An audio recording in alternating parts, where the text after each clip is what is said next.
This is going to be a real-time breakdown of Danny Wrench's games all time on chess.com. That's cool. Oh! In the last month, I am playing 83.12.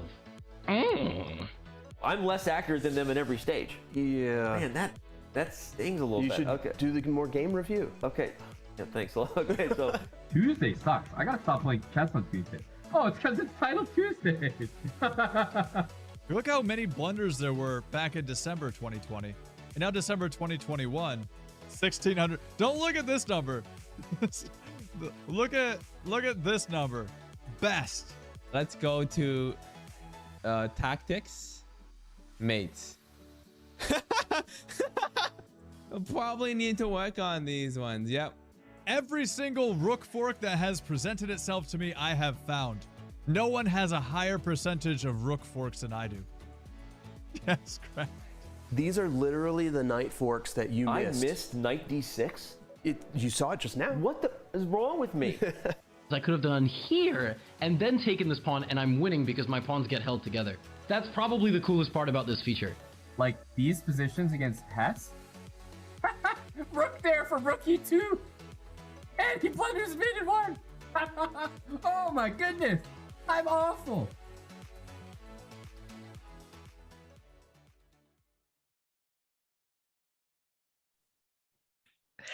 Welcome everybody at FIDE Grand Prix 2022, and look at us, we're back in the team and Robert is back. Welcome back, Robert. Well, thank you for still being willing to put up with me, Ketty. I saw the show yesterday, it was fantastic and I couldn't miss out anymore. It is round 4 of the Grand Prix. I'm really excited. I'm excited too. Let's take a very quick look at the round 3 recap. And once again, remember what happened yesterday.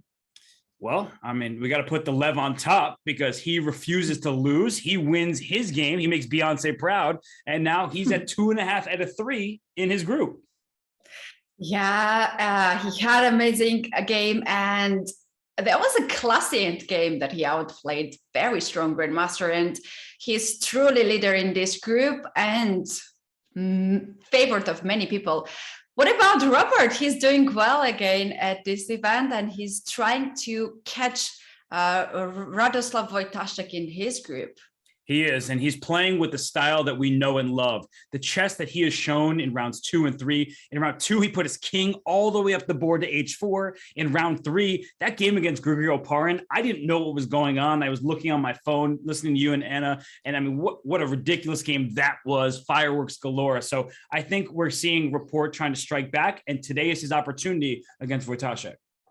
Absolutely, it was an amazing game, and Wesley So managed to win a beautiful game against Alexei Shirov, and today he's facing his opponent in the group, Dominguez. They share first, second places, and they're gonna fight for the next stage because these two are leading the groups. I was very impressed by how Wesley played yesterday. I mean, the position was complex. Alexei Shirov seemed to be in good form, trying to rebound from a loss the round prior. But no, Wesley So said, I have the precise moves necessary, and he ended up winning with a flourish. So Wesley So against Leonard Dominguez, that's one of the big matchups of the day. Absolutely. Let's take a look at another matchups too, and the score to see who are the leaders in the groups. So here we have Group A. Yes, Group A, Hikaru Nakamura still in first place. He holds a draw with Black against Alexander Grischuk. I mean, he didn't really just hold, right, Ketty? He was even better at some point. Yeah, and he's showing amazing chess last 2 rounds, beautiful tactics. The first game was a bit easy draw. They didn't really try too much to fight, but today we're going to have this match again, but a different color. In Group B, we have here replacement of Dingler and Wojtaszek leading the group, but Fedosiev and Rapport are right there trying to catch him up. Yeah, I mean, Wojtaszek has been very impressive in the first 3 games. Yesterday with the black pieces, he had some chances as well. So no matter the color, no matter the opponent, Wojtaszek proving he's not just a replacement, he's really a strong player who may have deserved to be here from the very get-go. So it's really good to see Radek in the lead right now. Absolutely. Aronian being supreme leader in Group C. Gujarati Dubov and Keymer has to fight back really hard to stop him and to give themselves a chance. And in Group D, we do have Dominguez and Wesley So playing today against each other. And, you know, today's round will be very important in Group D as well. Every group has great matchups. So we have to see if players who are trailing can catch up to the leaders. I mean, we have Vidit against Aronian. Vidit a point behind. If he somehow wins, then that would allow him to tie Levon. But Levon, we already said it, he's on top. He's playing marvelous chess, and it's a double round robin format, Ketty. The players do have chances to play against people they have lost to previously. So it just remains a fun format for all. And these are the individual pairings for the round. Yes. And what's your predictions for today? How many decisive games and how many draws? Oh, gosh, you're putting me on the spot. I just came back. You're just getting warmed up. I'm going with. Okay, you ready for this? Yeah. 4 decisive games. Awesome. I'm going 4. What about you? Yesterday, for the first time, we had 4 decisive games, and I think that's going to happen today too. 4 or plus. Oh, so you think there could even be 5? Can be 5. Can be 5. I mean, ambitious, but I respect it. I think that we are going to have a really fighting day because tomorrow's a rest day. Now we see, for example, Vidit playing Levon Aronian. You know who the leaders of your group are, and you know that now is the moment to strike. So I think it will be a particularly decisive day for sure. Mm-hmm. Any game that would like to see today the most? Any game you would pick here in this round? I'm going to think about that. I don't know. It's like all these games look good to me. I don't know how to choose between them. The Dominguez-So game, at least on paper, 227.50 plus. The juggernauts going at it, and both players thus far have been pretty impressive. But I think a big game that may go a bit under the radar in terms of ratings is Nakamura against Bacrot, because Nakamura's already in the lead, and he said in his interview that we're going to try to beat Etienne. So we'll see if Nakamura can prove over the board what he said after the game yesterday. Yeah, let's see. Also, the game which we mentioned earlier, Aronian Gujarati, can Vidit stop Aronian, or is Levon unstoppable in this tournament? We're gonna see all of this in round 4, and this is the round actually before the rest day. Tomorrow, our players gonna have a rest day. They're gonna get back the energy for the remaining rounds, and this is the knockout system, and we might have the tournament of 16 players a little bit empty after those rounds. That's right. I mean, just to remind everybody of the format, it is 4 groups of 4 players each. And within those groups, only the winner moves on to the knockout stage. So that's really important because with that format, going to the semis is really important because the way the Grand Prix points work, because 13 points for the overall winner in the group, in this whole leg, and then 10 points to the runner-up. You see the rest in front of you here, that getting to the semifinals at minimum is a necessity. Otherwise, you're not going to make your way to the candidates tournament. Absolutely. Grand Prix points are very important in this event. But we do have also a great prize fund here, 150,000 euros, and the winner gets 24,000 euros. And the player who gets the last very last spots, they will anyway guaranteed with 5k euros. Yes, and I think that's some consolation, but really what all the players are here for, those Grand Prix points, trying to make their way to the candidates. They want to join the players already in the field, but everybody also can join in. It's not just the players doing the work here. Everybody who's watching, you can vote on the results of the games. So don't forget to do that. You go to chess.com/events, you navigate to the tournament, select a game, click vote, and guess the results. Voting ends after the 10th move of each game, so do not miss out. And for now, Kelly and I will take a quick break. When we return, the start of round 4 here at the 2022 FIDE Grand Prix.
We're back for the Grand Prix 2022 round 4 is about to start.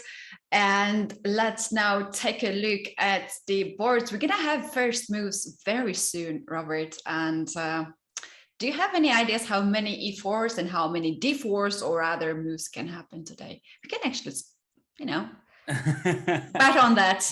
Uh-oh, that's going to be difficult because these top players, they play every opening under the sun. How are you asking me what Rapport is going to play on move 1? Yeah. I have no idea. It's impossible to predict, but I will predict anyway. I'll say we are going to have, oh gosh, I feel the pressure now. We're going to have only 2 games with E4 as the first move. Okay. I think we're going to have 1 or 2 C4s and the rest can be D4. Yeah, I'm looking at the players. We have Vidit, he plays D4. We have Dubov, he plays D4. And Catalan and all that stuff. Yeah. Dominguez, he'll play E4. Oh, but okay, we're gonna get more than 2 E4s. I take it back. I'm gonna change my number. But some people you don't know, like Hikaru can play E4, he can play D4. It depends on what he wants from today's action. Rapport might play knight A3 on the first move and still have a good position. That's the kind of player he is. So we're spoiled with great players, and now I don't know what the first move will be. Yeah, waiting for that first moves. And here we have, I see E4, E4, D, E4, 3 E4s? 3 E4s already. Okay, so I'm glad I changed from 2 to more than 2. But Oparin, Hikaru, Dominguez, and Harikrishna, we have at least 4. But Grischuk, Vidit, Dubov will play D4. And then I don't know what Rapport will do. I never know. We're going to find that out soon as the moves are coming to us. And soon that's going to be appear on our screen. And Wesley So opting for E5. That's the Group D, the first board to our left down there in Group D. He plays the King's Pawn opening. He wants a solid game. He is tied with Dominguez. If he can hold the balance with the black pieces, that means that he has a very good shot, just like Dominguez in the group. But Lenier, he wants to win this game because if he can beat Wesley, then he becomes the leader of Group D.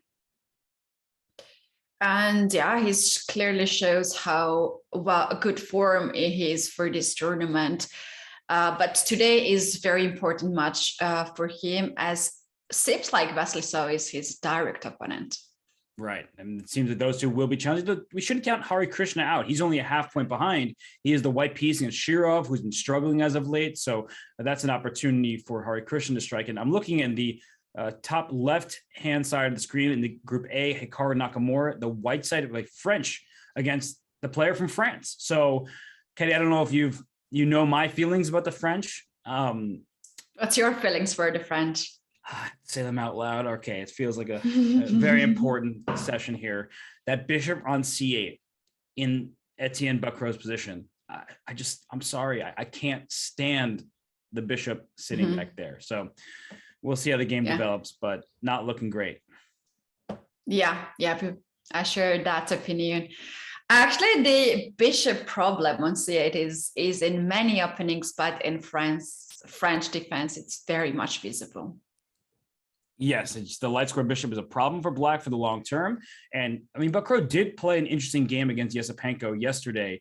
So he clearly has shown that he can fight and get good positions from the black side of these Frenches. So jokes aside, it can be a very good opening, but that problem with the light square bishop usually persists throughout most of the game. Yeah, that's right. Why we don't have two games? They have not started. Vidit and Aronian, as well as Dubov and Keymer. We still don't see those moves. I'm guessing that the moves will come in. It's always a relay situation where we make the most of what's given to us, but hopefully the moves come in soon because we know those players are ready to fight today. Yeah, absolutely.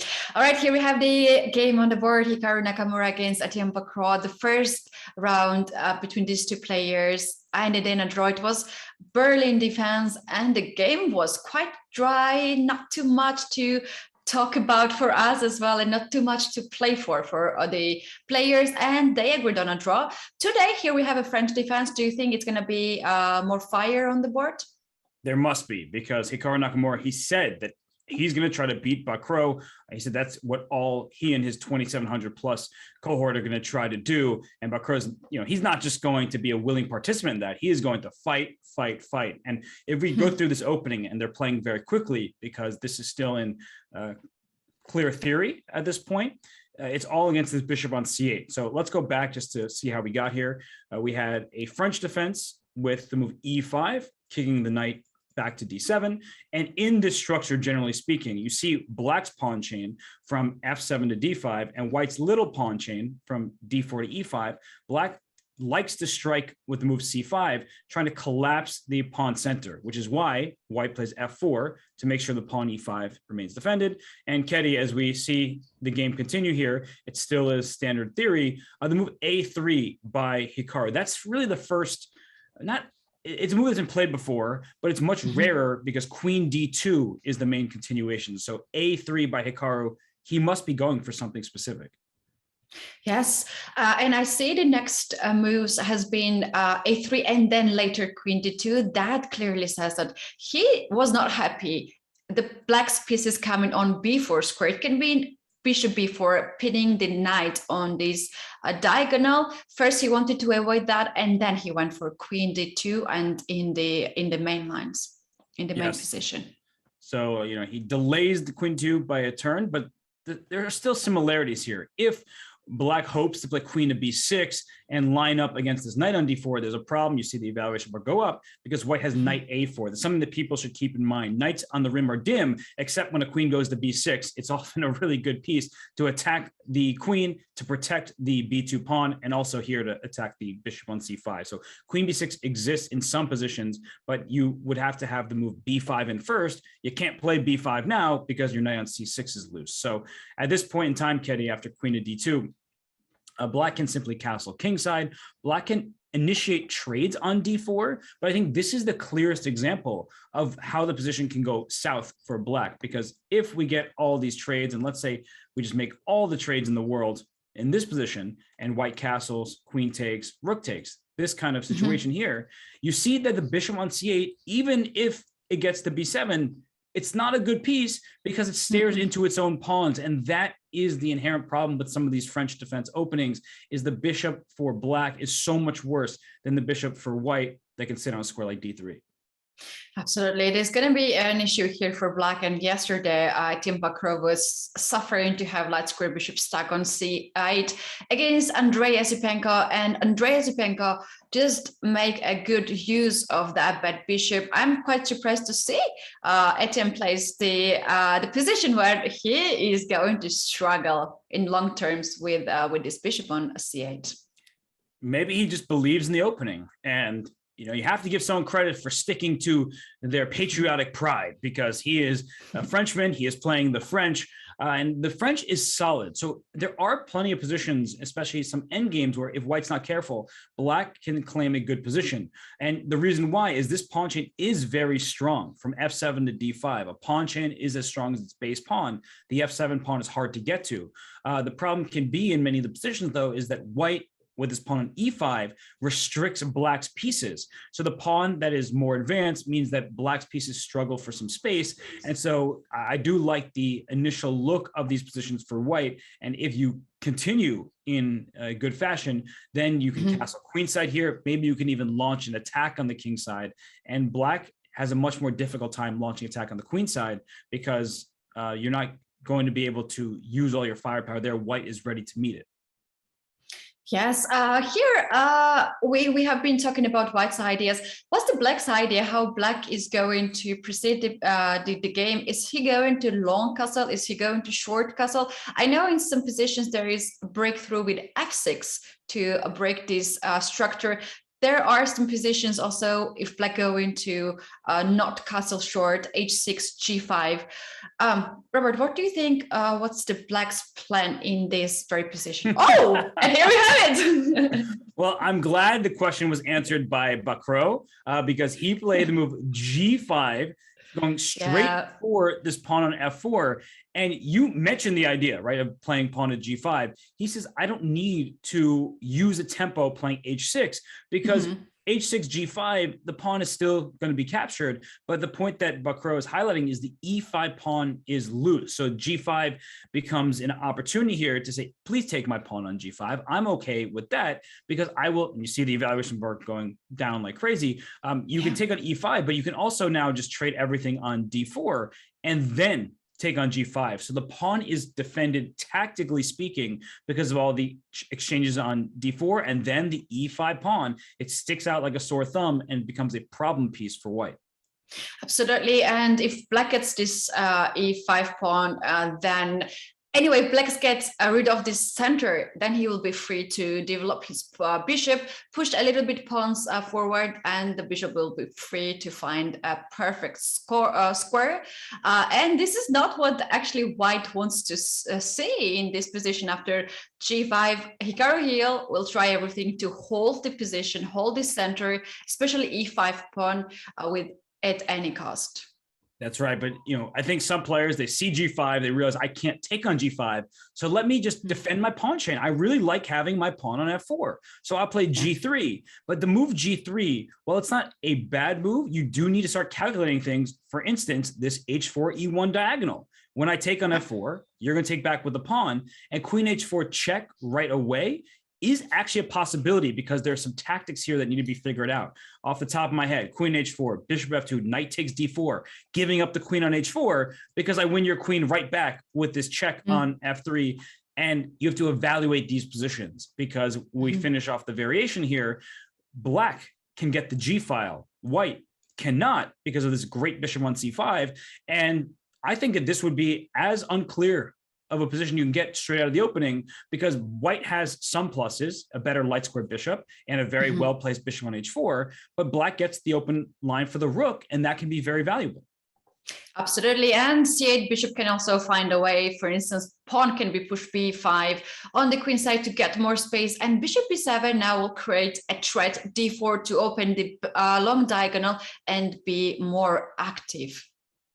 Absolutely. So this is a position where we have the eval bar off the side of the screen. So it's only slightly better for white. The players, unless they've studied this position in advance, they won't know exactly how to assess this position because this isn't point two where it's very clear that white can play a simple position and be better, like Levon Aronian's game yesterday against Vincent Keymer. I mean, the advantage was bigger, but it was clear that white had the upper hand. This is such a messy position where both sides will have chances that it's hard to really evaluate without having studied in advance. So g5 play, that's step one. Don't be surprised if Hikaru tries to go for f5, giving up e5 to go directly for the black king. But f5 has some major drawbacks as well because of this e5 pawn being weak, not just to capture right now, but in the future. I don't know if I'm brave enough, Ketty, to take this pawn on e5. I would be really nervous to do that.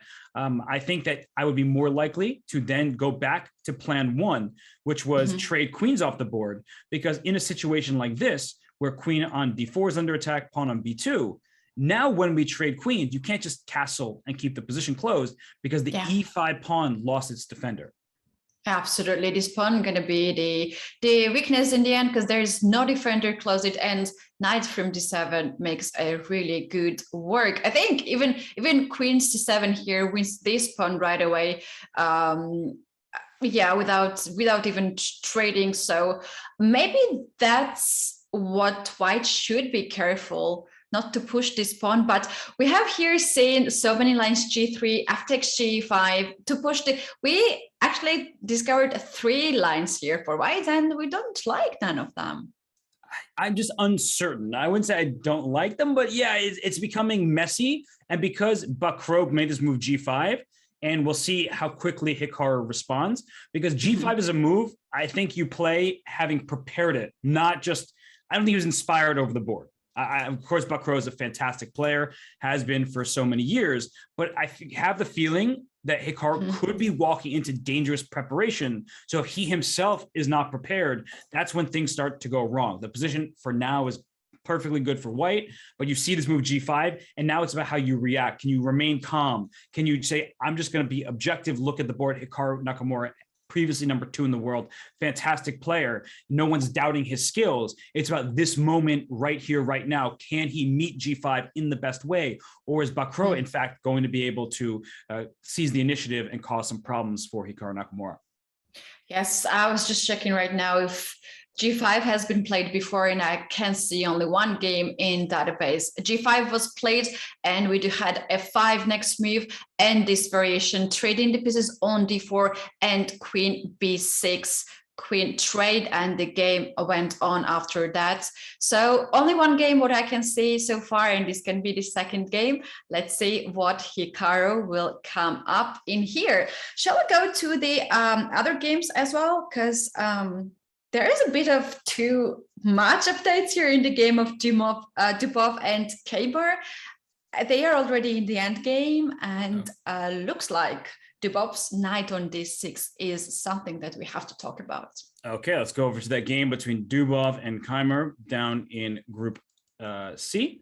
And, whoa, okay, so there's also a weird knight on b2. So you mentioned the knight on d6. I like the sound of that. You didn't tell me that there was a knight on b2. I thought it was a pawn. The pawn would be normal. The knight over here, it's not so normal. So we can go back to see how we got here. By the way, Dubov played e4. So I was expecting d4 from d4, him. yeah. And he plays e4. I wonder if there was something in Keymer's repertoire that he wanted to poke a hole in. But either way, we got into a Caro-Kann advanced variation and knight f3 and bishop to e2. So in these positions in general, Black tries to strike with the move c5, just like in the French defense. So I call the Caro-Kann a glorified French, because here the bishop is outside the pawn chain, making it a good piece, but being outside the pawn chain could make it vulnerable to being attacked. We saw in the game between, who was playing? It was Dominguez and Hari Krishna, maybe, where after a pawn took on d4, the knight could take back and the bishop on f5 can be captured. So things like that exist. And we see here. We had it. We had something like that yesterday as well. But the bishop got on e4 really nicely. In the end, the game ended in a draw. I think, was it Dominguez game? There have been so many games already. It was Dominguez against Hari Krishna, but I wasn't even commentating. I just saw the game. That's funny. In my head, I was like, oh yeah, we talked about this. No, I didn't talk about it with anybody. I just looked at my phone and watched it. But we do see Queen B6 applying pressure in the center on B2, and the game continues knight C3. This is known variation. If you take on B2, you are risking quite a lot because your king on E8 isn't doing the best either. And at this moment, there's both the move knight B5 and the really surprising move queen to B1. I've seen this played before. The point is, if you try to take what seems like a free knight, after the bishop drops back to D2, your queen's under attack, B7's under attack, and when you lose B7, you also lose the rook on A8, and you'll see the evaluation bar sky high, you lose the game.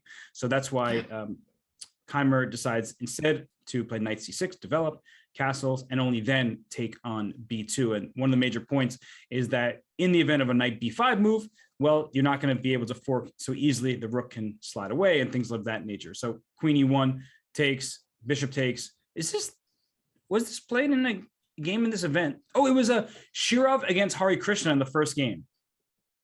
Yeah. It was... Okay, I trust you.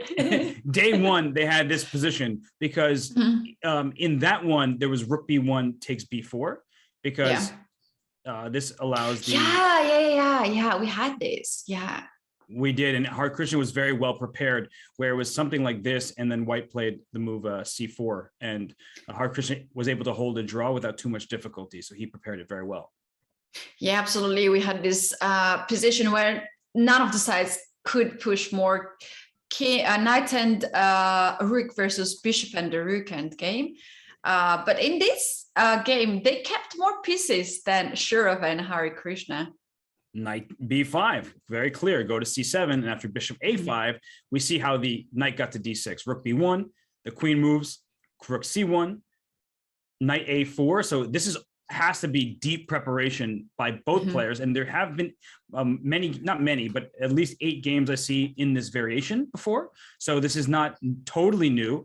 And the point of knight a4 is opening up the queen to the bishop on a5. You lose your queen, but you get the black queen, and that's why the knight landed on d6.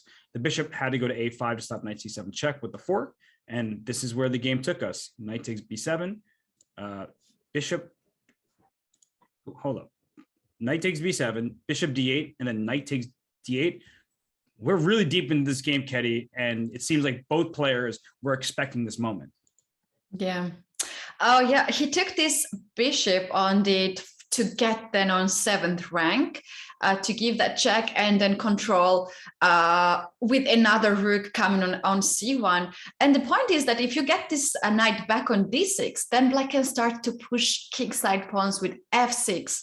And you know, you cannot take the pawn on f6 because the knight is hanging. And if you push f4, and if you want to hold the pawn in the center, then bishop comes on b6 with a check, and black can push g5 and open up the position even more. And if you say like, okay, I still can play g3 and so on to remain this pawn on e5, then black has pair of bishop, and black really wants to open up the diagonals, files, and everything. So it will be just a way good position for black to provocate white to push f4. Yeah, no, it's a good point. Yeah, so this knight is very good looking on d6, but knight takes bishop makes white to control 7th rank. And now if you take with the rook comes on c7 with a check, and then another rook comes on c1 to control this file. Yeah, this actually looks terrible for black because of how quickly white's pieces strike. And let's say you make this move knight h6, your next move is going to be rook d8 to defend the rook. You see already the evaluation bar is so high because after bishop b5, I'm forcing your rook to capture mine. And once that happens, your king is in check. It has to go to the last rank. And after king d8, rook takes a7, I am up this passed pawn. Even though material is even, I say I'm up a passed pawn, and I'm threatening to skewer you and win your rook on h8. So I think you see the evaluation bar, it's very clear that a4, a5, a6, and there's nothing that black can really even do because the pieces are out of play. Absolutely. Rook is on the king side, knight is on the king side, and these two pieces need some time to get on the queen side where white is going to push the pawn and try to promote this pawn. That's right. So we'll see after knight takes d8. I mean, king takes d8 is forced based on the variation we were just looking at. And after this move, now it's up to Dubov to prove that he can work an advantage here. I think he can. The evaluation bar says slightly better for white. Black is up a pawn, but white has the edge. It's because white is fully developed. And I'm trying to figure out where the pieces should go. Like knight a4 to c5 was the first idea that came to my mind. The second idea is rook f to d1 to pin this pawn, and then go knight c4, knight d6 to bring the knight back to that fantastic square. So those knight maneuvers, both of them look quite promising to me, but black is up a pawn. So if Dubov doesn't play accurately and he allows some trades, then he's going to be the one who needs to prove that he has a decent position.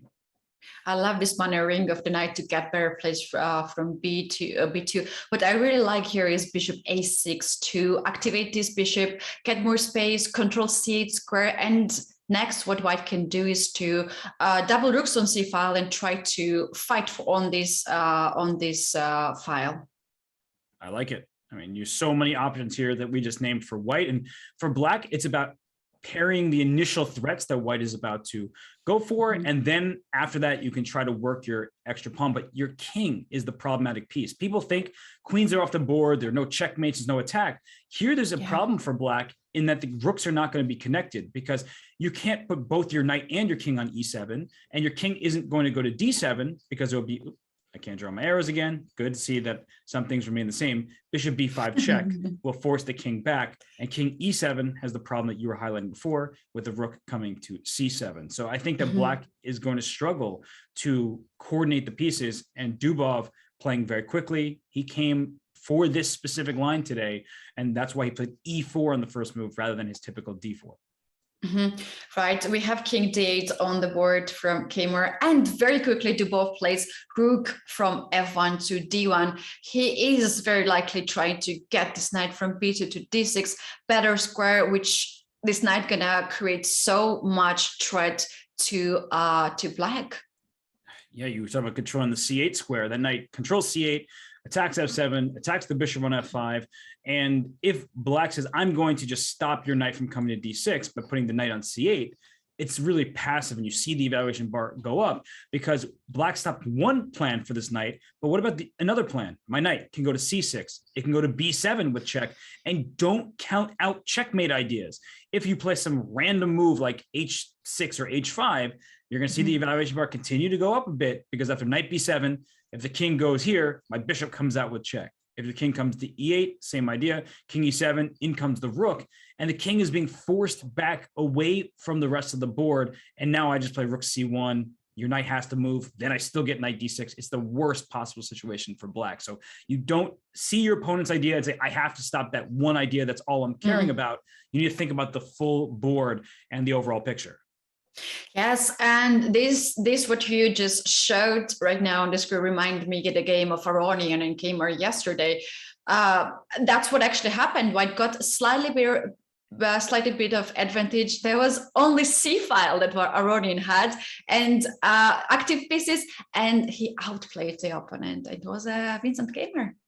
It was. And, Vincent, he's really, really strong. He also is young, so he just doesn't have the experience as some of the other players. That doesn't mean he's going to lose his games, but we saw what Levon was able to do yesterday with those double isolated pawns that most humans would say, I would never play this position. And he said, no, I've studied it. I feel comfortable here because my pawns, while they look weak and would be bad potentially in endgame, with the open C file, as you mentioned, that gives him so much play. So I think that Dubov, he's showing some good preparation here. No surprises. He is a second. He prepares Magnus Carlsen for world championship matches. And Dubov is always amongst the most creative players in the world.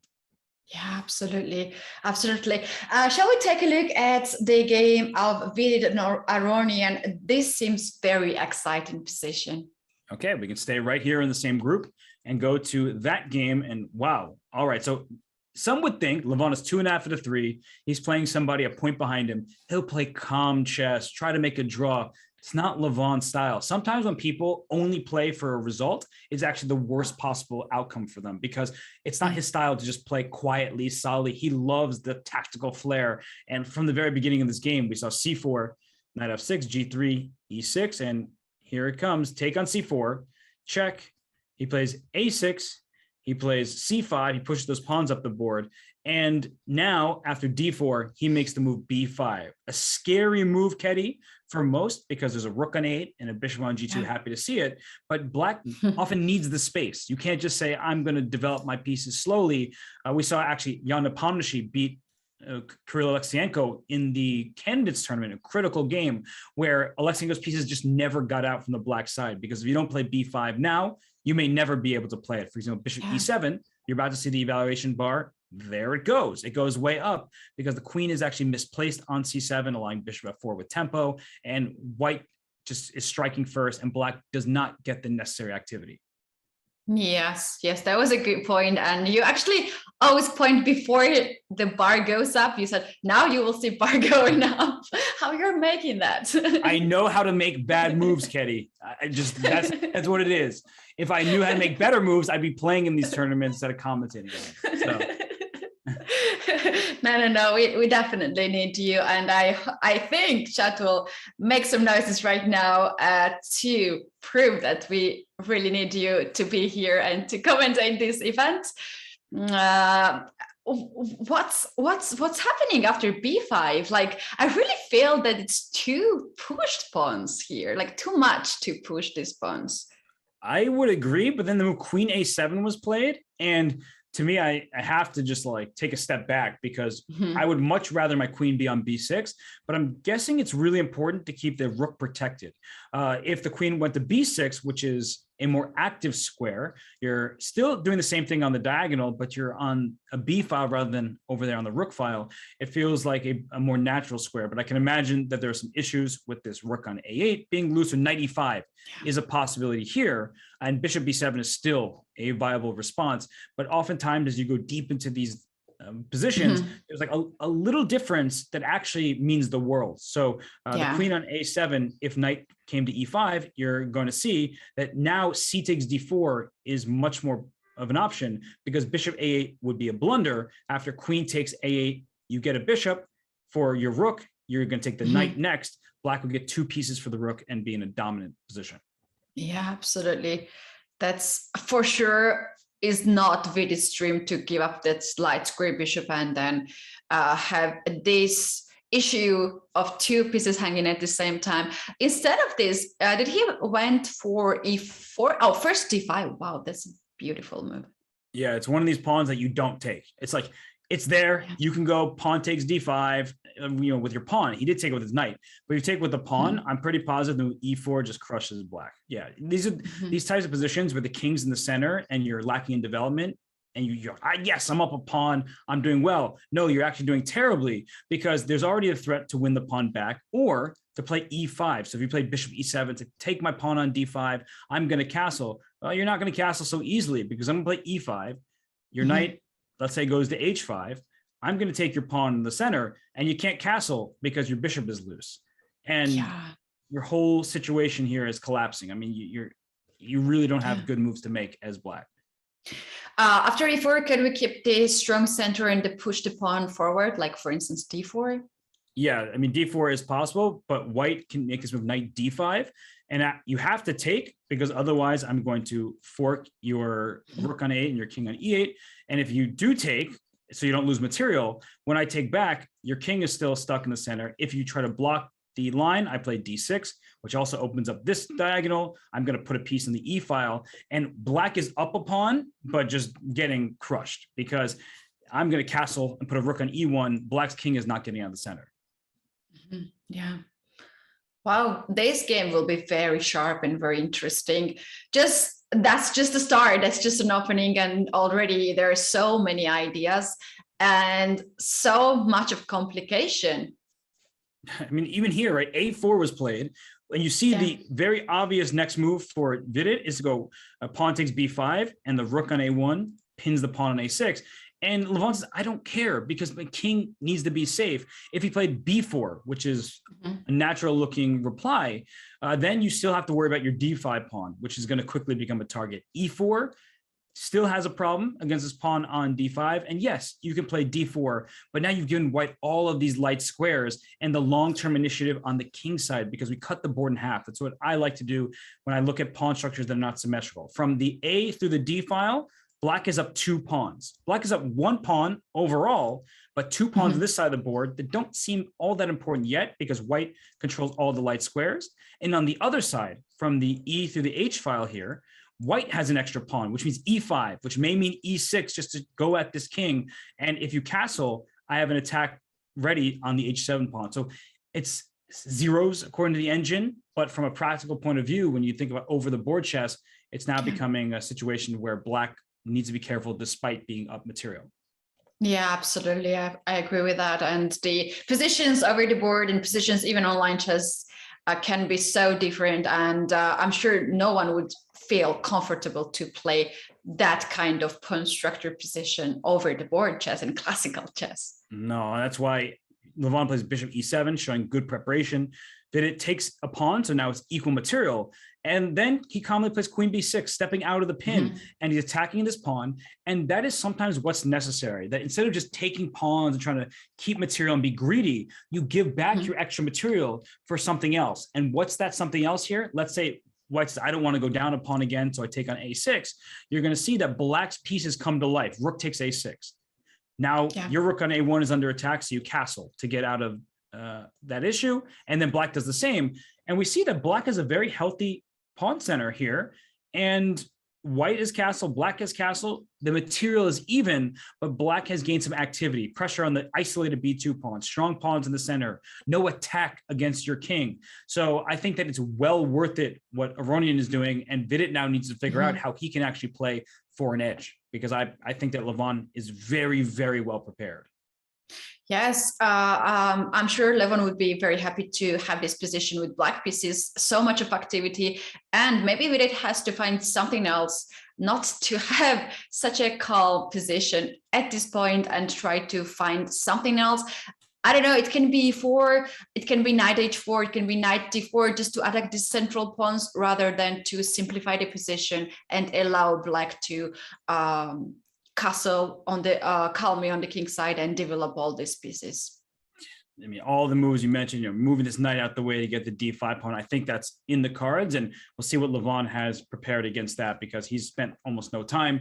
Vidit's the one using some of his clock at the moment, 15 moves into this game. So on that note, we will look at every single game that's being played. So much excitement here in round 4, but for now, we're going to take a quick break. I'm going to grab a little bite, and then we return. We don't go anywhere. There's much more to come here from the FIDE Grand Prix.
Did you know you can watch top chess events right on your phone? You don't even need to download an app. Just open any mobile browser and head to chess.com/events. You can see what's happening right now, check out top games, see results, and so much more. Try it for yourself at chess.com/events. Nodirbek Abdusattorov is the world rapid champion. He's invited. The top 100 players in the world are invited. Top 10 women, top 10 juniors, all you are invited, plus some wild cards for the chess.com Rapid Chess Championship. It's a brand new world-class online rapid event series for all those people mentioned. Sorry if you're not part of that group. I'm sorry, but it's a great event. Watch as the very best compete for their share of $20,000 each week, culminating with a $150,000 prize finals in late August. It all gets going February 12th. That is this coming Saturday, right here on chess.com. And Keddy, every player that's playing in the Grand Prix will be able to take part in the chess.com Rapid Championship. But right now, we have so many interesting games, and I think we have to go back to the game between Hikaru Nakamura and Etienne Bacrot. Absolutely. After G5, which was very interesting choice of Bacrot, Hikaru took some time and he made a move. I think that was the only move, which was not breaking down his center. He kept the pawn in the center and he played knight on f3. He did, which offers some trades, but if these trades start to happen here, where the pawn on e5 loses its best friend on f4, but Black's king is not doing very well in this position. So the attack will be there. Black needs to be very careful. You see the evaluation bar says white is better, but it can go from better to completely winning in a few moves because Black's king is in the center. So what Bacrot does instead, showing great preparation and understanding of the position, is the move d4, forking knight and the bishop. You have to take on d4. He takes with the bishop, Keddy, because after knight takes d4, I think the move g takes f4 is a huge issue. The bishop is under attack. If it takes the pawn f4, you lose sight of your knight on d4, and that's exactly what Bacrot was hoping for. And Hikaru, obviously too strong, takes with the bishop on d4. Yeah, there was a little bit of tactic, but it required a very clear play from white not to get tricked by Bacrot. And here we have a bit of changes, and G takes f4 pawn, and that's the moment where Hikaru takes another time to think and figure out what's going on in this position. Well, what's going on right now is that Black has the bishop pair with an equal amount of material. Queen takes f4. That pawn is hanging. That's where my mind goes. The other option is castle queenside, which may not capture a pawn immediately, but it gets the king safe. Also brings the rook into the game along the fully open d file. But let's talk about queen f4. I think that Black has knight takes e5 available. If the queen takes on e5, you're attacking the rook. But guess what? After bishop takes d4 or queen takes d4, the queen or the bishop defends the rook in the corner, and now it offers the queen trade, and Black has the bishop pair with even material. That would be bad news. So I think that after knight takes e5, white needs to find something else. It's clear that How about long? Oh, sorry. How about long castle to guard this knight and also to put some pressure on d file on the queen? Looks completely reasonable to me, and I think that there's a problem with this knight, so I move it with tempo against the queen here, and the game continues, right? Like queen centralizes the e4, and it's messy. This position is really, really messy, and as commentators, fans, you have the benefit of looking to the side of the screen here and seeing the eval bar saying white is slightly better. I don't think if you're getting into this for the first time, you have no idea that you're better. You're not positive. You think about the pluses in your position. As you mentioned, Kay, the castle brings the rook to the open file. The queen is well positioned against this king, but Black does have the bishop pair, has a pretty solid pawn structure. But once the king situation is figured out, then the game continues from there. But it's a mess. Absolutely. Very often when we have new positions that we have not seen and it was not our home preparation, then we might feel a little bit uncomfortable and we might think that we're the side who is defending. And the moment we're back at home and check the line with the engine says like, no, it's fine. You are even slightly better. That's such a relief. But during the game, we don't have that opportunity, and you're just alone with the chessboard and chess pieces, and you have to evaluate it by yourself, and you have to find all these moves just by yourself. And some of this might be forcing, and if that's the case, it seems like Bacrot knows what should happen. And for Nakamura, based on time usage, he's figuring this all out over the board. So sometimes we like to hear from the players. Of course, we want to hear their thoughts, but Hikaru made it very clear that in Group A, they're looking at Etienne Bacrot. They're going to try to beat him. I wonder if that only made Bacrot feel more energized for this game, and he's bringing it to Hikaru. He voluntarily played G5, opening up the position, and now it's very complicated, and he's the one kind of in his comfort zone more so than Hikaru. Yes, and you know what's the worst? When you know that you're just in your opponent's home preparation, your opponent knows what he's doing, and for you it's something new, and sometimes you are not comfortable with this situation. That's right. So we'll leave Hikaru to figure this out from here, but it's really complicated, and that's good news for him because he wants to win the game, but maybe not so great news if Etienne knows the path forward. So which other games, we haven't looked at a bunch of them, are catching your eye, Katie? We can go to the Dominguez and Wesley So. That is so important a game in this group, and I think the position itself is also very interesting. Okay, so we'll head on over to Group D between Dominguez and So. And all right, the first thing I notice is there are two knights over on F4 and G6. It looks like there could be some attack going, and well, the immediate threat is knight takes H3 check. So and that's the first thing to notice. Yeah. If you make some random move like A3, you're going to be very unhappy about the consequences because the pawn is overloaded defending the queen on F3. That's not what actually White wants to do here. So how to avoid that threat? At first, you may think, oh, E5, I avoid the threat by attacking your queen, but that doesn't actually deal with the threat. Knight takes H3 is still check, and your queen is still loose on F3. So E5, not to be played. I think the move King H2 makes perfect sense because you are getting out of the immediate check. And so knight takes H3 would allow White to take the queen first and then to take the knight second and be up a piece. So we remove the immediate idea. Yeah. So King H2 might be the move here.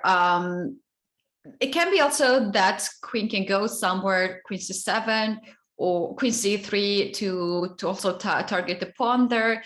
And I kind of feel quite comfortable here with White, with this center. Like White has some ideas to push the pawn E5, and I do love the knights on G6 and F4, but you know, they can be under attack at some point. And he went Bishop D1, which I understand now because at first I'm like, what in the world is that move? But I wasn't having full board awareness myself. I was thinking what Black's threat was on H3, but also the D4 pawn was hanging. So if we just go back for King H2, for example, Black can play Queen takes D4, and the knight on F4 lost its defender. But after Bishop takes F4, I could take on F4, but I can, just to show the point that we're just trading off pieces, and now it's still even material here. So the D4 pawn also being loose with the bishop on D1, Queen takes D4 simply loses a piece because Bishop takes F4 now doesn't have a hanging bishop. So nice move by Dominguez. Yeah. I suggested Queen C3, but forgot to tell that. In fact, I wanted to guard D4 pawn. Well, you saw one of the threats that I initially wasn't paying enough attention to. So I just saw it. But I think I just saw it. Queen C3 is a move where like it does protect and attack, but you're leaving your king behind, right? So after Queen C3, my first thought would be knight takes G2 or bishop takes H3 and just go and try to checkmate you as you're losing. Also, like after Bishop D1, it's now White is threatening E5, and the knight on F4 will be hanging. And you don't want to play Queen G5 and stay on this diagonal, and where you can never move your knight and queen because they are so stuck together, pinned, they can't move, and White will win one of the knights in the end. and you don't want to take on e4 because after pawn takes e4, while you're giving white an isolated pawn, after knight takes e4, this knight comes in with a shot against the queen. The queen needs to stay attached to the knight, so queen h4 is the only choice to keep the knight protected. 2 defenders against 2 attackers, and now I think that white can consider a move like knight to c5, or knight to c3 is not out of the question, to try rook e4 and pin the knight. Like, black's pieces are awkwardly placed, and so I think that white has some chances to move forward. I said knight c5, and then as I was saying it, I was like, ooh, there might be bishop d5 as a response, so I do need to be a little bit more careful. So knight c3 stops bishop b5, opens up the diagonal, opens up the e4 square for the rook. Maybe white will play d5 himself, and I think that white is now in a great position.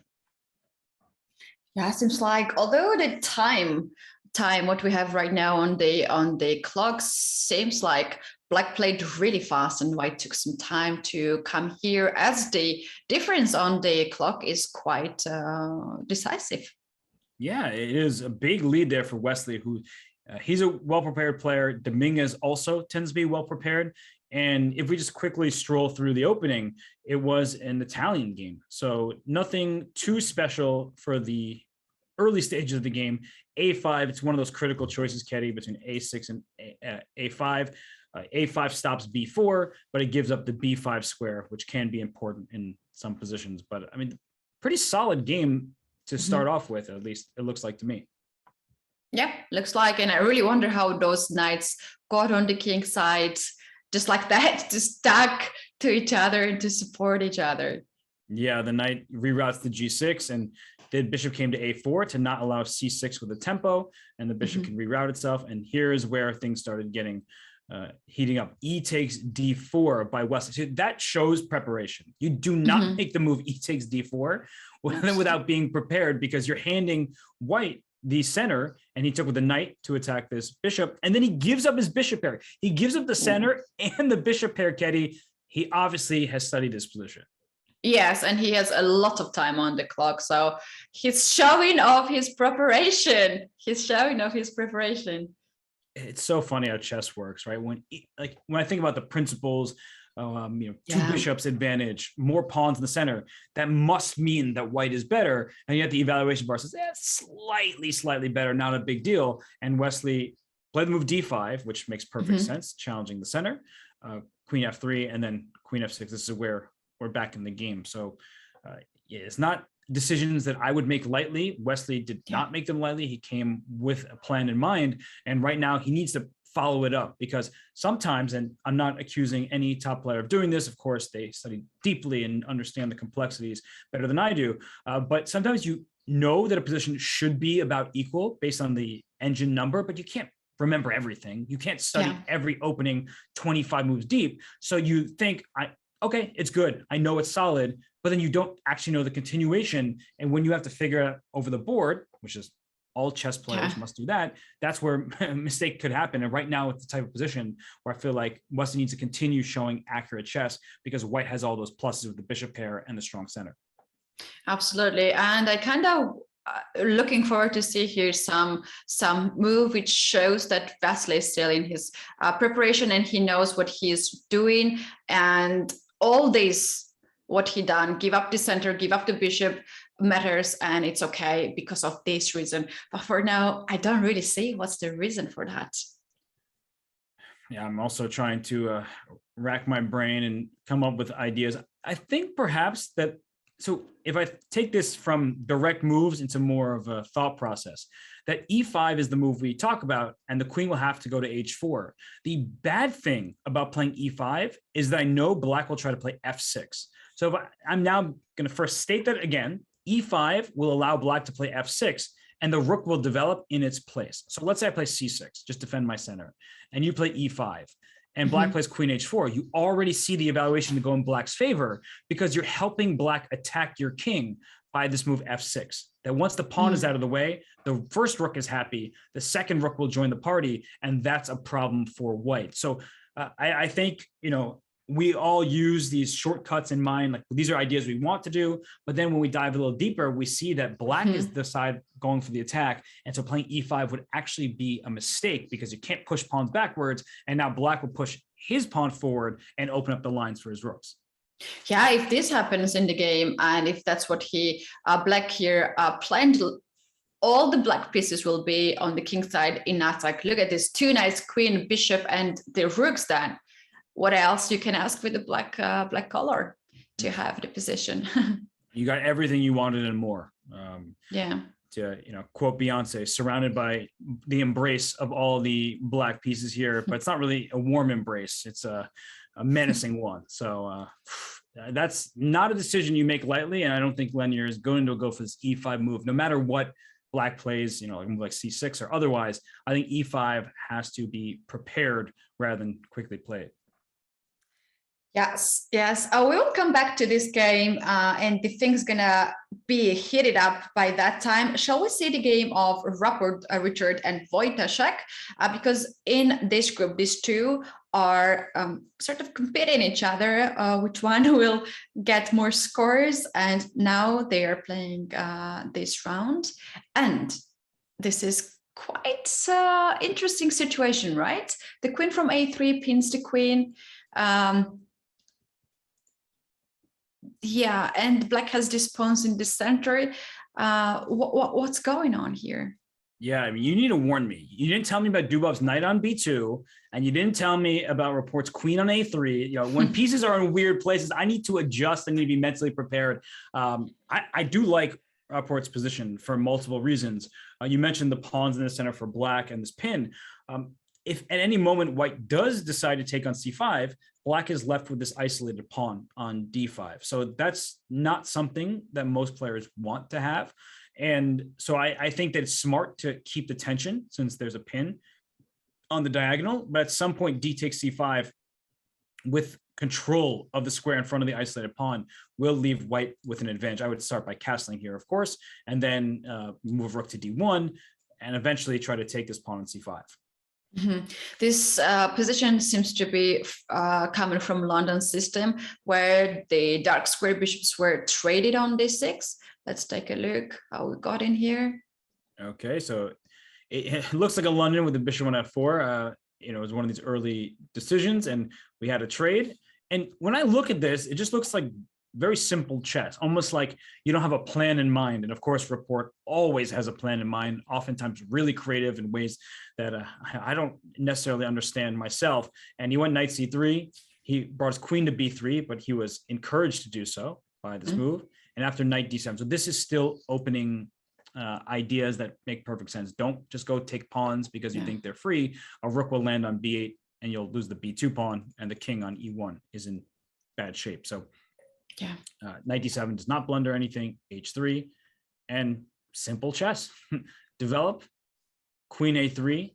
I really like it. You don't take on C5 because after the take on C5, the knight takes back with some force, and you have to move your queen to C2, and you're backing up while black is advancing. Excuse me. So queen A3 makes sense, and that's the game position, Ketty. I mean, castle and queen F8 was the choice. Yeah, as I know, this is still theory here. Instead of C5, there are some other choices too. Maybe just to guard B7 pawn. There is also some line where black just plays C6 instead of C5, and just keeps this pawn on B7, and white will not take that at any cost because black rook comes on B file and then gets on B2 and second rank.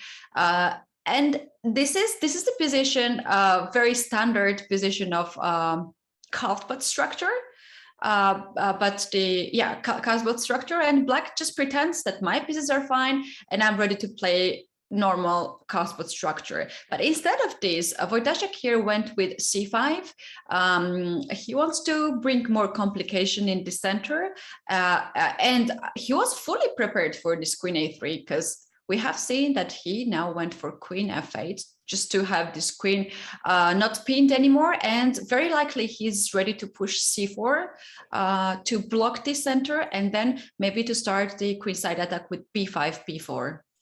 Yeah, if you give black all the time in the world, you have an extra pawn on that side of the board, and the D5 pawn is very well defended by black's pieces, so you don't want to give your opponent a free hand here.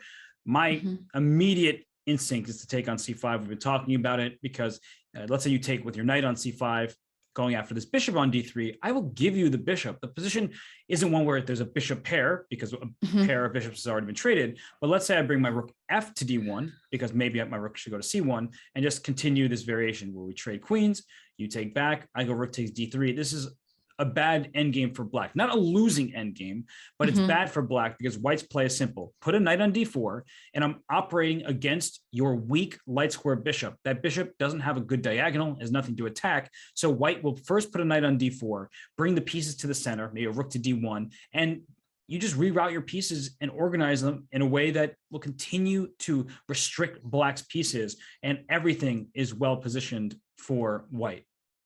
Yes, and for black in these kind of positions when there is an isolated pawn, without too much of the pieces and the kingside attack, very often you just wait for your opponent to show the way if he can win this pawn or not, and you just have to wait a little bit before you start some counterplay.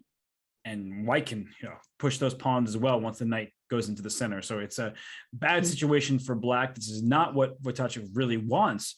So after the exchange on c5, I don't imagine a queen trade is in the immediate future. But even if you don't trade queens in these situations, let's say you keep the knight on c5, I'm not entirely sure what you should do. One idea is to go for the knight on c3, which is such a good piece, with like knight e4. So you trade queens, but you try to challenge this knight on c3 and open up the c file where you already have a rook. But what white typically does is say, no, thank you. I don't want to fix your pawn structure. I don't want to give my knight.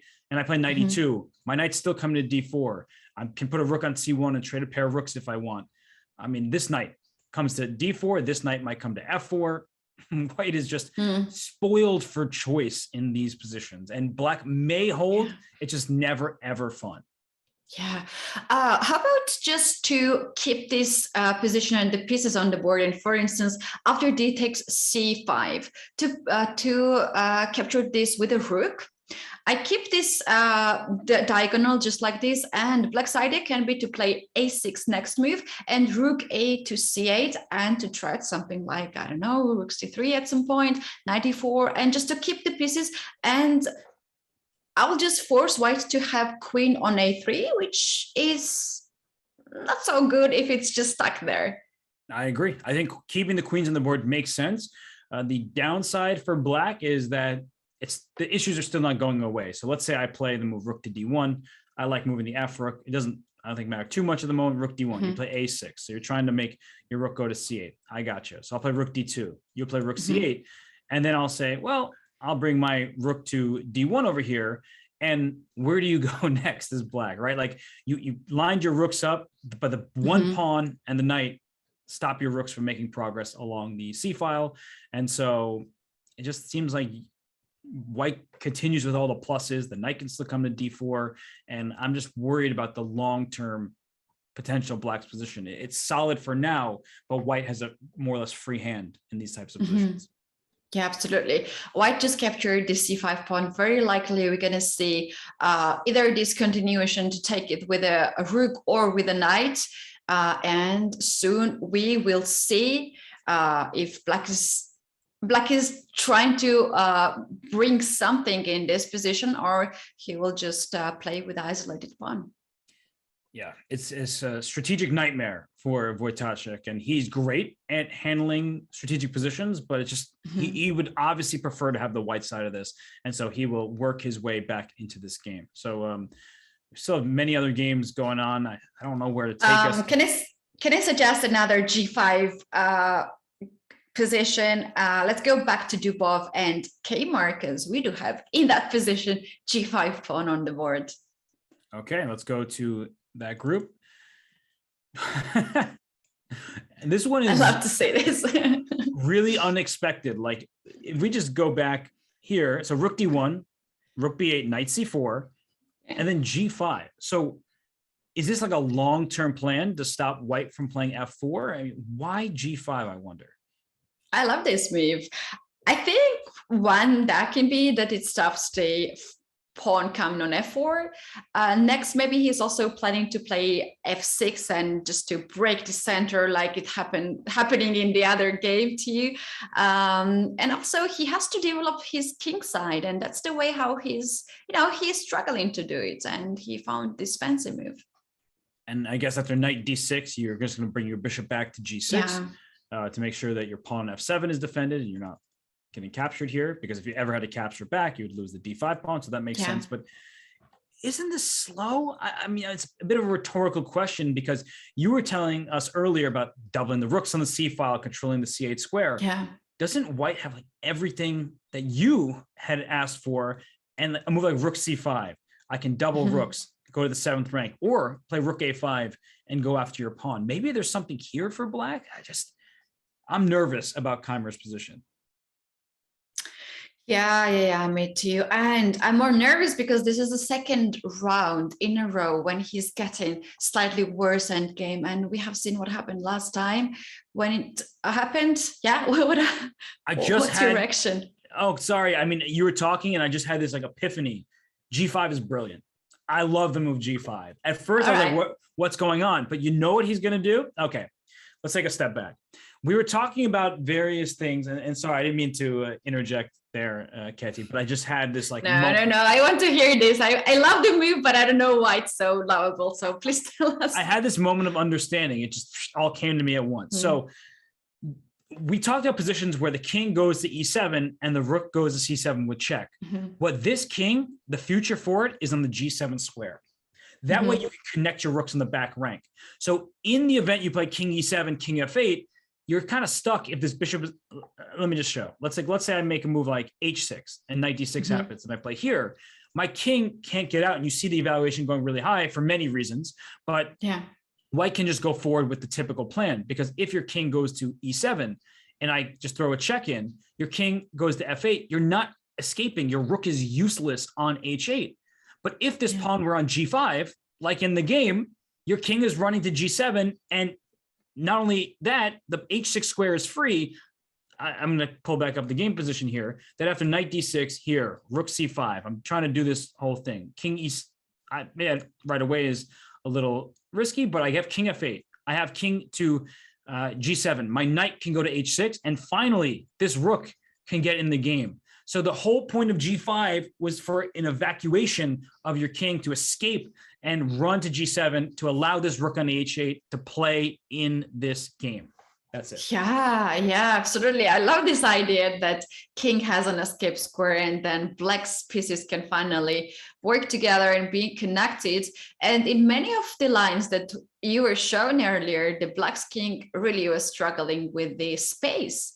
And g7 square can be really a safe spot for black's king. I mean, that's a great move by Keymer. At first, like, what in the world? And I'm like, oh, what in the world? Because I don't understand, not because he did something wrong. I love the move g5. It is showing that he sees where the game is about to head, and that his king needs to dart out of the center over to the king side. And white will be better with the outside pass pawn, with the active pieces. But black can bring his knight to h6 and try to bring it to f5, trade it off. And this reminds me of the game between Giri was white against Mamedyarov in the Tsatsalashvili event, where it looked really bad for Giri. And at some point, it objectively was very close to being a losing position. But Mamedyarov was able to run his king over to g7, and they agreed on a draw after that because the king finally found shelter and allowed the rook to get in the game. Yeah, that's very likely we might see here in this game. So when thinking of that position before g5, black is struggling to find any good move. Knight e7, knight e7, we don't know. There is f6, but it still requires some calculation because that can be a weakness, and white can take advantage of that. You cannot move your king, you can't move your rook. So g5 here seems very deep, and also I think it's very, very, very nice looking move after all. I forget how I do this. 1 second. There's a way. Oh, I got it. I remember it. I really like the move g5. And even if white still has an advantage, I think from a practical point of view, this move is the one that could allow Vincent to survive this game, whereas most other moves, he would still be in big trouble. His king stuck, not fully developed or coordinated. So g5, I love it. Yeah. I love it. Yeah, it looks very deep move and something that Black knows what's his problem and he's going to solve that problems. Suggestion from my side would be to go to the game of Aronian and Vidit because they have some pieces off the board and we can take a look what is the situation now. Okay, let's go to Levon Aronian. I'm still getting used to seeing an American flag next to his name. I mean, he was the superstar from Armenia for so long. Of course, he has transferred federations, but his game is doing the talking for him. He's playing really well. So what happened in the last few moves, Ketty? We have seen that light square bishops are off. We have seen that the central d5 pawn is off. But seems like Black managed to castle in that position, and we have to see actually how we got in there. Well, you suggested knight e5, and Vidit says, okay, Ketty's advice seems good. He took this pawn on d5, not taking the knight back right away. The rook is hanging in the corner, so bishop b7. And this is what Levon was able to do, is he went from, and bishop takes e5. Take with a queen on e5, you're walking into too much danger. Bishop f6, and your king is still in the center. You're losing b5 anyway. So take to the bishop, and after queen takes b5, castles, rook e8, what Levon has done is he had an extra pawn initially, but no development. He gave the pawn back, completed his development, and all of Black's pieces are working together well. There's not even a weakness. I understand that these pawns are split, but the bishop defends one, the rook and the queen defend the other. The rook on e8 is happily along the e-file. I think there are no problems for Levon, and he can always put his bishop back on f8 to defend his king side. Yeah, this game has been quite a complicated and lots of lines there. And I have a question. Is Aronian stealing Vidit's time? Because look at the time, 1 hour 31. That's even he has an increment on the clock. Now, Levon, I mean, he just knew what to do in this opening, and it was a good choice by Vidit in the sense that it created early complications, places for Levon to go wrong.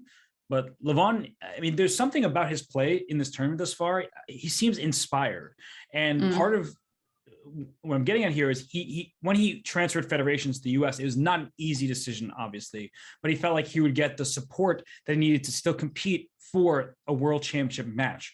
And he's been really close in previous years. He's been the candidates. He started something like 5 out of 7, and the second half of the candidates didn't go his way. But he feels like, you know, even at the age he's at right now, when you see all these teenagers, everyone talks about the youngsters coming up here, and Firouzja deserves it, of course, Esipenko and the players in their 20s. He's saying that in his late 30s and even at 40, Vishy Anand, you know, he was the world champion. He plays amazing chess, that he is still young. He is still able to fight. And Aronian has been inspired and playing fantastic chess. And this game, another example of solid play, that the type of play that he needs to win his group and continue here in the Grand Prix leg. Yeah, that's really nice to see Aronian in this shape. And if he's really inspired by all of this, what you just mentioned, that actually gives his fans and chess lovers a huge joy in the future, because Levon can show a beautiful and amazing chess.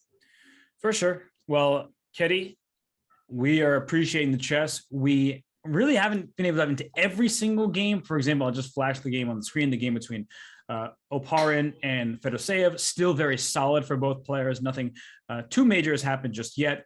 The game between Shirov and Hare Krishna, that one goes on. This would be a big chance for Hare Krishna if he can get an advantage and win this game. It would be great for his standing in Group D. But we will get to all of this and more when we come back from a quick break for more from the FIDE Grand Prix 2022 Round 4.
We're back. This is FIDE Grand Prix 2022, first leg and round 4.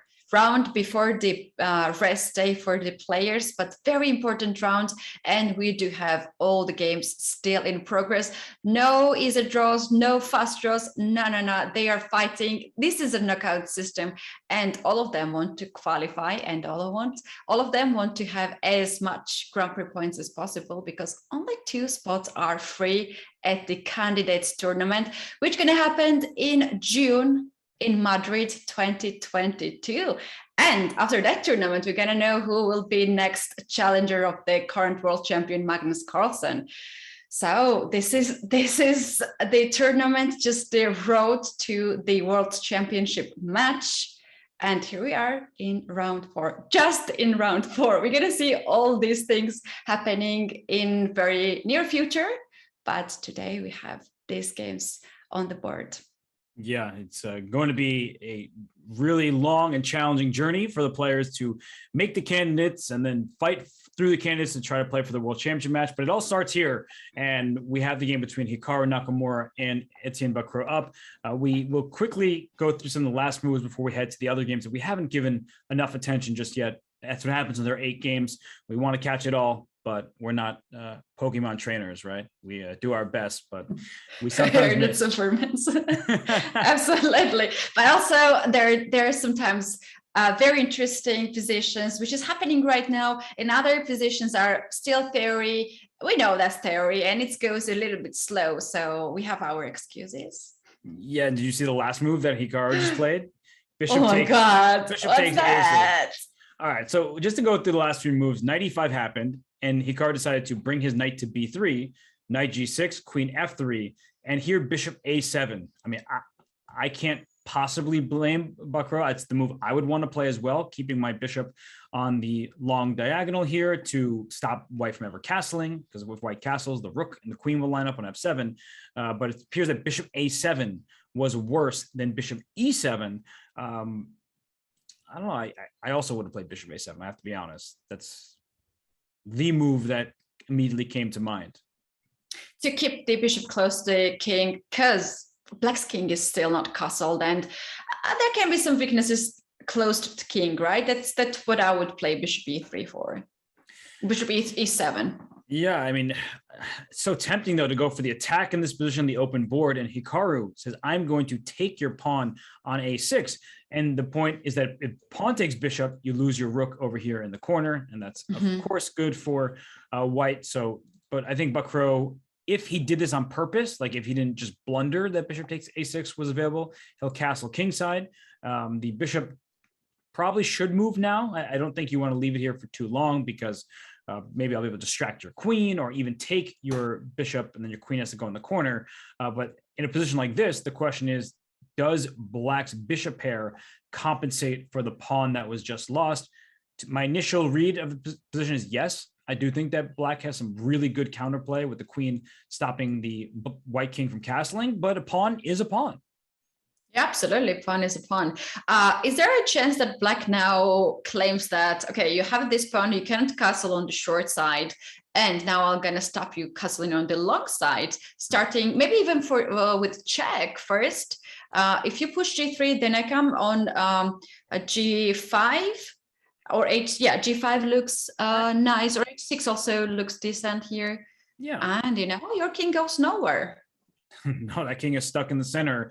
And if Black gets like 2 moves, f5 and e5, white's just in huge trouble, right? So, wow, this is a really interesting position where we all like to be up a pawn if we can, but we also like our king castle and safe. And suddenly Black's king is safer than white's, even though there's no immediate checkmate attack. Moves like knight e5 are about to happen. I mentioned ideas of pushing the pawns in the center, sure, but I want to get this bishop out. So bishop quickly trying to come to a square like c6.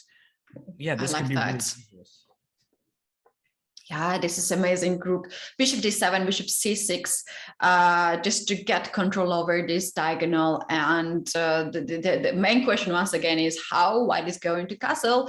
And if you do this artificial castle on the short side, king f1, king g2, bishop d7 and bishop c6, white is just running for to that. And you can always push f5 to control e4 square, so there will be no cover on e4 square. And additionally, you can push this pawn forwards to open up the f file. Yeah, no, there are so many options here that I'm starting to see for Black to attack with. And the move castle was in fact played by Bacrot. And if these clocks are accurate, the games are being relayed. Sometimes they're not completely up to speed, but Bacrot has far more time than Hikaru does. And this position, for the moment, seems easier to play for Black. Now, if you make a mistake after bishop d3 and play, oh, I'll play queen e7, just like a calm move, then once white castles queenside, of course, you have the advantage. So that's a big difference. The king can tuck itself on b1. Now white starts attacking the Black king, and you're up a pawn. The material is really important. So I think that you will either play queen g5 or queen h4 check first. I do like that move, queen h4. Now that you mention it, and sitting on h6, it's a weird place for the queen to be, but it's also less out in the open. Whereas after queen g5, you might have to look out for an h4 move or knight f6. Yes, exactly. Right, you said it, and there's an immediate pressure on Black's position. Yeah, knight h4. Oh, sorry, queen h4. This pretty much forces white to push g3. Otherwise, there's also queen g3 move. Can white also play that one? Yeah, I'll go do the same thing. Same. Queen h6. And you still can't castle kingside. You can try to castle queenside with knight d2, but it feels like even if I play bishop d4 or bishop e3 or bishop b8, like black has very clear compensation. Yeah, bishop d4 actually threatens after long castle to take this knight and take a3 pawn. And that's not actually what white dreams of in this position.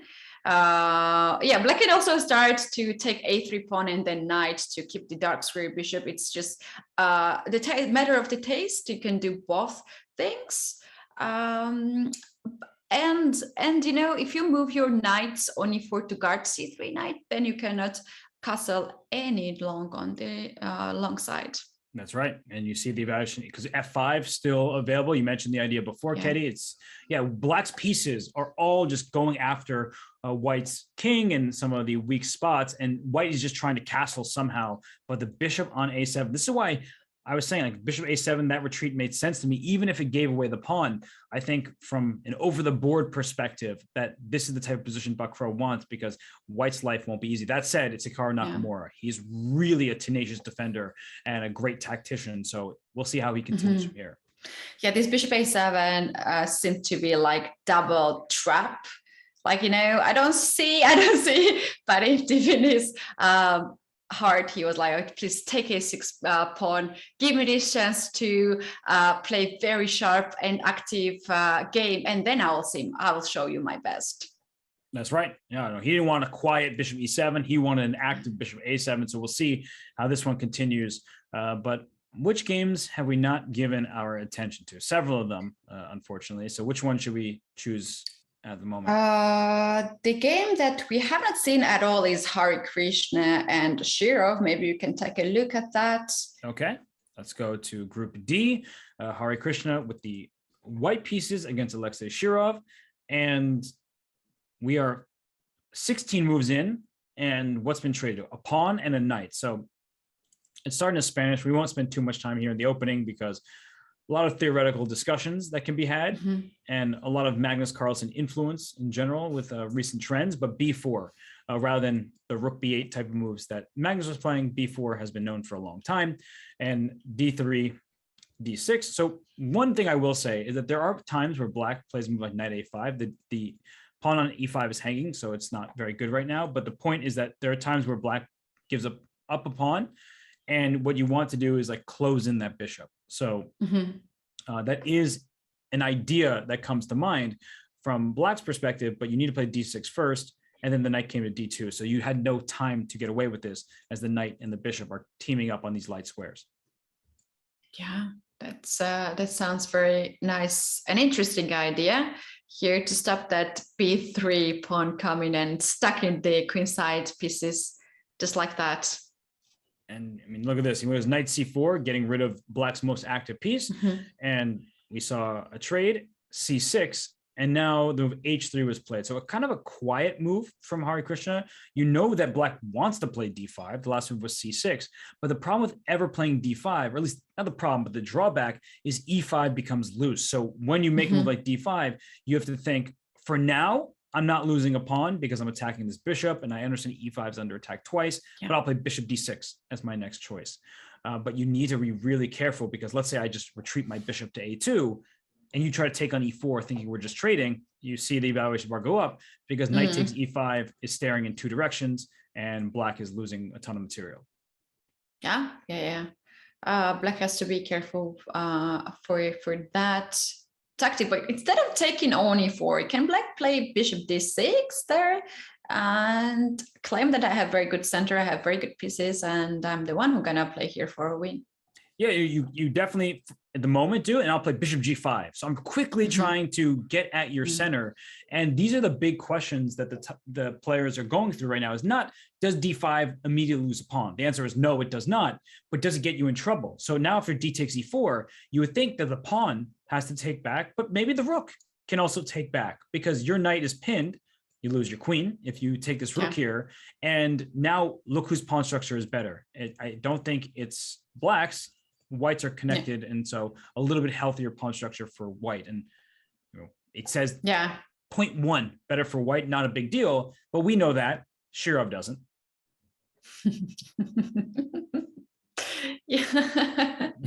He knows too, but he spent quite a lot of time here, 40 minutes, and white has 1 minute if these times are the clock is accurate here what we have, but he clearly spent more time than Hare Krishna, because Hare Krishna, he was dictating the opening a bit. He figured this is where he wanted to go. And right now, this is actually quite a critical moment. We tend to think of critical moments as one with tactics, with the decision, do I make my king unsafe, go for an attack, or do I play quietly? D5 will change the nature of this game from one where black is a bit passive, though is solid, to one where black gains some activity, but also creates some targets for white to go after. So this move D5 will be played before white can make a move like D4, for example. And so it's a really big decision for Shirov. Yeah, can I suggest here a move for Shirov, something like bishop e6, and I'm sacrificing the pawn on a6. If you take that pawn, I will play then bishop b3 to attack your queen. You have to move away your queen, and then queen a5 then to attack the bishop and c3 pawn at the same time. Your bishop is struggling to find a square. You might come back on c4, and then I will take that bishop and I will ruin your pawn structure. Yeah, and you recently, even if you don't win this pawn, the pawn structure is not looking very good for white. You have an extra pawn, but really compromised structure. While black has one pawn island, right? All are connected files, adjacent files. So I like that idea. And then I wonder, what if I take on e6, and then we get this position where you have these double pawns? Maybe I just go d4, encourage you to take, and after pawn takes d4, you have these pawns here, which are a bit loose in the position. And if I can play e5, I'm going to leave you with some isolated pawns. Yeah, the 3 pawns versus 2, that's a significant difference in these two sides of the pawns, and white can clearly create here some weaknesses in black's structure. Yeah, but bishop e6, it's an idea that you always have to explore. And even here, the game continues, because you may think, oh, Robert just had to play e5, so I'm going to play e5. That's not what I want anymore, because I've closed the position and I know black will try to strike with c5 and knight e4 ideas. So I would take, and now you still have a weakness here, and you have a weakness here. And my isolated pawn isn't as much of a problem, because white strikes first, bishop f4, queen c2, knight e5. All of my pieces are going to very natural squares, and I think that black's structure is quite weak. Yeah, it is quite weak, and white can start right away the attack of the black's weaknesses, and black cannot even put up any pressure on d4 pawn right now, as white's pieces are, for instance, knight is well on f3 guarding that, and it takes some time for black as well to move around a little bit with the pieces and create some danger for d4 pawn. For sure. So really big moment here for Shirov, and he's had bad results in the last 2 games. He lost to Dominguez, and he had white in that game. Then he lost to Wesley So with black. Here he gets Hare Krishna. So we're all focused on Wesley So, Leonard Dominguez, who are leading the group and the highest 2 rated players. Hare Krishna, he replaced Wei Yi for the entire Grand Prix legs. So he is going to play in 2 events. If he wins this game, and the game between Wesley and Dominguez is a draw, he will join them in first place. So let us not forget about Pentela Hare Krishna, who is a phenomenal player. He's a bit under the radar right now, but he can make his presence felt. Yeah, absolutely. And what we have seen so far shows us that he's very well prepared for this tournament, and he was ready for this field to play and to compete. 100%. Yeah, he came ready. His preparation has been stellar, and he has a good chance in this game and in others. So we'll see how he continues this one. Other games also looking interesting. We haven't touched on the game between Oparin and Fedoseev, so I think that makes sense to go to that game. Yeah, and also looks quite interesting, that game. You told me earlier, preparing me before we go there, and I wanted to suggest that there is something interesting. And when we have moves like h4, h5, g4, g5, it's always interesting to see. I'm looking at this position. So white hasn't castled, black's king is in the corner, and h4 was played to go towards the black king here. And there's double pawns on the queen side, which leaves an open file. Anytime you have a double pawn, you have an open file. So that's some good news for black. And the big question, once I see a king on h8, I'm wondering, is f5 a good decision?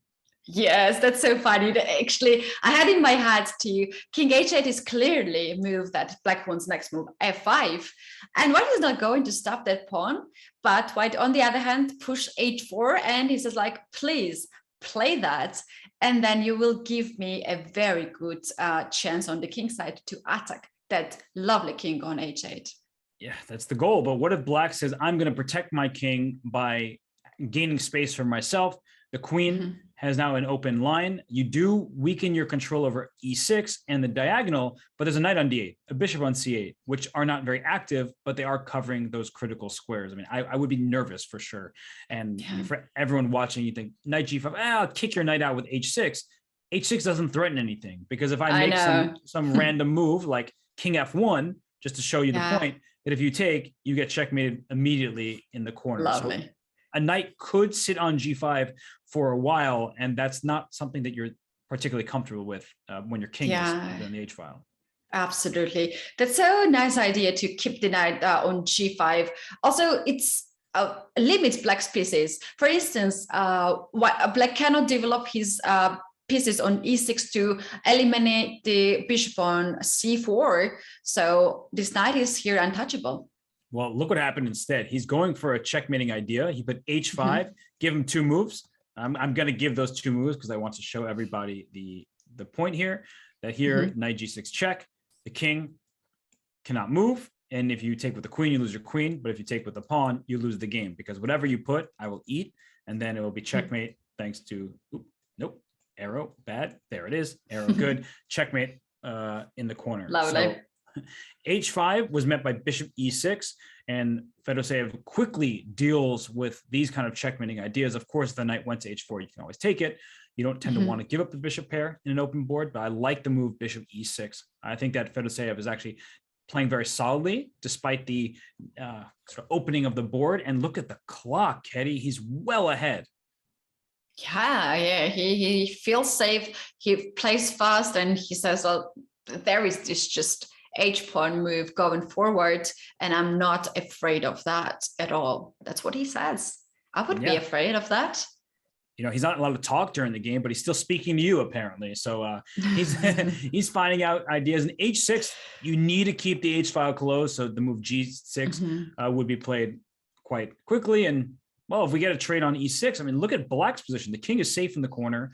These pawns are nicely placed here. The rook is on an opening file, and in the end game or later in the game, Kenny, the pawn on h6 can be something that black can go after, and white won't be able to easily defend it.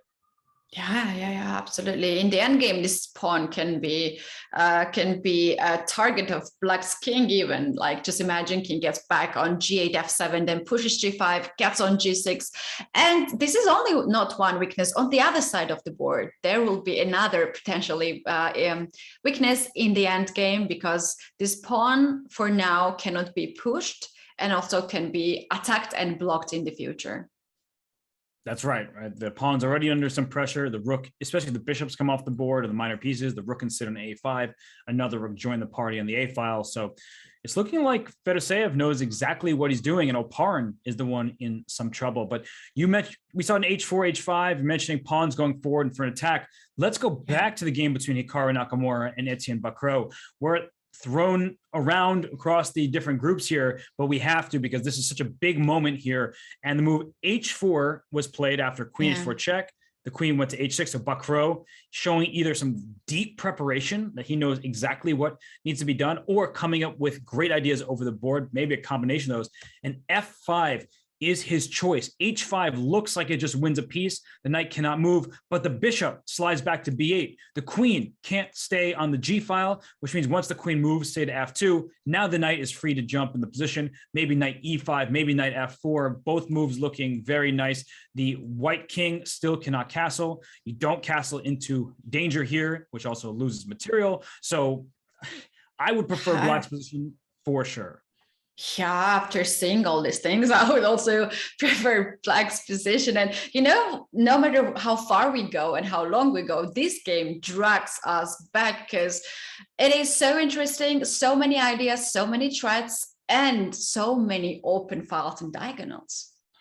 The white king can't castle. And if black had a choice, there's sometimes where you say, please throw my E6 pawn off the board, open up the E file, I want to give you a check. When you're down material, you do get open files. Here, the A file is open. We talked about how that could be useful in some other positions. For example, knight D2, we were looking at bishop D4 as an idea to try to take and go after the A file. So I do think that black is the side for choice. It just feels like white's in some serious danger, and one mistake can lose you the game, whereas black's pieces are very active right now, and the king on G8 is safer than the white king on E1. Mm-hmm. Yeah, absolutely. It's way safer. There is this threat of H5 and to win the knight, to pin the knight. But as we have seen, there are so many resources for black that the knight will be safe. And even, you know, if you push this pawn too much, this might cause your weaknesses. Like in the future, this pawn will be lost. That's right. And, you know, there's so many problems. Another example of pawn going too far and being lost. Let's say white says, okay, you're attacking me. I'm going to try to trade queens. Now, black can move the queen away to like G7 or something. But even after the queen trade, white's only up one pawn. And when I play bishop E3, you're going to be up 0 pawns because I'm going to go take your pawn on G5. Black has the bishop pair, plenty of open space. The king still can't castle. It doesn't necessarily need to castle, but you can't. Yeah. And I'm going to take this pawn on G5, and black is absolutely much good position. Look at the pawns also in the center. They can move forward, and if E5, E4, F4, they can take so much squares in the space from white's pieces and give more space to black's pieces. So those pawns are unstoppable. They're not white's pawns. They're the pieces also knight on B3, knight on C3. They are not really into the game. So if we even get this game into the end game, which might be the dream to go for white, as there is a crazy attack and the danger for the kid, white is still not safe there. That's right. He went knight D2, trying desperately to castle queenside. I mean, you give white one free turn, the king gets out of the center, castles, the rook will be on D1 and it can enter the position. That doesn't solve all of white's problems, but it does solve some of them. So you don't want to allow simple castle queenside. Bishop D4 still is an option. We mentioned bishop to B8. I still think that the bishop can go to B8 and then decide, do I go to E5? Do I go to F4 to join the queen in the attack? And black has many options here. I think Bacrot is going to slow down a bit, unless he really is in preparation still. He'll slow down a bit and try to figure out the right way forward. Yeah, but remember this game Bacrot against Grischuk, he also had such a huge advantage in there. Grischuk just simply waiting for him to win, and we have seen then he missed this chance and Grischuk took over the game. So there was quite a lesson for Bacrot that, you know, this is not just a random tournament. This is very strong tournament. It's a Grand Prix, all these strong opponents. So if you have an advantage, you have to take that one right away and try to find a very precise way to get a point. That's right. I mean, so many moves possible here for black. We mentioned bishop D4, there's bishop B8, there's even queen F4, like trading the queens in a position like this. So your knight jumps in, attacks the bishop, attacks this pawn. The one thing is that when white castles queenside, G2 cannot be captured. Because if you take on G2, rook G1, I know your bishop's here. I see it. Don't worry. I'm giving up a rook for a bishop because I'm going to win your knight next. And I get 2 minor pieces for the rook, completely winning for white. So you need to be a little bit careful, because if you think that this is just going to be for sure fine for black, you are correct on one hand, because the evaluation bar still says Black's doing completely fine. But now you're down a pawn. This knight can come to c4. The e6 pawn, while it's protected, it's not going to be able to advance so easily, and thus that gives white something to go after, and that's not what you want if you're Bacrot. Yeah, absolutely. That's not anymore. Not anymore. He gave once a chance to his opponent, and the opponent used it, and he doesn't want to give up that for the second time. What really bothers me here is a time issue, additionally, because it's a huge time difference, and very often this time difference says that one side feels that he's in danger and he's spending more time to figure out how to avoid all these threats and weaknesses that is in the position. That's right. And it's clearly Hikaru who has more things to be concerned about in the immediate positions. But if he is able to cows a queen side, if he's able to coordinate his pieces, he does have an extra pawn. So we can't forget about the material, even though the engine likes black. We like black's position. I'm sure Bacrot and Hikaru both like black's position. It's one of those things where if you're not playing very, very precise chess, and then the pieces come to life for white, now you're in trouble down the material. And especially if pieces get traded, that's when the extra material makes its presence even more felt. Yeah, absolutely. We're gonna get the move from black very soon. Can we meanwhile go to the game of Vidit and Aronian, because we do have there already endgame, a few pieces on the board. Queens are traded, and seems like Vidit's pieces are very active. Okay, so let's go to Vidit against Aronian. And Vidit, he really needs to win this game because he's a point behind Aronian. He has the white pieces. Levon will get another white going forward. So the chances won't be good for Vidit to win the group. And I'm looking at this game, Keddy. I'm not liking the chances for Vidit. We're trading off. White is better because after, let's say, rook takes a3, bishop takes a3, I think this pawn on c4 can just be chased. Like you bring your king in the center, you go after this pawn. But in these positions, even if you're a pawn up with same colored bishops on the pawns on the same side of the board, feels like the chances to draw are huge. And I am not positive that white will easily get this pawn. You need to bring your king to c3 and then team up with your rook. But even there, I feel like it's not going to give white too many winning chances. Yeah, for this reason, it's like too few pieces on the board. Now, after rook takes a3, should Vidit keep the rook on the board and, for instance, play rook on c2, guard his bishop there, and also try to, in the future, to attack on c4?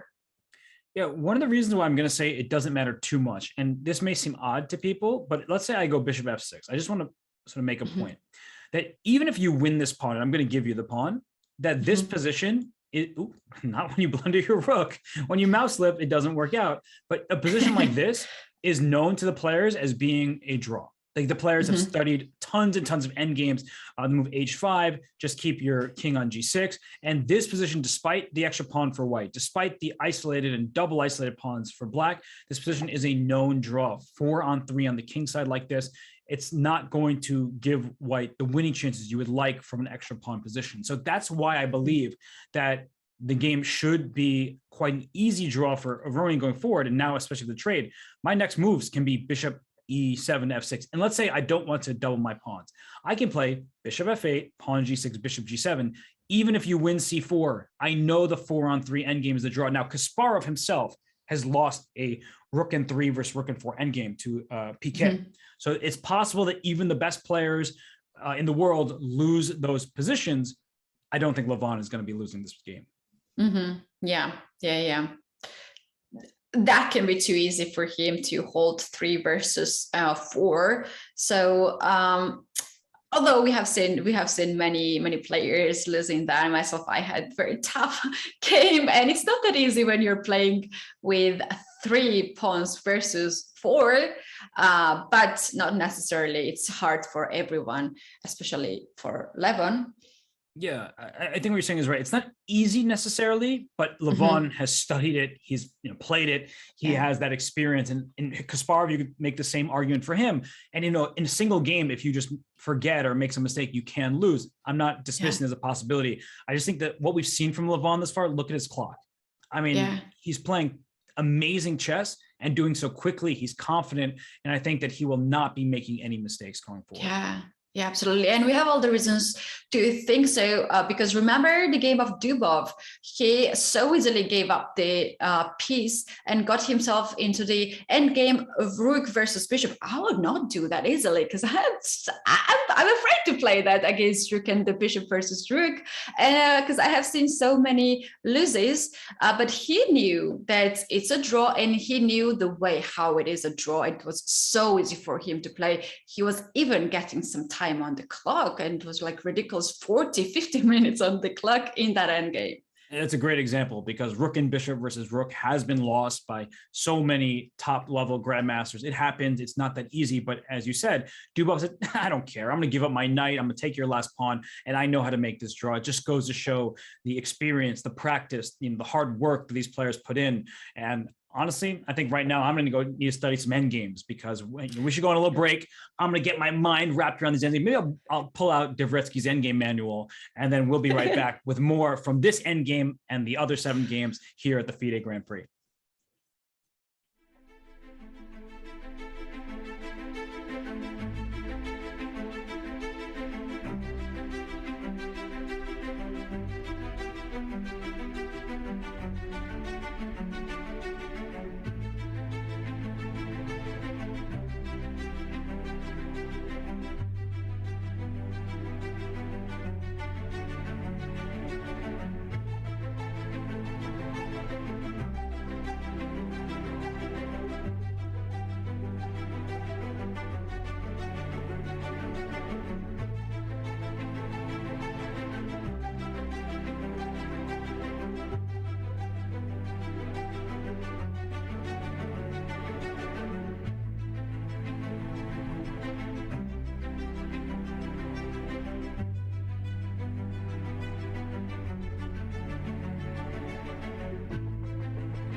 think I need some of that coaching to retry my mistakes, to learn from them.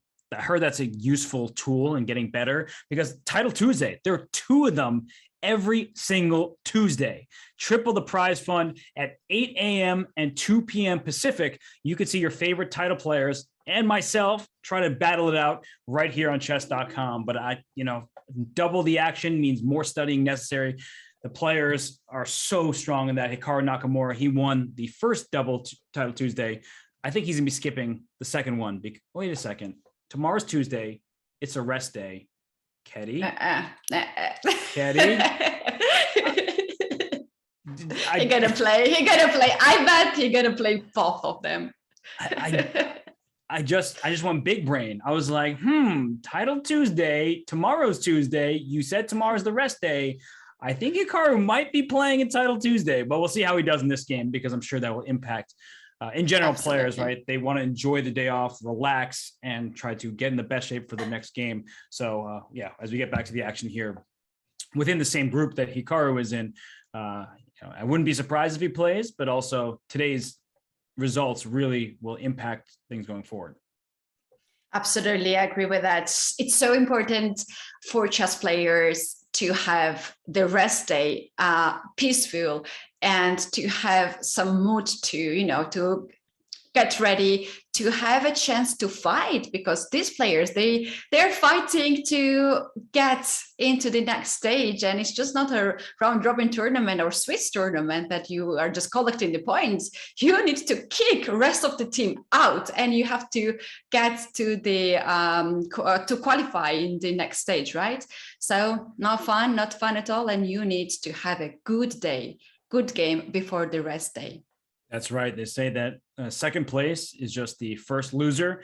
And in this format, that is the case, right? Only the winner of the group moves on to the knockout, and that's where all the Grand Prix points sit. So in this game, Keddy, this is known, and the structure at least is known, where the white has the bishop pair, but the bishop on b2 staring into its own pawn. So I think the last thing that black really wants to do is this move here. If you play e takes d4, you're about to see that the bar go up, and exactly the reason why is straightforward. You've opened this bishop up. There was a pawn here and a pawn here. The bishop wasn't getting a fully open diagonal. Now you have voluntarily allowed the bishop to see the full board. So that would be a huge strategic error and a blunder. Even though it's just a pawn trade, that would be a blunder at this level of players. Absolutely. This bishop on b2, we have seen how powerful it was. And, it was Esipenko who saw it even better than us, because he played against Hikaru. He lost the game because of that bishop. And in the end, bishop f6, we would all remember. If you don't remember that, go ahead, check for that video. We just recorded a recap from that day, and we picked up the game where the bishop on b2 was horrible for Esipenko. And the reason why he pushed this pawn c5 and e5 is not to activate b2 bishop, but instead to set up the fire on the d4 pawn in the center, and also to have an opportunity for light square bishop to develop on this diagonal on f5 or on e6. Just to be here, it's additional. Maybe he will develop it still on b7 to have this long diagonal. But the main reason, as I mentioned earlier, is d4 pawn. Later, black can bring the rook on d file, and that's too much pressure here. That's exactly right. And rook d8 was just played as soon as you were mentioning it. So good job there. And the bishop doesn't need to develop just yet. You're creating even more tension in the center, and the bishop will decide, as Keddy was saying, does it go to f5? Does it go to e6? Does it go to b7? There are choices for that piece. And I think an important lesson as well is that, let's say rook d8 wasn't played, but some other kind of like bishop b7, normal move.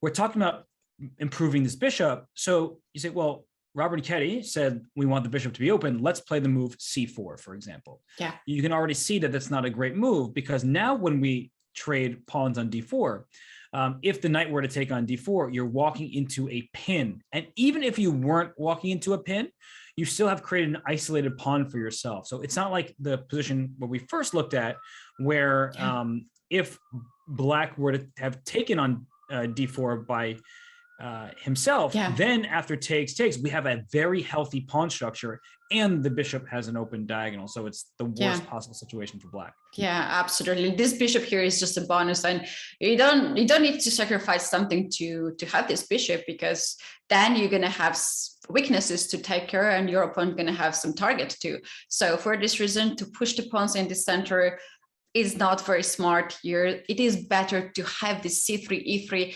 because d4 is gonna be a weakness on this file, and black is clearly showing that he's going after d4 pawn.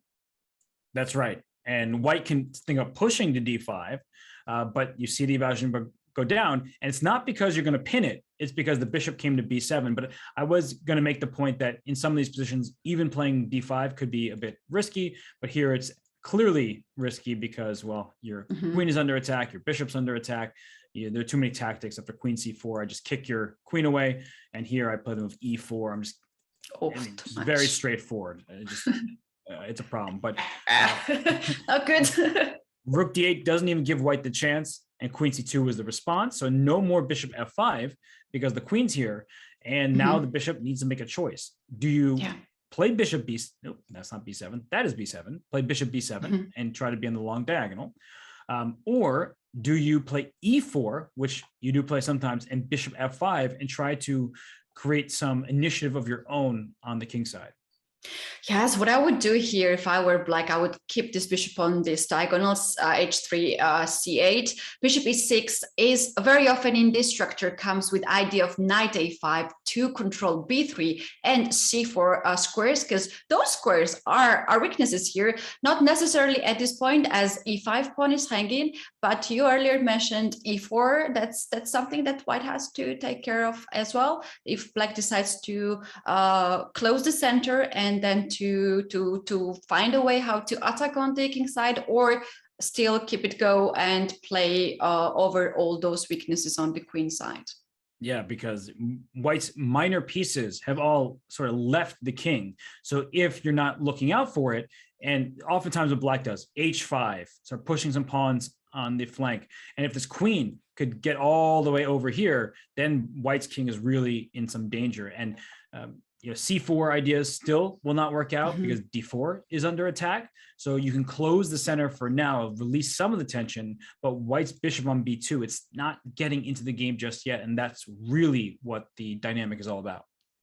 Yeah, absolutely. And this too, I'm sure they are keeping the eye on Hikaru and Bacrot game, because they're just half a point behind Hikaru, and these two Russian grandmasters, they both have a chance to catch up the leader or even get more score than he has.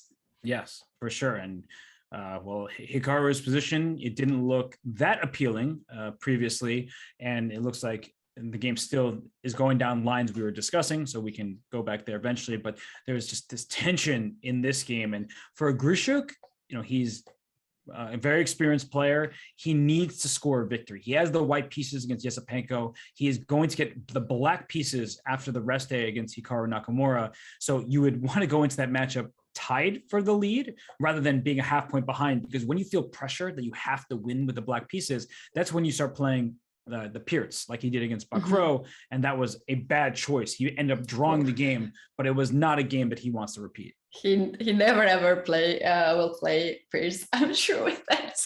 But earlier you were talking about that because of something you are not playing at this tournament, but you're guessing every move of the leader of the group, Aronian. Look at the end game he's having against Vidit.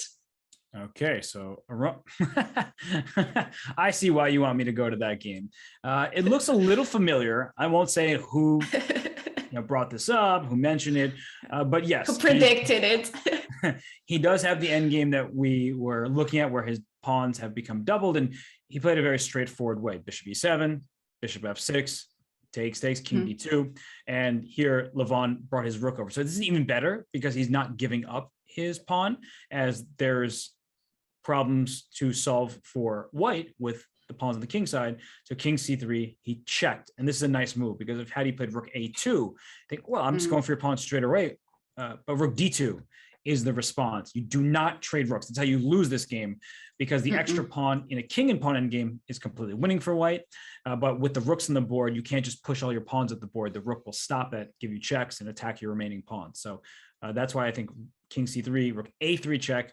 The king went to b2, and now after rook, here we see a repetition. There's also a point of this check. For, in the end game, usually it's not very good to give a check unless you know that's a purpose for it. For instance, if white here captures c4 pawn, that's free, it's delicious pawn. Then black comes here, rook a2, and f2, h2 are hanging. And if black managed to get one of those pawns, then it's going to be like equal situation on the king side, and black will not have any worries at all.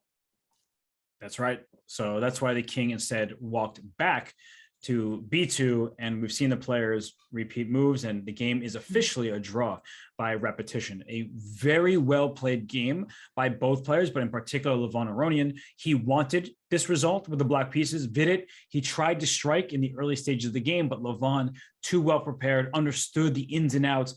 He was never in any true danger. We showed some lines where he could have been in trouble, but Ketty, what a performance by Levon Aronian thus far. Amazing. This is really amazing what he's doing. He's showing best shape of him, and I'm sure he has tons of followers and fans, and they are very happy because maybe Levon is the one who will get one of those two spots at the candidates. Yeah, I mean, he is right now, if you had to put betting odds on somebody, considering he's leading his group he's his first choice for sure. He has to be the first choice, because at the very least, he's well on his way to making the knockout, whereas all other groups in this first leg here, unclear. We have Dominguez and Wesley So with Hare Krishna trying to chase them down. We have Nakamura in first with Grischuk trying to win this game and catch up to him. And then, of course, in Group B, we have it anyone's opportunity. Wojtaszek has in the lead. Rapport is playing him right now. So maybe it's time to go back to the game between Rapport and Wojtaszek, because we liked the position against the isolated pawn.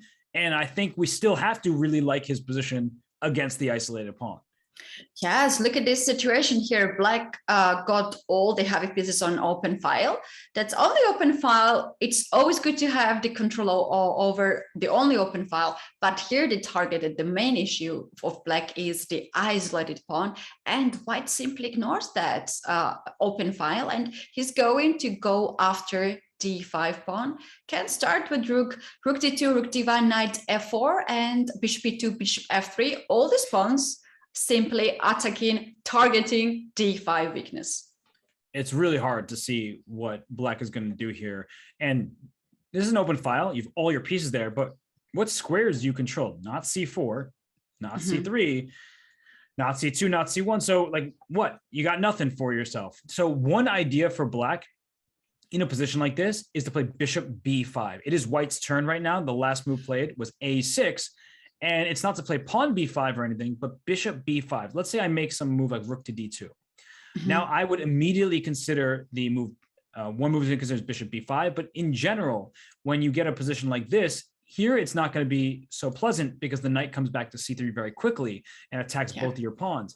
But the point is that you can try to use the line to infiltrate. Say the knight had jumped away from e2 first. I think that's a better example. Like knight to f4, trying to go for the pawn here. Well, I guess you're allowed d4, which you don't want either. So that's a really bad thing. I don't know how to make it work, but the point is that there is a moment where bishop b5 could be an idea for black to start trying to trade off pieces. And actually, let me go back to that variation before and take with my queen on b5. And you play knight to c3, you fork my pawns here. But if we go to a position where you're only up one pawn in a rook, 94, you have a knight f4. It works. Great. Thank you. You solved my problems for me. So 94, and white will still be better because of these pawns. But even if you win one, we saw what was happening in Vidit and Levon's game. Let's say these pawns are traded. We have the 4-on-3 on the same side of the board, which should be a draw. So that at least black can be rest assured that there are some chances to give up a pawn and try to make a draw, even though white is obviously much better. Absolutely. And the rook endgame is the right endgame to go from the isolated pawn to try your best to hold. Because if we come back at the position what we have right now, and if we think what possible endgames we can have, knight versus knight, oh no, then I don't like that. I have weakness on d5. I don't know, maybe I'll create the second weakness in the future, so it's going to be really bad. But if we keep the bishop, that's the same color bishop, and it's going to be stuck with these pawns, not working. And to keep the queens on the board, that's quite hard. Usually those pieces are the first to be traded, and the rook endgame is the most safe line for black to the road to make a draw. That's right. And, you know, in endgames without the queens and the rooks, this king often comes to a square like d4 and goes for the attack. You've made a good point. The bishops being on the board, the bishop can defend the d5 pawn, but the white bishop will be more active, putting pressure. And there are always going to be opportunities for black to hold. It's not like black's position is that terrible right now, but it's clearly worse and much easier for white to play. And another example is, let's say knight e4 is played. There are moments where you just take, and now black doesn't have an isolated pawn anymore, but look at this knight. That's on a dark square. Your bishop can never attack it. And a knight takes away many of those bishop squares. So the knight is just a beautiful, beautiful piece. I don't think this would be much of anything, especially because there's still some problems to solve on the queen side and the open c file, things like that. But you can sort of transition from one advantage to another in some positions and still have good chances. Absolutely. And this knight on d4 for now controls c2, very important square. And also in the future, d file can be open at any moment white would like to, and just move the knight away and this file will be open. And black's not so simply can access on c file. So that's the little bit of nuances when we do have isolated pawn positions can appear. And, you know, the isolated pawn is not the favorite of many chess players. Not at all. And I by the way, for a reason. No, 100%. And I do really like some queen a5 because bishop a4 is the threat, but you also take away rook d2 moves. So, you know, we've been talking about all the pluses in white's position that they all remain true. But what Wojtaszek is doing is really, really smart because he is kicking the rook either off the d file or the queen off of b3. And if you make a move, the only move the queen has, you don't want to play queen b4 very badly, because now when we trade, it's white with the bad pawns. So that would not be too good, even though white still is fine. And if the queen goes to a2, you know, the queen is sort of on the side of the board over here. What's next? You don't have rook to d2. You never really want to play b4 because then you give the rook access on the c file. So black is holding everything together for the time being in a nice way. Yes, absolutely. And in that case, after queen a5, if white goes with bishop f5 and try to trade the bishops, in this case, black can play bishop a4, attacking the queen. Queen goes on d3. Black will capture this rook. White will capture the rook on c8. And in this position, I kind of have a feeling that black can be a little bit relieved to get rid of that light square bishop. I completely agreed. You know, it's a funny trade of rooks, like the bishops both take some rooks in the position. And here, let's say we even get to this, where, yeah, black has more control over the c file than in the previous position, because in order to attack d5, you need to move your knight. But if you move your knight, then the rook and the queen can start aiming down the c file. So I think that this is a much better position for black than the ones we've previously been looking at. The e4 square, this knight can hop to because there's no bishop that can capture it. So I'm with you that bishop f5 actually is a really interesting move, but maybe black is happy to see the rooks and the bishops get traded. Yeah, absolutely. There is something happening in the game of Hikaru and Bacrot. Sorry to bring you so fast to this game, but I see that last moves, Bacrot is repeating the bishop moves. Is that right? Oh, wow. So they made a draw. Bishop b8, queen f2, bishop a7, and back and forth we go. And that's a draw by repetition. And that's a very fair result at the moment, because if the queen went to e2, then the knight comes into f4 with tempo against the queen, against the bishop, against the g2 pawn. You see the evaluation bar sinking lower. This would be bad news for white. And where else can your queen go? Queen f3, there's knight e5, hitting the queen and the bishop. Queen h3, there's knight f4. So white has no choice. And Bacrot, on the other hand, he has a bit of a choice, but let's say he made a move like knight to e5. We're talking about this as an option. Now white castles and say, all right, I'll take your bishop here. This is what we were speaking about, where black's position objectively, with the help of the engine, is fine, but you're down a pawn. The knight now has a square to go to. The e file is open. This e6 pawn can be a bit of a target. So I completely understand why both players felt that they should repeat moves, and the position objectively is around level. So the repetition might just have been a good choice. Yeah, you think so? With all the respect to everyone, I think if for instance, Vincent Keymer had a chance, like younger player had a chance, they will for sure go here and try to win, because they won't fight. They don't have much of the tournaments, much of the choice, and they are taking these one-time chances, and they are going sometimes all in to win and to get the score. But here, Bacrot seems to be too safe to me. Like, you have everything with black, you sacrifice the pawn, you have such a beautiful bishop, and also the center queen also controls the diagonal here, and white's king is still in the center. So for me, I think that's too safe approach from Bacrot. Yeah, I think that if Hikaru had the black pieces, he would have played for a win at this point. 100%. And, part of it has to do with the ratings, part of the standings. Hikaru came to the Grand Prix trying to win his group, qualify for the candidates. Bacrot would love for that to happen, but it's not likely based on his rating and the strength of everybody else. So it's a fair result, but I agree with you that another player, maybe on a different day, even Bacrot himself would have played for more, but he undoubtedly was worried that if the game continues and he's down a pawn, that he may be more likely to make a mistake than Hikaru is, and that's why he's decided that a draw is the right decision for himself. All right. We're gonna see if that decision from Bacrot was the right one by the time. But for now, we do have two games with a draw. They have been ended. Shall we very quickly go to the game of Dominguez and Wesley So, because we do have some updates over there, and this game is very important for the group.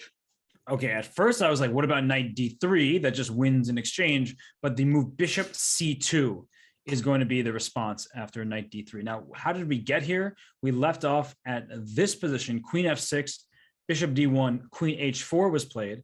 And here Dominguez went bishop d2, c6. So don't play e5. We talked about the consequence with f6, rook c1, and Wesley said, okay, you don't have to move your pawn. I'm still trying to open up the file. And I would now play e5, but that's because I'm a bit scared of what Wesley So is doing.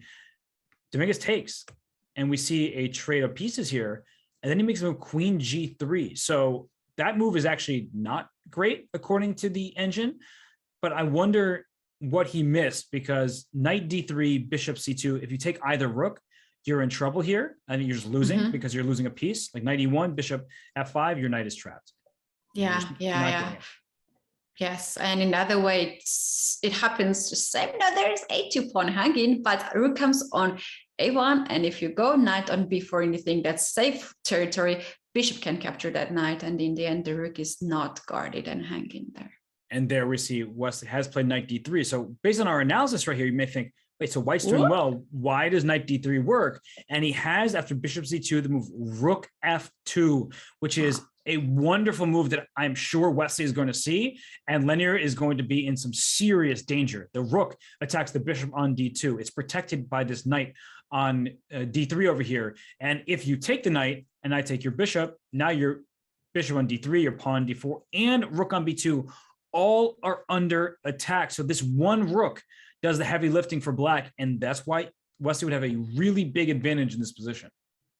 Wow, knight d3 and rook f2 is such a beautiful save here for black. And not only the save, but this rook gets on the second rank and creates so much of the danger. Can here white play something like rook, bishop e3 instead to target this rook? So bishop e3 is possible, but now I take your bishop. So this rook is a renegade rook. No matter if you don't take the knight on d3, I guess you do have one choice, bishop c3, but I was saying no matter what you do, I'm going to take something with my rook. Like if you play rook d1, I could take your bishop on d2. I could also take your rook, I guess, because now the bishop is hanging over here. Once you take this one, if you bring this rook over, I was just going to take on d2, because if you take, now I take your rook and I'm up a piece. If you take the knight, then I take your pawn. So black is winning material here.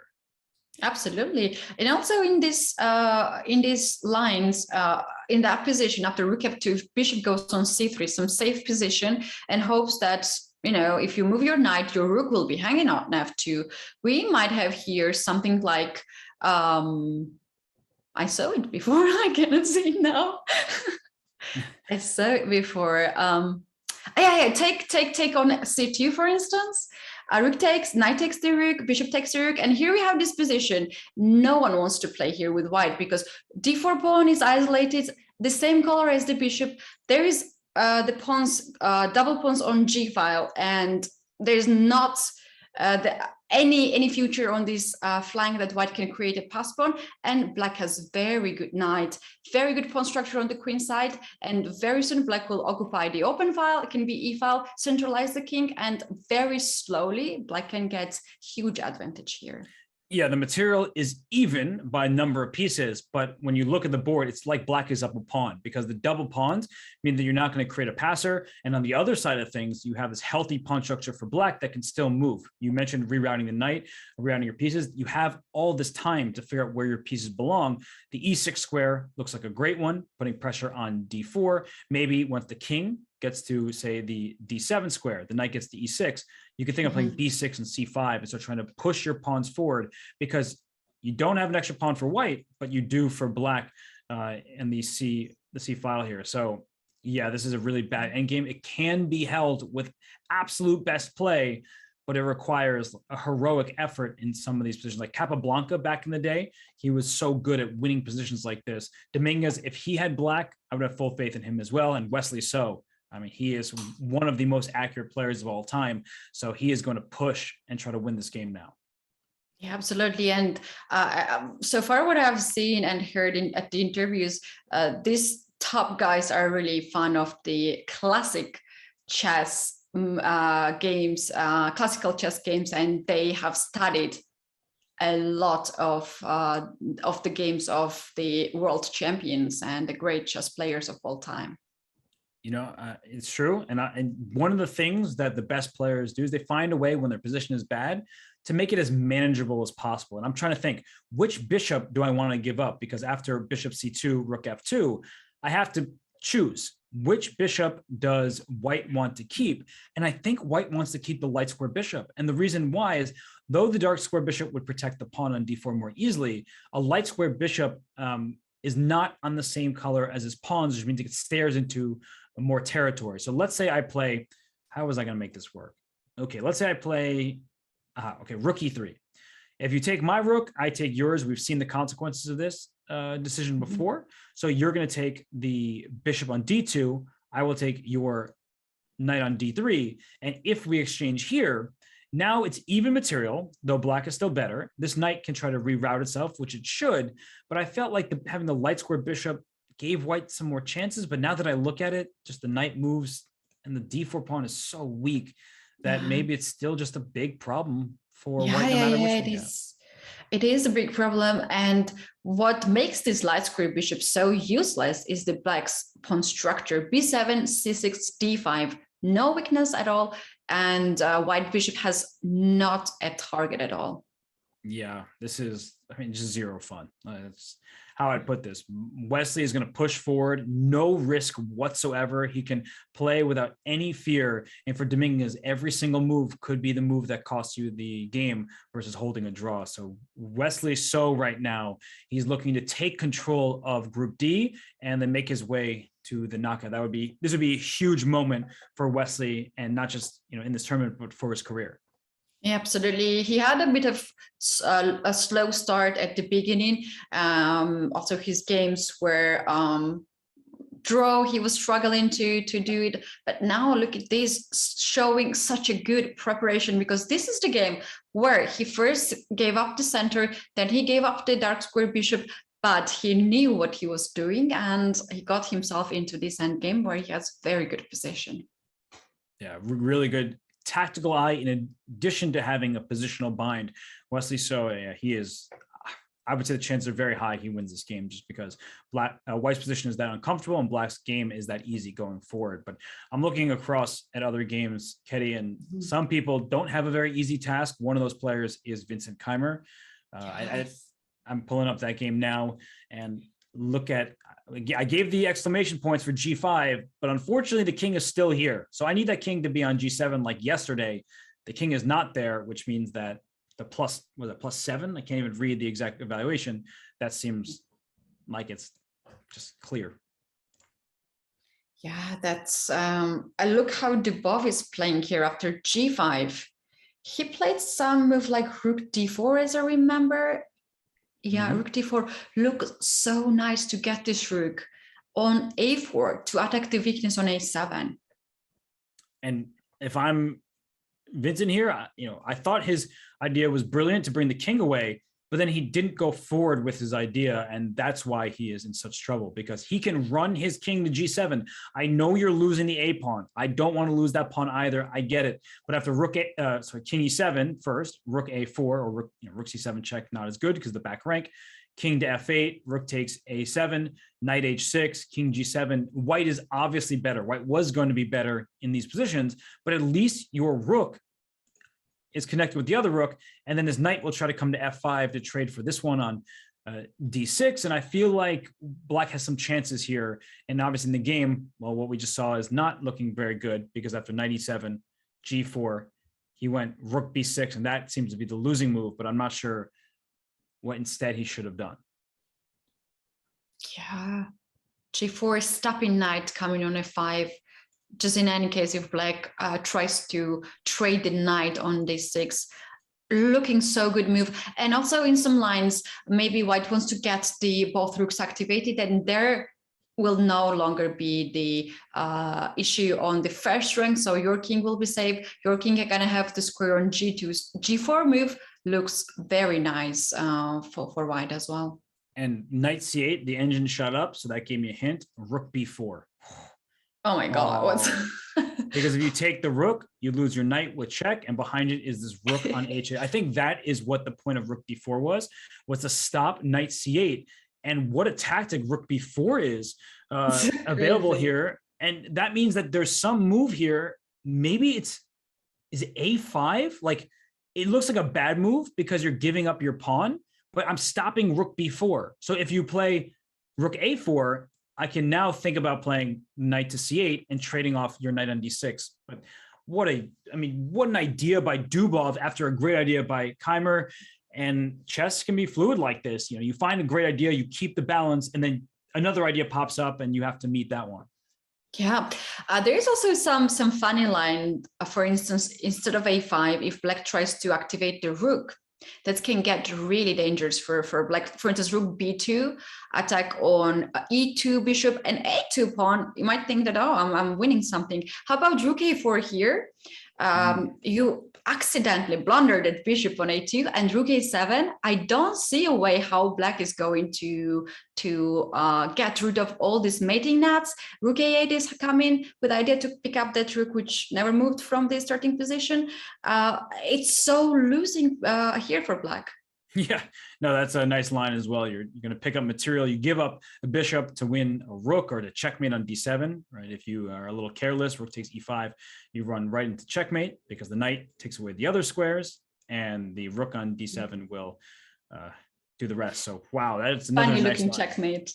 Yeah, no, it's another nice line. So it looks like Rook B4 was the idea that was missed by Vincent, and I think it probably came as a shock to him that he couldn't just bring his Knight around. And what happened in the game, instead of, this was Rook B6, but then Dubov played Bishop B5. So your king's not going anywhere. Rook back to B8. No, that's a really sad move to have to make. And look what happened here. So the Rook went back to B8, Rook A4, Knight C8, Rook takes, and don't even take the rook on c8, rook takes a7, and after rook c7, I think there is a clear problem where you lose your rook in the corner. Yeah, we have this position already on the board. They play really fast, but I don't know, we might expect resignation really soon here. White has an extra knight. Seems like Black cannot really start any counterplay. Rook e8 now is another threat. Checkmate is still on the board. Wow, that's too painful to the youngest participant of this event to have 2 days in a row such a bad end games.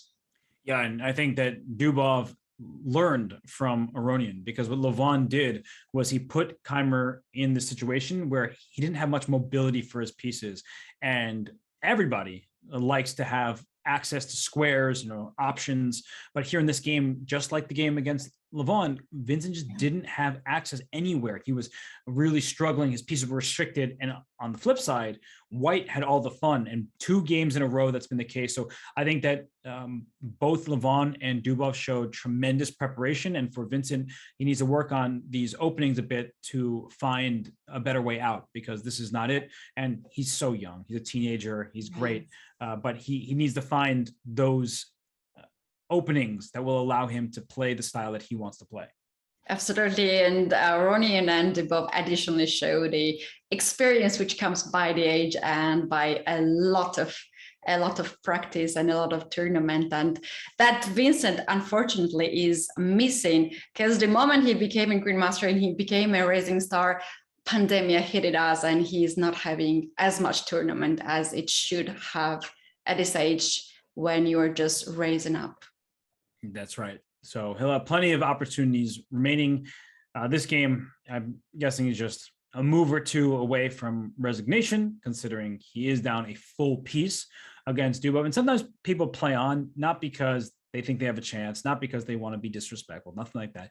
It's just out of like adrenaline. They're not happy with how things are going. They're just like in disgust. They make a few more moves. And for Vincent, I think that's happening here. But let's see, how do we end this game as cleanly as possible? A4, yeah, absolutely. A4 comes to mind, but you might lose your knight. So you do have to be a little bit careful if you are Dubov. Yeah, what many players and also myself need is some time and some moves to stop the clock, because that's the hardest part of the game, to admit that you lost it. You lost the fight. The game did not went the way you want, and you will never have a chance anymore. And you have to stop the clock and resign. That takes effort sometimes. You might need some minutes on the clock to do it, or you might need some more moves to do it. So that's what White is having right now, I think. Yeah, and even rook c. Okay, he's giving up the pawn a2 as knight c8 check is a fork, and if you take on a2, in comes this rook to c7.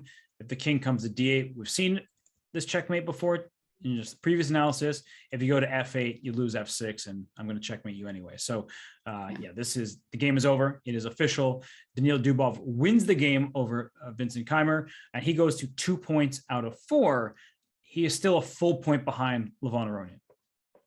Yeah, he is, but it's a good day to feel good very before the rest day, and then the rest of the tournament continues after tomorrow. Yeah. So with that win by Daniil Dubov, I think it's time grab a little bit of water, grab some popcorn, honestly, because some of these games are getting really electric. I'm excited for them. But for now, we'll take a quick break and return for more action from round 4 of the FIDE Grand Prix.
Welcome back, everybody, at FIDE Grand Prix 2022. I'm Katie. This is David. This is David. I just came up with his name now. I was not prepared. I didn't prepare my joke. I should not do it. I should not paste it.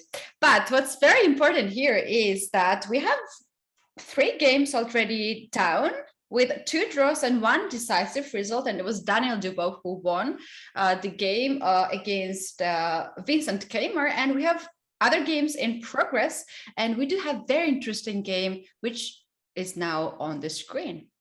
Yes, because we've been talking about Wojtaszek, we've been talking about Rapport, and Fedoseev says, what about me? I'm only a half point behind heading into this round, and with the black pieces, he is crushing Grigory Oparin. I mean, we saw the moment F5, and we were talking about some of the potential for white to get an attack on the black king. Fedoseev says, nah, no attack for you. And after the swap of bishops here, I mean, Grigory Oparin went king to D1. He didn't want to move his rook from A1, but look at how quickly he got into trouble, Ketty. The queen came to G4, and that move seems like very natural. So I don't fully understand the decision to play king to D1. Yeah, white wish this king is on E1 to play king F1 right now and guard G2 pawn, and this king is in between the rooks, and rooks cannot connect, and in just few moves. Look at this situation now. E4 is not good looking pawn, A4 is still there, G2 is hanging, and H5 is way to push there and not really threatening any kingside attack. So you're saying that all of white's pawns are under attack and they're not easy to defend. Okay, got it. Not good looking, not good looking. Well, I tried queen D3 and the evaluation bar started tanking. So mistakes often come in pairs in chess, and king D1 was, I mean, it's a clear indication that Oparin wasn't super comfortable with the position.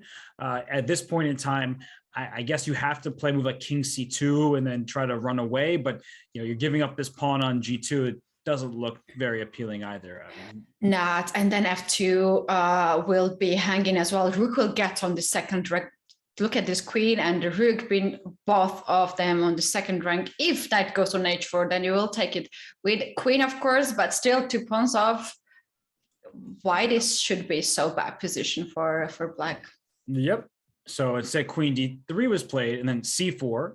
The queen can't take on C4 because then you just take on G2, and the rook and the knight are hanging. So the queen came to D3 because after queen takes G2, king E2 was the intended response. And even this is a bad position, but 1 move away from trapping this queen on G2. So like, it's wishful thinking. It wasn't going to work out, but that was the dream that Oparin wanted, to go for an attack on the king side. Instead, C4, and Ketty, look at how quickly the pieces come. Knight E6. He didn't even care about G2. It's not going anywhere. You can't push the pawn. You lose a knight. Rook G1, knight F4. King moved to C1 of all places, and then the queen took on H5, not even taking G2 yet. Queen G6 and G3 played, and knight D3. I mean, everything. But look, this position doesn't look good. The knight on D3 attacks the F2 pawn, also squeezes white's position so much. Knight C5 is an additional thing that black can always play to target D4, A4 pawns. F3 knight is, on the other hand, right now is not hanging, but queen G4, queen H5, or just to double the rooks on a file, not only attack the knight, but also F2 pawn. Not good position. No. Every single good thing in this position is happening for Fedoseev, and 0 good things are happening for Oparin. Look at the clock, by the way. Oparin has no time. His position is looking hopeless. He went knight H4. Fedoseev went queen to E6. F2 is under attack. You would take on H4 at any moment. Knight C5, as you pointed out, the B3 square, in addition to the E4 and the A4 pawns, D5, just to open up more of the board. We can go on and on and on and on, but I think, Ketty, we understand that Oparin is nearing resignation, even though he's only now 1 pawn. Yes. He's not having an easy time here at this tournament. But he was the one who made this choice to play king d1. At that point, white's position looked okay, but after just 1 move, seems like it was black only who played the game. Yeah, I don't truly understand the move, and it's easy to be an armchair critic where we're just watching the games, but I am trying to understand, like king d1, king c2 was probably the idea, and he didn't want to castle queenside because the a4 pawn is vulnerable, right? We can see a variation where we take and put queen e6. You're already losing this pawn. Like if we trade queens, you cannot protect the pawn a4. So the double pawns are great for black because they open up the file here for the rook. So that was, I mean, king d1 really is hard to fully grasp, but he's going to regret that move for sure. Yeah, absolutely. And it kind of makes me feeling that this move h4, h5 was maybe not the right time to try to attack the king when he was not ready for it. That's right. He didn't have the follow-up ready, and now we are in a position where, okay, I'm sure you could even just take on f5 and give up your rook for a knight and a pawn. You have 2 pawns, and this, I mean, that's not a knight. That's a stallion. That's a dragon. Yeah, look at that. You're throwing knight b4, double check. F2 is hanging. The king is nowhere good to go. It's, yes. That's a dragon putting the fire from the mouth. No, I like be scared of me. I'll jump anywhere and I will burn you. Yeah. Oh, that's savage. Can we go to the game of Wesley So and Dominguez? Because this game gonna end very soon. Wow. Look at the rooks, both rooks. Okay. Crazy. Okay. So what's happening here? It looks like Wesley is up 2 pawns to begin with, and Dominguez is going all in for the g7 pawn, but the king is just going to run up the board. There's no checkmate against this black king. In fact, it's going to help deliver a checkmate against white's king. If the king were, I'm just going to force it up here. The king goes here, and you make some move like rook g7, king to h3, and my threat is rook b1 checkmate because my rook is defended. Yeah, that's so funny. Checkmate that white can run into. And you know, this h4 pawn was played by Dominguez actually to stop king coming forward, because white could take the g7 pawn right away with a check, which looks so natural move. Why not to take that pawn? Then king goes on h6. You give a check on h7, king goes on g5. There is no more checks. But if you push h4, king g4, and we know already because we just saw it, this line. That's right. Trying to create a mating net, but it only opens up other avenues for the black king to walk down. And so after h4 here, you don't even have g4 to try to keep the king boxed in because the pawn can be captured. And yeah, I'm stealing all your pawns. So if we just go back a little bit to see how we got here, as the move rook e5 was just played, but you're down all the pawns. Knight d3, rook f2. He did take the knight on d3, and he decided, look at the evaluation bar. It goes from bad for white to losing in a turn. And he recognized the position was probably going to be lost. So he thought maybe I can create some chances against the black king, but it did not work out, and it wasn't going to. Wesley had this all mapped out because after takes, rook e7, the rook protects the b7 pawn. And here came the second rook, but black's rooks come first and black's king escapes. So just very straightforward. And it's sort of like, you know you're in bad shape, so you try desperately your one last chance, but it made it even easier for Wesley. Though one thing to watch out for is don't get mated back here. Yeah, don't get mated. And actually, this is quite tricky. Threat rook d8, like for instance, if black makes any not reasonable move, then rook d8 threatens a checkmate. If you go back king h7. Yeah, that's exactly. Rook goes back on e8 and threatens again checkmate. If you push g5 to have some space to breathe, to run away on g6, then h5 goes right away, and the situation changed completely. And it's now white who is threatening checkmate, and black cannot avoid that. And just to finish off the checkmating pattern, I mean, if you do nothing, rook h8. But if you play g6, no longer do you have rook h8, but you have rook check. The king has to go up to h6, and rook h8 delivers the mate because the rooks just take away all the king square. So you have to be a little bit careful here for Wesley. He throws in a check. He then took on a2 because now he's threatening mate from both directions. There's no time for rook to d8. So that check was important. The king goes back to f1. And how is he going to do this? I mean, there must be a bunch of winning moves, but you still need to be careful about this. So maybe he can just bring his rook back and defend. Yeah, that sounds the easiest plan here for black to avoid one threat that white creates. And you know what? After rook goes backwards, rook can go on a8, push the pawn of just like that, a4, a3, a2, and queen. You know, that's the passive way of doing it. Now I'm thinking, what if you just move your rook over here? And checkmate. Right, you throw in the checkmate. So you get rook d8. I say, okay, good for you. I check you. You have to block. We trade rooks. And now you can't checkmate me with only one rook. I can bring my king up. I can bring it back. Yeah. But either way, you don't have that second rook to deliver the mate. And so trading off a pair of rooks immediately wins for Wesley. Yes, that's too easy though. I agree. Yeah, so we might have the result in this game very soon, and new leader in the group D. If Wesley wins, that he might have 3 points and will be a clear leader in the group. We can switch now to the game of Rapport, Richard and Wojtaszek, because these two are also fighting for sole leader in the group, but we do have a bit of strange position there.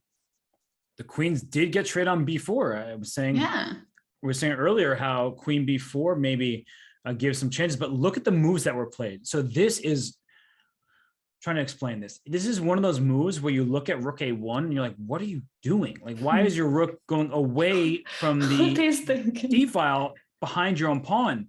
But Rapport saw deeply here. He says that if I trade queens on b4, my rook is perfectly placed on a1. So we saw h6 played, make sure there's no back rank checkmate, fine move. Here's queen b4, and you could play queen c5, but then we trade queens and I put my rook back on the d file. We're back where we started, better for white. Queen takes b4, a takes b4, and now there's another issue for black. King f8, g4. Let's expand. Why not?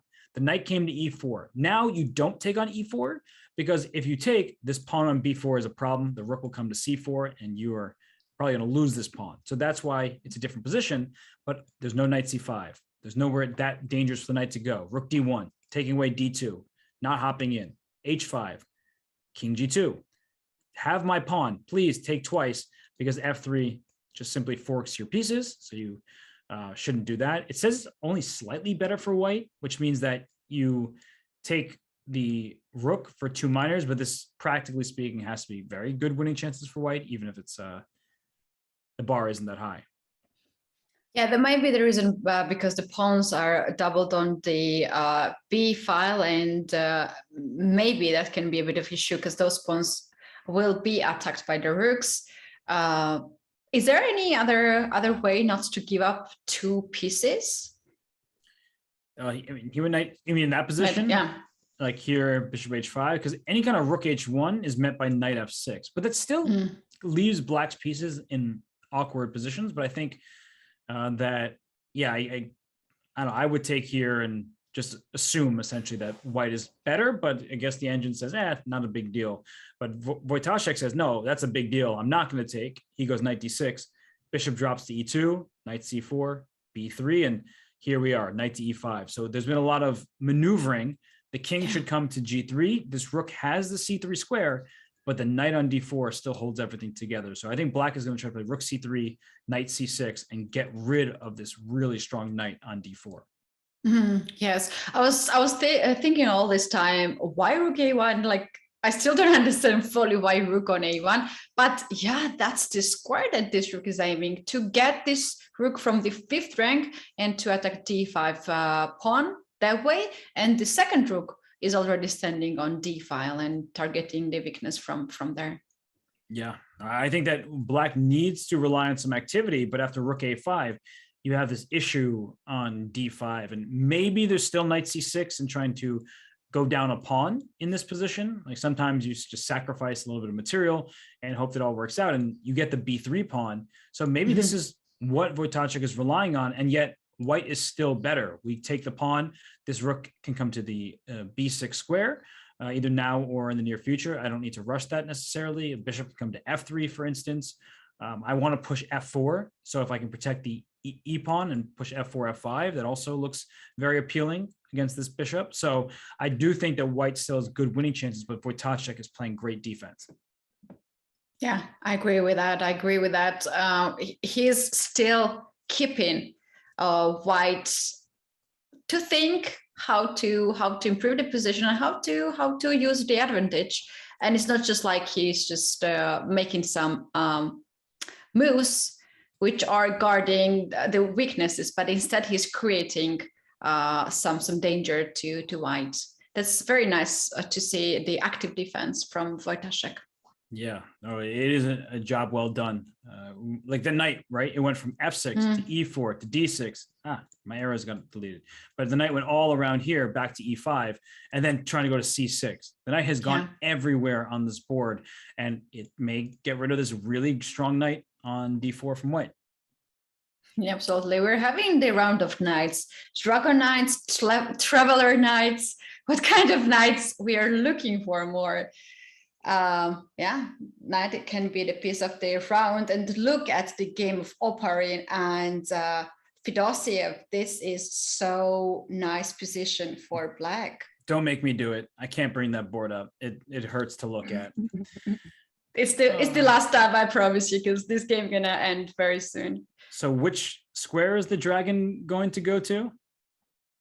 You can choose. You can get on c2 and force the opponent to take that with a rook, and you're gonna win the exchange. You can go also on d3 and win this rook in that way. It's just up to Black's decision. I would definitely play queen c1 just to get the queens off the board, and then go knight c2, take the queen, you take back, I take on a4. How many extra pawns does Black have? 3, but I'm losing 1. So I'll have 2 extra pawns. Yeah, I think I can handle this. It's 3 choices that Black has minimum in this position. There are more choices, more than this as well. So, No, this is as winning as it gets. And the last few moves, it was the exchange sacrifice on f5. The queen came here, knight b4 double check. So you can't take the queen. I know some people think, the queen's hanging. Let me grab it. No, you can't do that. The king is in check 2 different times. So you can't grab either piece. And so king d1 trying to run, and then queen b2. That's a really nice move because you're attacking the rook in the corner and then opening up the c2 square. So yeah, he went knight d3, king e2, and does he even need to take the rook? I would take rook a4 here to get this rook on this second ring and pick up b5 pawn. Yeah, you have so many choices here, right? You can take that pawn. You could try to go for the checkmate on this side against the f2 pawn. You could just take the rook here. The rook has to take. The bishop is pinned. And then what's the material? 2 extra pawns for Black. And then but the other pawns are also hanging on a4 and b5. Yeah, and you can even play h6 because here comes bishop g5. It's sad. Rook f8 was played here. The idea of rook f8 is to take f2 pawn and win game in that way. And if you defend it with your rook that's under attack, we'll bring the rook to f1. He's going to bring his knight to f4 with check. The king tries to step back because it doesn't want to walk into the rook's line. But if the king walks back somewhere, I mean, there must be some pretty quick checkmate. Queen b3. If king c1, there's knight d3. Yeah, it is. It forces White to take that knight with a queen, which is no chance to survive. And if you go this way, you go queen b1, you only have bishop c1. Where is the checkmate? There is like queen c. Queen c2, yeah. Queen c2 with idea knight d3. Right, because knight d3 you'd have to take, and then bishop d2. It's like, why is barely holding on in every variation? And maybe I'll just make any move like bishop g5, or I mean, White's pieces aren't doing anything. Ugh. Yeah. Black has a real struggle here to find out how to win. That's a real struggle. Like any move, even h6 or bishop g5, bishop h4, d5. Oh, d5, yeah. That's also a great move. Everything is good. And that's f3 played by Oparin. And I mean, d5 looks great just to bring the bishop up into the game. Now that you mention it, I really like it. You can always take this rook on c1, but I like the knight. The knight's worth more than the rook. Absolutely. This knight is attacking the king and creating checkmate, and that's very important. Yeah, I mean, this is winning in 27 different ways for Fedoseev. He also has much more time. It's a tough event for Oparin right now. He's lost only to Fedoseev, but he's going to lose a second time to the same guy. So I think he'll be glad that he doesn't have to see Fedoseev anymore. Maybe they're great friends. I think they're around the same age, both from Russia. But it's like, look, off the board, you're a great guy, but you're mean to me. I'm like, stop. Absolutely. You're a bully. Yeah. I don't like you. Bye. I will not play against you again. I thought you were saying that to me. You're just like, no. absolutely, I don't like you. And I was like, wow, okay, Getty, that hurts my feelings, No. I would never say that. Oh, well, I can handle it. Well, I cry. No. Take me off camera. It hurts too much. No. I would not do that. Well, what about the game between... Not this fast, David. No. David, this fast. I was trying to see any other games that we could go to. We were checking out the Rapport Wojtaszek game in this group. We know that one still remains a battle that Wojtaszek is trying to hold. What about the Grischuk game? Because now that Hikaru drew his game, Grischuk really would like to win. So maybe let's head on over back to Group A for a moment. Yeah, and we have not seen that game since very long time, and we do have different pawn structure and totally different position. Okay, so we left off right here. Bishop b7 was played, rook d1, rook c8, and then Grischuk takes on c5. So the last two moves were rook d1 and rook c8, and because the c file is about to be closed, that's an advantage for white, bringing the rook into the middle in the open file, and then he plays c4. So at long last, Ketty, oh gosh, my arrow is so bad. There it is, this diagonal here, aiming towards the center. So we have to like the bishop pair. Yeah, we do like the bishop pair.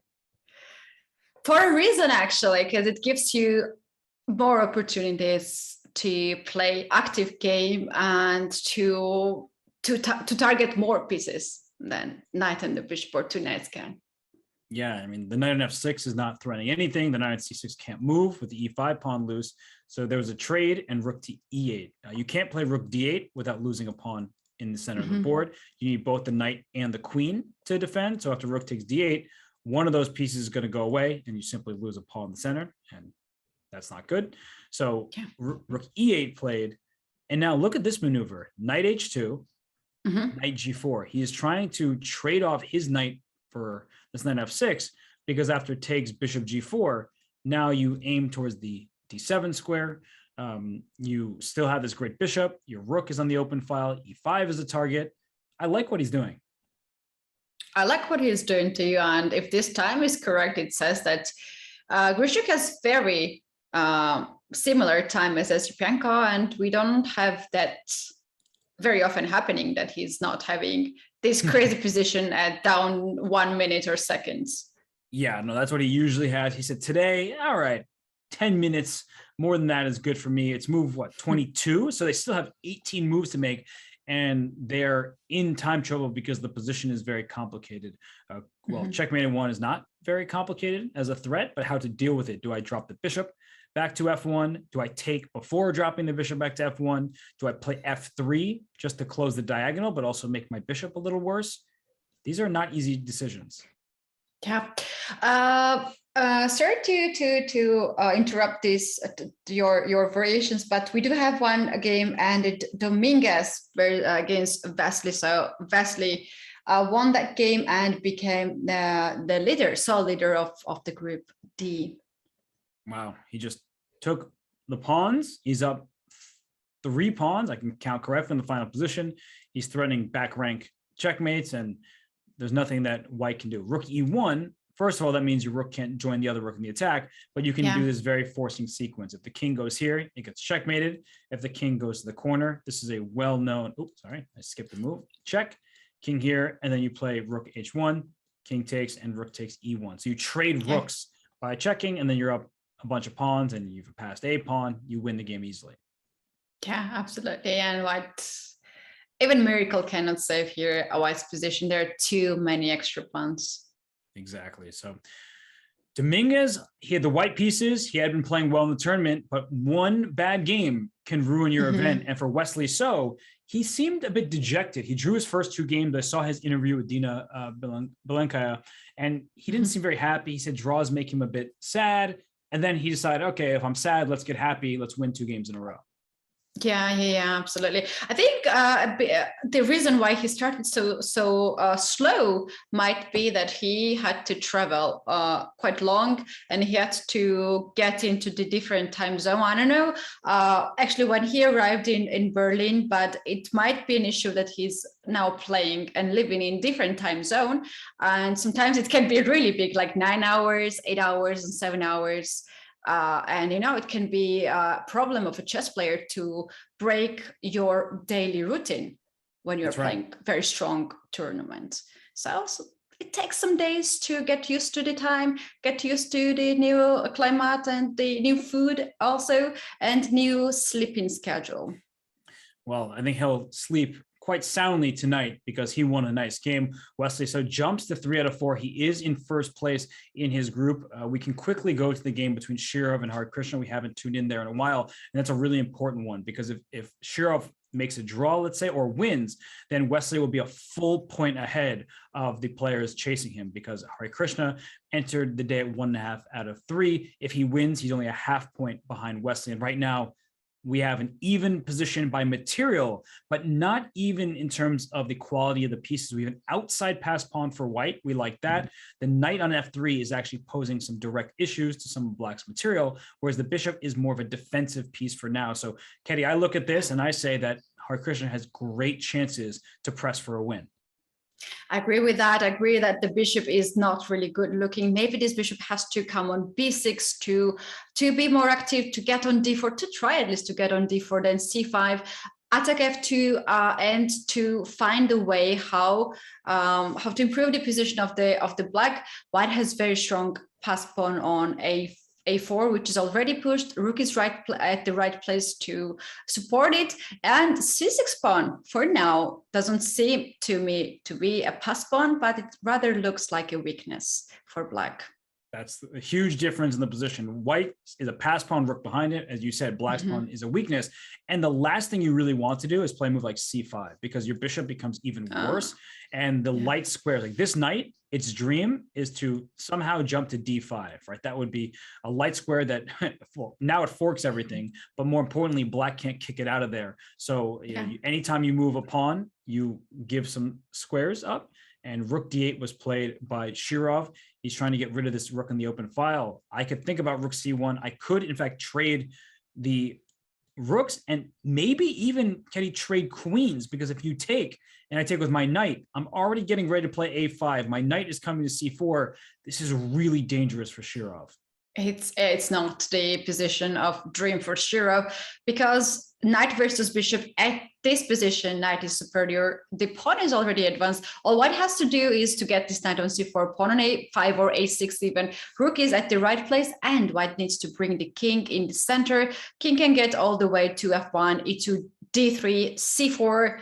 Then I do not attack the weakness on c6. That's only one way. And also at some point, rook can get active, and rook can get on c file to target the weakness of black's position. So it's not easy in game.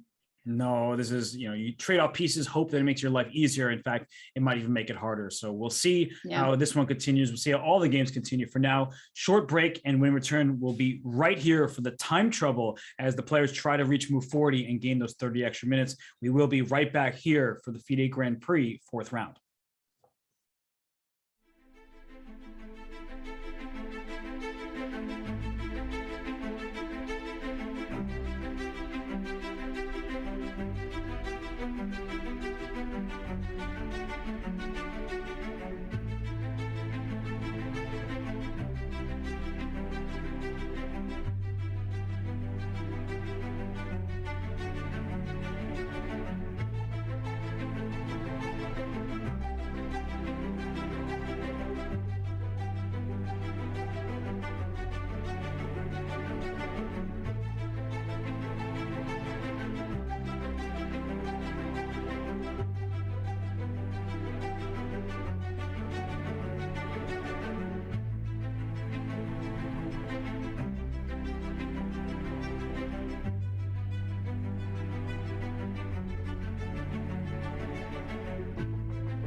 Every player here in the FIDE Grand Prix is looking to work their way to the candidates tournament that is the grand prize for the top two finishers in the event. So the 2022 candidates tournament taking place this June. It is going to be in Madrid, Spain, featuring the 6 players who have already qualified and 2 more from this event. You will not want to miss the action covered by chess.com. But right now, we don't want to miss any more action from the Grand Prix. The players are really fighting right now. And for one player in particular, it has not been a good round. Grigio Parin is about to resign his game. Absolutely. Look at this. Black actually played the move that we have not suggested. We have seen, I think, at least like 5 moves that Black could do. He found the 6th move that we were not aware of that. And anyway, that move was still winning. In fact, he went to e4 to open up the f file for the rook. And after White captured that pawn. And finally, rook came to f2. Oh, Caddy, it hurts. It does hurt. I don't even know what to say. You can't take, because if you take the knight, you lose your bishop. So, king d1. Caddy, I can't look anymore. So I'll just show the rest of the game. It hurts. Yeah, let's very quickly do it. So knight takes c1. If you take with the bishop, things don't really get any better. Because what Black plays queen c2, and after king e1, there's this move bishop c5. So the d pawn went to d5, the bishop is open, queen e2 mate. If the queen moves, you're just losing your queen. So instead, queen takes f2, and then you win a the rook. No checkmate back here. The bishop covers and black's up a piece. So resignation was the best decision. Yeah, and here we have another game ending, and we have a second game where black managed to win in this round. So far we have one victory of Dubov, with white present 2 victories from Fedosiev and Wesley So. And still 3 other games in progress. And seems like this is a day when we're going to have most decisive results. We already have 3, and we still have 3 interesting games with decisive results as a possibility. The game between Rapport and Wojtaszek, I mean, that game right now is looking like, as the corner of my eye, I'm going to pull it up right here, that black is up a pawn, but white's rooks are about to get really active here. And there's a problem for black down on f7. All of black's pawns are weak, even if you are up a pawn. Katie, it could be kind of dangerous here for Wojtaszek. Absolutely, and this bishop, c6 bishop, is not good looking at all. It's stuck between the pawns. All the pawns are blocked on the light squares, which makes c6 bishop looking so bad. One rook is already on the 7th rank. Another will come on the f file. White has a lot to fight for and to play against, and I don't see much for black. Black has only passed pawn on b file. Maybe that's the that's something little that black can push and start to create some play on and give up other pawn. But more than that, nothing really happens here for black. Yeah, it's likely that this bishop is going to retreat to e8 to defend f7. And white does need to be careful. But if you can win this d5 pawn and you get the bishop on d5, that would be the dream scenario. So I'm trying to think of a way to make that work. Maybe just to like sort of force it. Bishop g4, you play a move like rook. Well, rook b8 doesn't. b8. Yeah, you go behind the passed pawn, but rook f4 and now bishop e6. And okay, so I'm not going to take the d5 pawn. I'm just going to go for your king. Uh-oh. Wait, so bishop g4. I guess rook. You just made the best move, I think. Bishop g4, bishop e6. I was trying to make a point, and I was trying to make a different point, but then it stumbled into a good situation. But rook c7 here, attacking the bishop.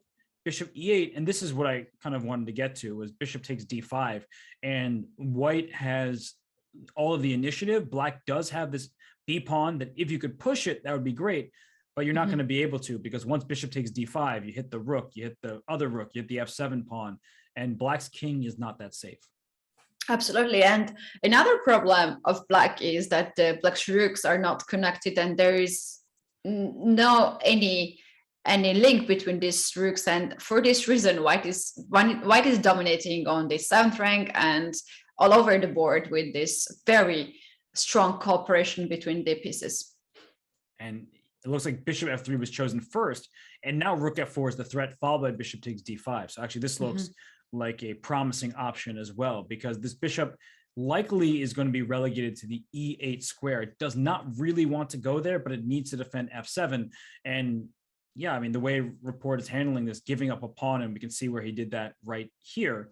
The rook came to c3, he went b5, and he went rook a7. So he didn't take the pawn back. He went for b7, giving up the knight trade, and then losing this pawn here. But he says it's not a loss, it's a sacrifice.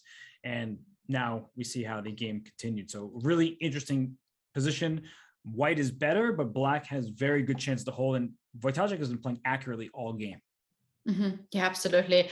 There was a very nice use of the rook a1 move. It looked so strange to us. Maybe it was actually Richard's idea at some point to push a b5, sacrifice that, and get the rook on the 7th rank. I would not be surprised if he actually had this in his mind, because he's so creative and he can think in the future as well about at this position. Maybe here, like let's say rook c3, if black plays that move, and for instance if white takes on d5, black for sure trade the pieces, and then rook c7, try to control this square, avoid any danger on f7. And I think that's black's dream here, to play this position with 3 pawns versus 2.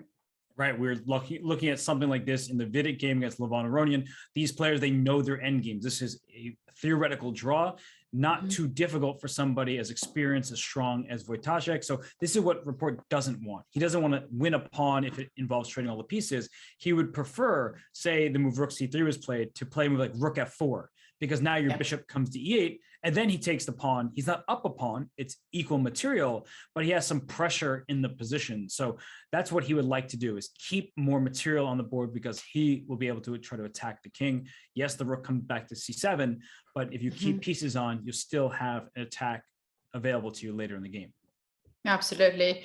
Yes, that's what actually White needs to have more pieces on the board, and Black has to keep this bishop alive. Light square bishop, because this bishop additionally can attack other weaknesses on the king side. That's right. So we'll leave the players to it right now. Wojtaszek on the clock. What's happening elsewhere? Because we are getting towards time trouble. So the game between Grischuk and Esipenko. Let's head on over there, back to Group A. A really important game for the standings of this group. And I'm seeing the last few moves. It looks like the move after Queen C6. We left many moves ago. Knight takes, bishop F1. He decided to retreat the bishop, and White has control of the open file and the bishop pair, but what to do with it? That's the question. I mean, many of the squares are under Black's control, and Esipenko does not trade queens. We see that there's some pressure, Keddy, but I think that Black Esipenko, he's holding very nicely. Yes, and their first game also was very good for Grischuk. He had a big advantage, and somehow Esipenko find a way to make a draw out of it. Something very likely might happen in this game too. Yeah, and they're in time trouble. So the clocks, they will adjust, but they're being relayed from the live site, and not much time for either player. And Grischuk's last move was bishop C3. I think he wants bishop A5 just to attack the queen, or if the knight goes to B6 to be able to pin it, and the bishop's no longer in the corner. So one thing that White needs to be careful about is this pawn on C4 could become a target at some point, not immediately. You don't want to use all your pieces to go after one little pawn, but White's pieces look great, Keddy, and yet the engine says, whatever, completely. Yeah, that looks so suspicious here. Pair of bishop advantage, also controlling the d file with very good looking rook first and the queen supporting the rook, but there is not enough targets for White as well. Like I have weakness on c5, you also have weakness on c4, so what? No, you would need to make a move like bishop at some point, trying to trade bishop b5, trying to create a target. I'm wondering what's going to happen on the king side and the center. Like, is Black can't really play e4, or at least you don't want to. You don't want to open up the bishop, but White can play e4 at some moment, potentially. But by playing e4, then I want my knight to go to d4, right? Like, as soon as you push that pawn, I'm getting wishful about a knight maneuver. Yeah, maybe White would like at some point to push f4 to open up the dark squares, and then g7 might be a target of the bishop and the queen. But this should be at the right moment. And for now, Grischuk choose to pin the knight on b6. Right. So I think the reaction of many people is you see a pin, you get out of the pin, but where would you go? Say queen b7, keeping your bishop defended. You're going to see that this isn't necessarily the best move, even though it's a fine move, because your queen is leaving the d file, which at some point maybe queen rook to d8 could be an option. And what are you really threatening? So queen b7, not a bad move, but maybe there's even better where you just sit on the position because everything is nicely placed for, and he went king f8, exactly. He said, your rook can't do anything along this line except for where it sits. And I doubt king e7 is the next move, but maybe it actually is. King e7 is kind of a threat. That's crazy. Look at rook king e7 attacking the rook. If you get this rook back, then rook d8, and these rooks can be off the board. Wow, king e7. I mean, it really wasn't top of mind for me, but king e7. Like, let's say White makes some random like king. I don't even know where to go. King h1. After king e7, the rook comes back to d3, and here even e4 is an option. I know I'm opening the diagonal, but I'm also hurting your king and opening up the entire board. Like, this is looking really nice for Black to go after this king in the corner. Yeah, it looks fantastic. King f8 is such a tricky move and has such a big idea as king e7 and kick this rook back. Look, queen d1. So white is ready to bring the rook on second rank instead of d3, where rook blocks the diagonal. So c4 pawn will not be hanging. And here we have king e7. And wow, rook d8. You pointed out that the rook can now go here. And I was just trying to think earlier, what trades do both sides want? Is a rook trade helpful for white? Is it helpful for black? I would not trade queens, because if you then take on d8, king d8, there's no chance that white is winning this game. You see, in fact, black is slightly the side for choice. You put a pawn f6. There's nothing to attack as the king walks up in the center. We very often speak about a pair of bishop, the advantage, and so on. Not necessarily in every position pair of bishop is an advantage. In this position, white has a weakness, c4 pawn, and knight together with the bishop can attack that weakness. And for this reason, it's just compensates the white's advantage. That's right. And there's no attack without the queens on the board. So like, let's say the queens get traded, then black doesn't have to worry about the king being in the center. So I would make the move queen c2. I think that's what Grischuk is going to play here, just trying to avoid the queen trade. Maybe queen b1 is a little nicer, because then the queen has to stay protecting the b6 square. But queen b1, looking across the diagonal here, it's a really interesting position right now.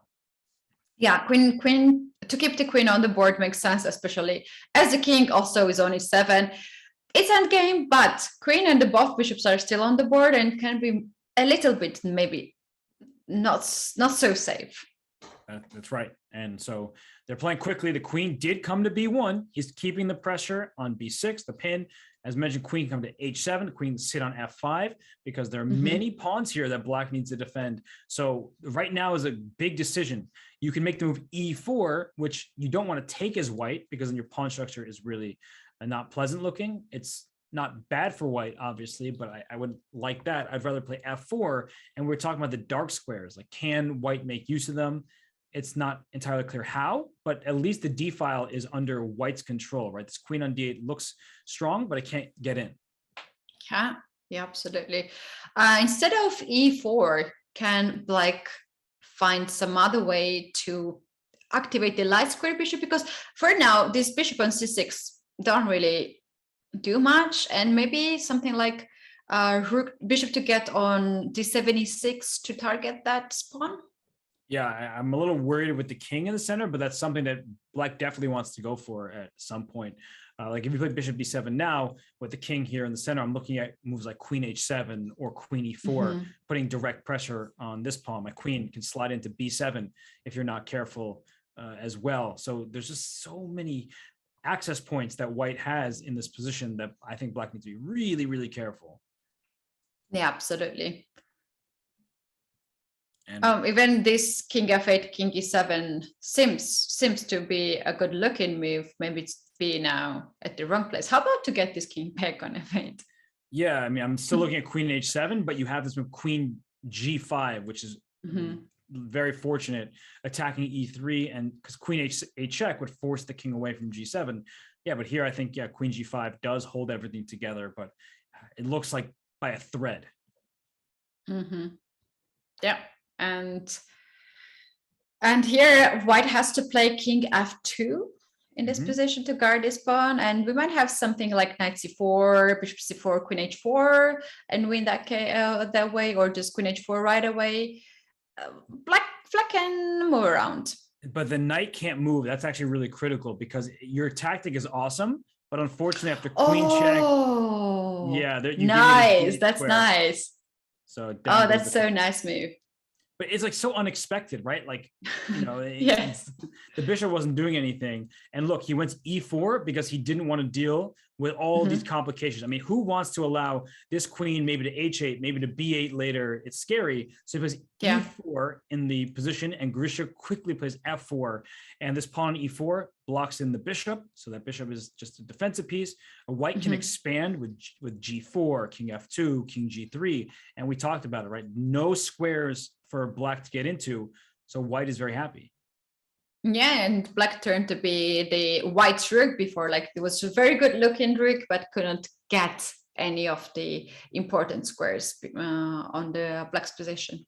That's right, and we're in time trouble. It's move 39 that was just played, so very close. I'm going to quickly show the game between Hare Krishna and Shiraz. We're on move 40 now in this game, but I just want to show what's happening here. It looks like Shirov is in big trouble because Hare Krishna is up a pawn and the knight against the bishop. Light squares to jump into, but according to the eval bar, it's not so terrible for black, even though it looks like a rough position. We'll come back here because they are on move 41, so we don't have to worry about the time trouble. We'll come back right to the game between Grischuk on his final move to reach the time control, and then Esipenko will have to respond in kind. F6, that's his response here. So he feared that the queen was coming on h7. He pushed d4 to stop that, and then he feared that the a1 h8 diagonal might be issue for black. So he went here f6. Maybe perhaps he wants to play king f7 next move just to put pieces together. Yeah, it looks reasonable. And I guess the question is, what is black's plan? We see plenty of moves that look good for black. King f7, king f8, queen c7, I mean, bishop move somewhere. But what's the actual plan? Whereas I see plans for white, maybe g4, g5, and then bring this bishop. Nope, not there. My arrow game is off. Bishop back to c3, right? Trying to open up the diagonals for the pair of bishops. And with the queens on the board, the king on e7 probably shouldn't stay there. So your king f7 idea at some point is very likely. Yeah, it's for sure that black is here struggling to find the ideas and find the moves as well. How about queen b8 with idea of knight d7?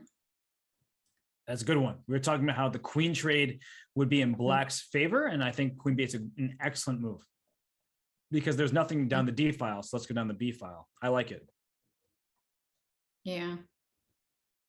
Although, let's say I play king f2, you play knight d7. I know you want to trade queens. I say no, and I move my queen somewhere like queen c2.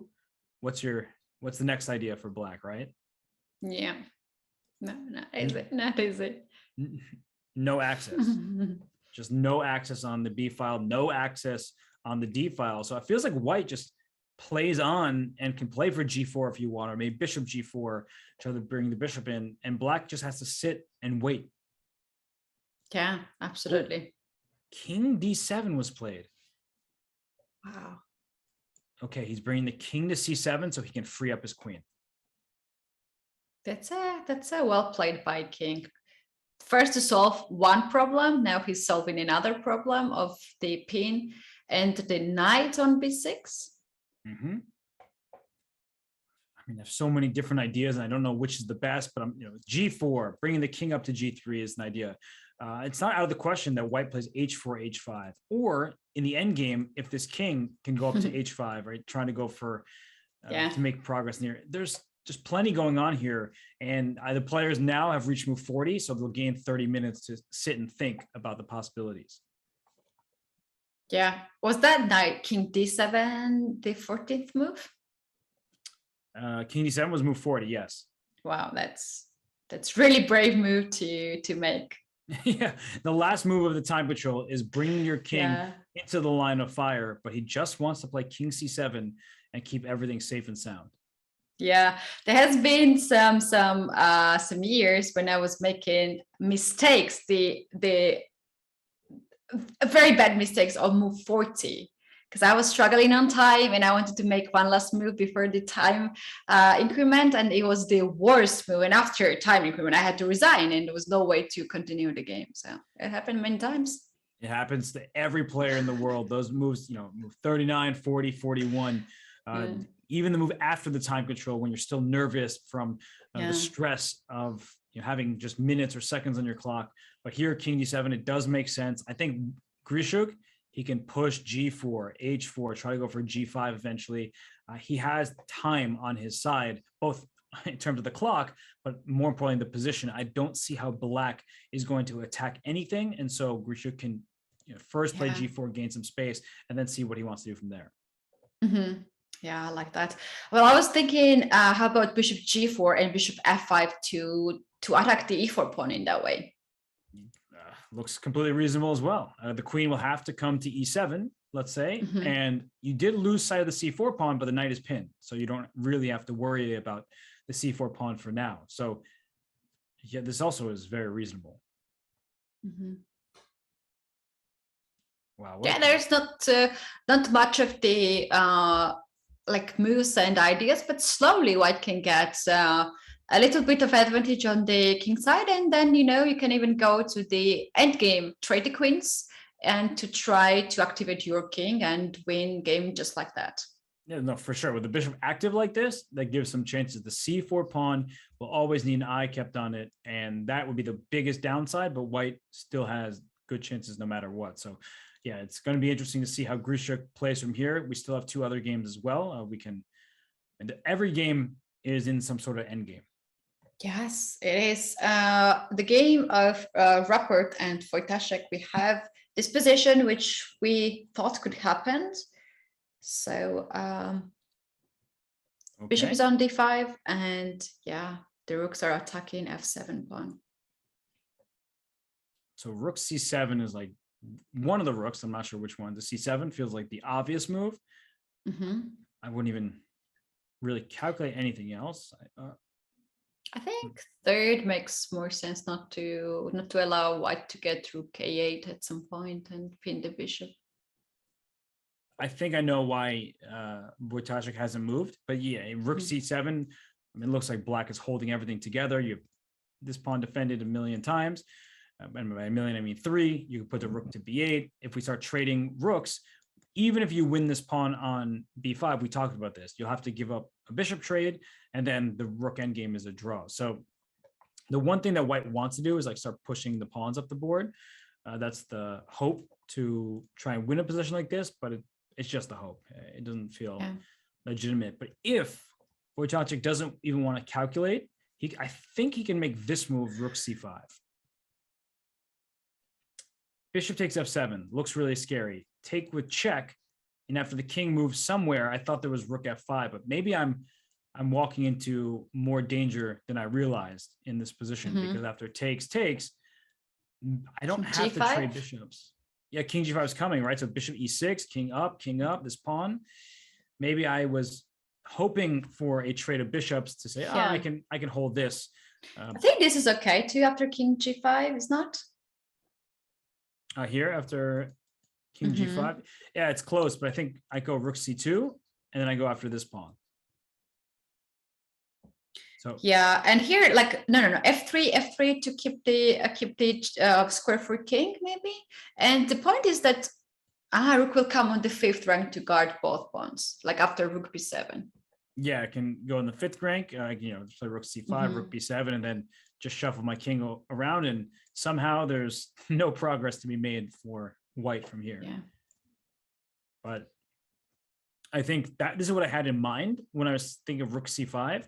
But then I realized that I overlooked something when I was trying to visualize the bishop e6. The bishop doesn't have to trade. And now f5 is threatened, and the king is trying to walk into f6. And this king on f8, that doesn't really have many moves, does it? So, yeah, not this is really dangerous. It's stuck there. No, it's dangerous. This is how you lose games. You try to simplify immediately, like I was, and then you miss something, 7 moves down the line, and in fact, it's a bad decision. You don't have enough pieces to make some chances there. And yeah. He played rook 8 to c7. Okay. Can here White go with rook a6 attack on g6 pawn? And I was going to say, now we can play rook c5 potentially here. And I'm just trying to bother you in this way. Yeah, that's annoying. Yeah, I feel like Wojtaszek has done an amazing job of holding this game. Like every possible wrench that Rapport throws his way, he's been able to dodge it and then deal with it and come up with a solution. So Wojtaszek, I mean, he is the last second replacement for Ding Liren, but he's been so good throughout this event. He's fighting so well, and it's quite important to bring this rook on c5, because otherwise White could push e4, and in this position, when the one rook stays on the 3rd rank, you can't push e4. Right. This would be bad news, right? If you can start connecting the pieces. But as you said, the rook on c3 pins the pawn. So now we can attack the bishop, and you want to keep material on, so you play like rook d4, but you're heading in the wrong direction. And bishop c6 is just immediate draw. That's good looking move. So rook c7, I think it's just equal. I think that Wojtaszek has been a defensive maestro in this game. Yeah, well played. Really, like here, Rapport puts all his energy. He found all these nice ideas and everything, but Wojtaszek said, like, I have only one weakness, and I can afford that.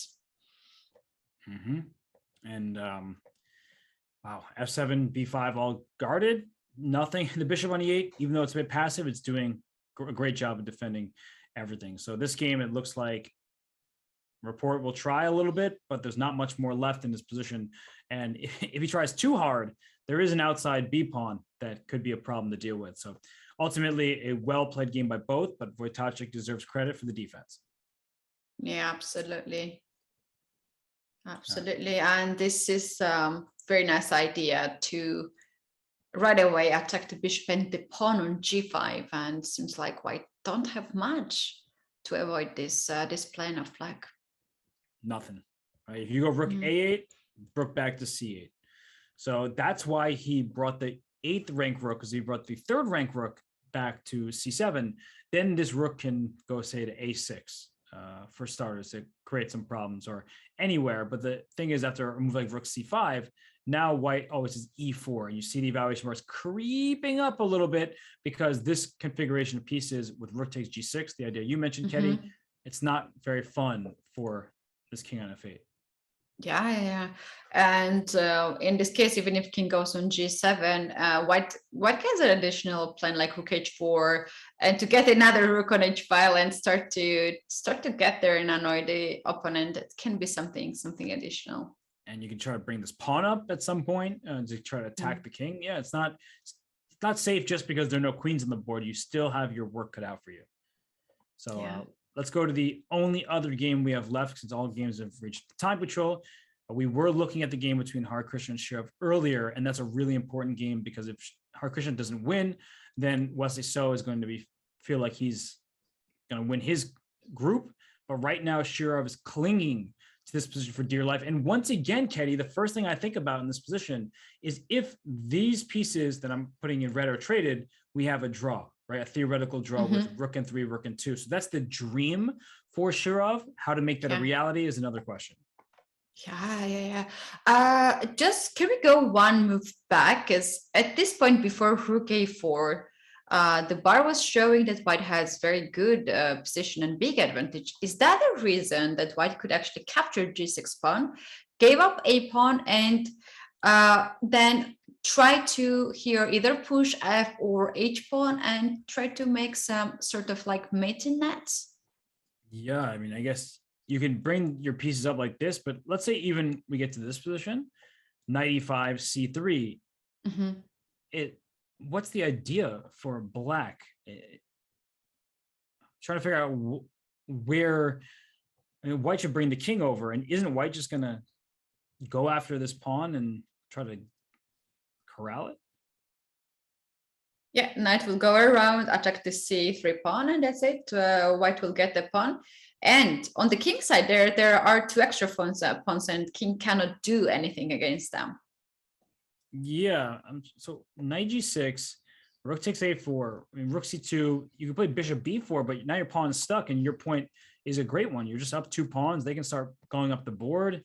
You can bring your knight back first if you want, maybe even knight d3, and you have 2 extra pawns on the king side. So that was a moment for Hikaru. Maybe there's something a little bit deeper, like c4. Let's say king g2. Go ahead. Yeah. Why don't we go rook on e5 instead? Okay. And to have rook from the back, is not that too more active? Yeah, though I'm starting to worry a little bit. So c3 is possible. Rook a2 and trying to get this pawn is also going to be possible. So something like that. I mean, maybe that's the problem, is that you can't leave your king side. So you need to defend everything with that one rook. And Yeah, in that sense, Rook C2 looks safer to stop the pawn going forward and also to guard F2 pawn. Right, because otherwise there'd be an issue there. So I'm trying to figure out what he was worried about, because it's easy to say we have the evaluation bar. I mean, knight takes g6 is, from just thinking about the overall picture, you have 2 extra pawns now on the king side versus 1 extra pawn. Maybe he was concerned about how quickly this pawn does go to c3 here, but I thought the king would just be able to run around. Is rook d4 to d2 an idea?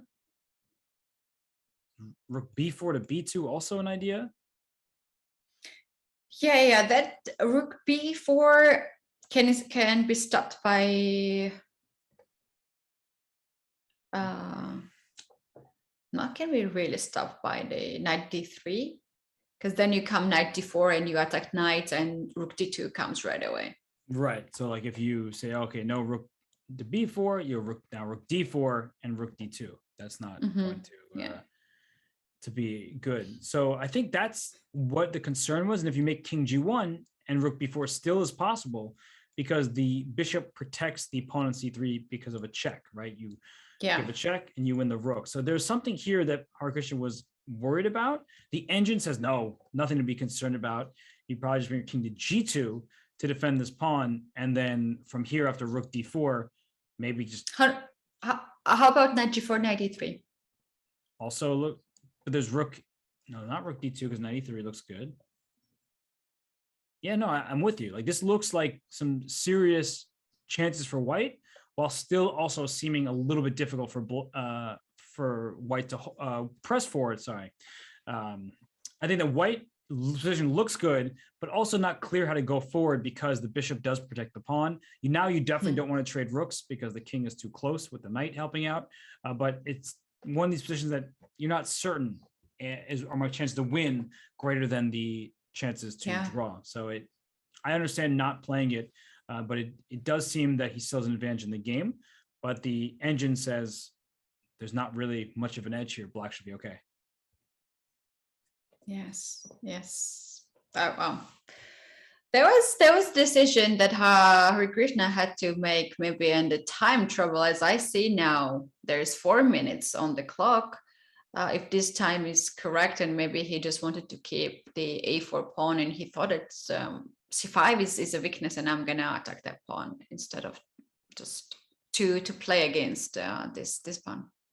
Yeah, I think he actually has 33 minutes, I would guess, because sometimes the time isn't added until you reach 0, and then somehow the relay does that. But either way, it was a missed opportunity for Harikrishna, and he's going to be kind of kicking himself, I believe. So it's, this rook can come to a2, put pressure on f2 pawn. If white tries to go after the c5 pawn with like knight d3, let's say, to stop bishop b4, then what is the idea? Maybe just bishop b6. Maybe I defend passively and try to go c4 at some point. I don't know. It still looks good for white. So I don't blame him at all. Like this is a clear advantage. I don't know. Well, I think that while we have a minute, the time control was just reached. We can head to break. We can wrap our heads around these positions. Grischuk and Esipenko is a draw, so we'll just show that the game. Wait, what? The king e6 makes no sense. So queen d1, it says a draw, but they must have drawn and then put their kings in the center, and to the DGT board, put the king on e6. King e6 obviously is bad to lose the queen. Yeah. It's a weird situation. Yeah, it's just one of those DGT things. But anyway, we will get that fixed for you all. We'll make sure that all the results are updated, and we still have 2 games remaining that we will go through with you. So stay tuned. We'll be right back for round 4 of the Grand Prix.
Arena Kings Season 9 is underway, and it starts earlier every Wednesday at 9 a.m. Pacific.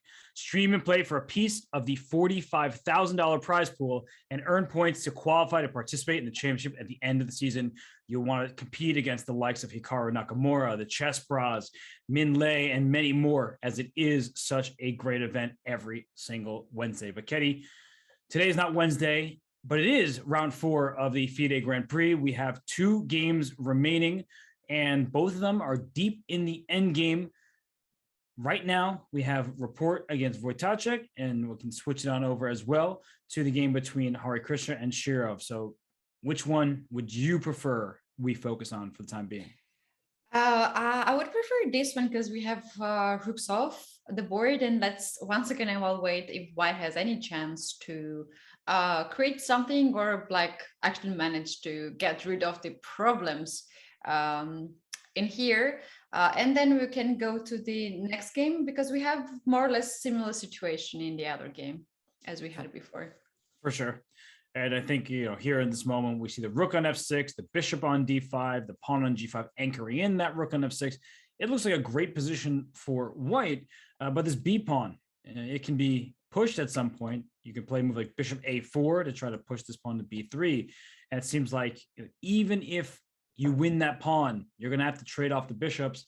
And we've talked about this, rook in 3 versus rook in 2, same side of the board. That should allow Black to make a pretty straightforward draw for someone of Wojtaszek's level. Yeah, absolutely, absolutely. And that's for sure what Wojtaszek is aiming to get the rook endgame at the same flank where he knows that the draw is coming on the way. Yeah, he just needs to be a little careful. You show some care in the position not to rush a decision, but where is White even going to try to win? It has to involve these pawns, an e5, e6 type of move, or f4, f5, but it feels like such a long story as the Black king is perfectly placed, can go up to g7, go up to e7 to deal with any pins that it may face, and the rook and the bishop right now are teaming up in defending the pawn, and there's not another rook on the board where White can attack it. No, that's the most pressure you're going to get. Yes, absolutely. And the move that was played here by White, there was a little bit something that I was thinking, why not rook b6 to attack the pawn on b4? And I think the reason of that was instead of e4, if rook b6, Black can go rook c5, attack the bishop. You have to play e4 now, otherwise g5 is hanging, and you have rook b5. If you don't trade at rooks, then b3 is just 2 moves away to be queen. And if you trade the rooks, we're gonna have a bishop endgame. Black has a pass pawn really far away. Bishop is there. Bishop can help that pawn too. This might get a little bit tricky for White. Yeah, for sure. Because at some point, if you're going to try and win, the king will have to start working its way over to the queen side. And even when it gets there, like, let's just show some moves. King f4. Let's go. We can go bishop a4, but I don't think we want to push our pawn to b3, because if we push our pawn to b3, maybe it actually works here. King d2, b2, you have to play bishop here. And White eventually will go for king c3 and so on, but Black will also play king to e7. And after king c3, you do win this pawn, but Black can go for the pawns by himself as well. Like, you can play your king to d6 and your king to e5 and start chasing down all the way. f6. Yeah, f6 is simpler, right? We just see all the pieces get traded, and after f3, there's even bishop to d1. So just a simple trade of everything. Yeah. So yeah, that was the main reason why White first pushed e4. Now he wants to make sure that this rook c5 is not coming with a tempo and the bishop is well guarded. And now the threat is rook b6 to take that b4 pawn. And if rook c5 now, I think that White can move the king. Let's say king f4, and after rook b5 getting behind the pawn, White just sits with the bishop on b3, because if your rook moves, there's always rook b6 as an option, although then maybe rook b5 back anyway. And the question is, has White gained too much? Like, let's say rook c5, rook b6, rook b5, because the king is closer and the bishop blocks the pawn, can I take and try to win? I still think the answer is no. It's still a draw, but at least the king is closer. Yes.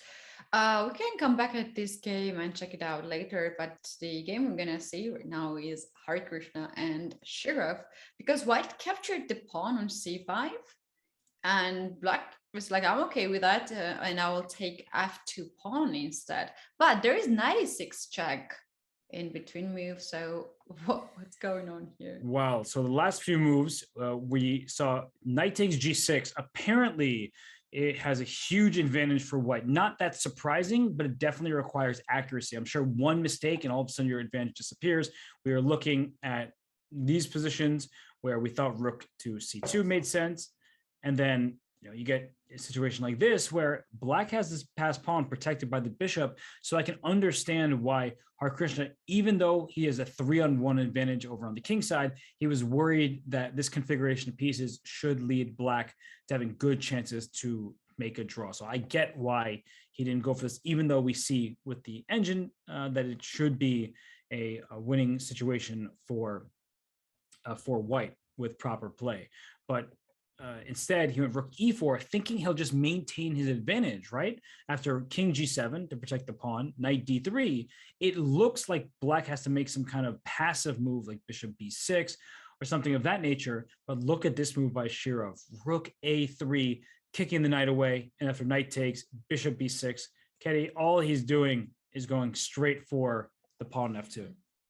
Yes, absolutely. Now, knight d3 is impossible as rook is attacking that square. If you play knight e6 check, black will play king f6, getting closer to the knight. F2 pawn is hanging, and if you play rook, maybe f7. Yeah, I was just thinking about that because king f6, the drawback is that once this knight moves, like knight d4, there's a check on e6 that I got scared of. Yeah, absolutely.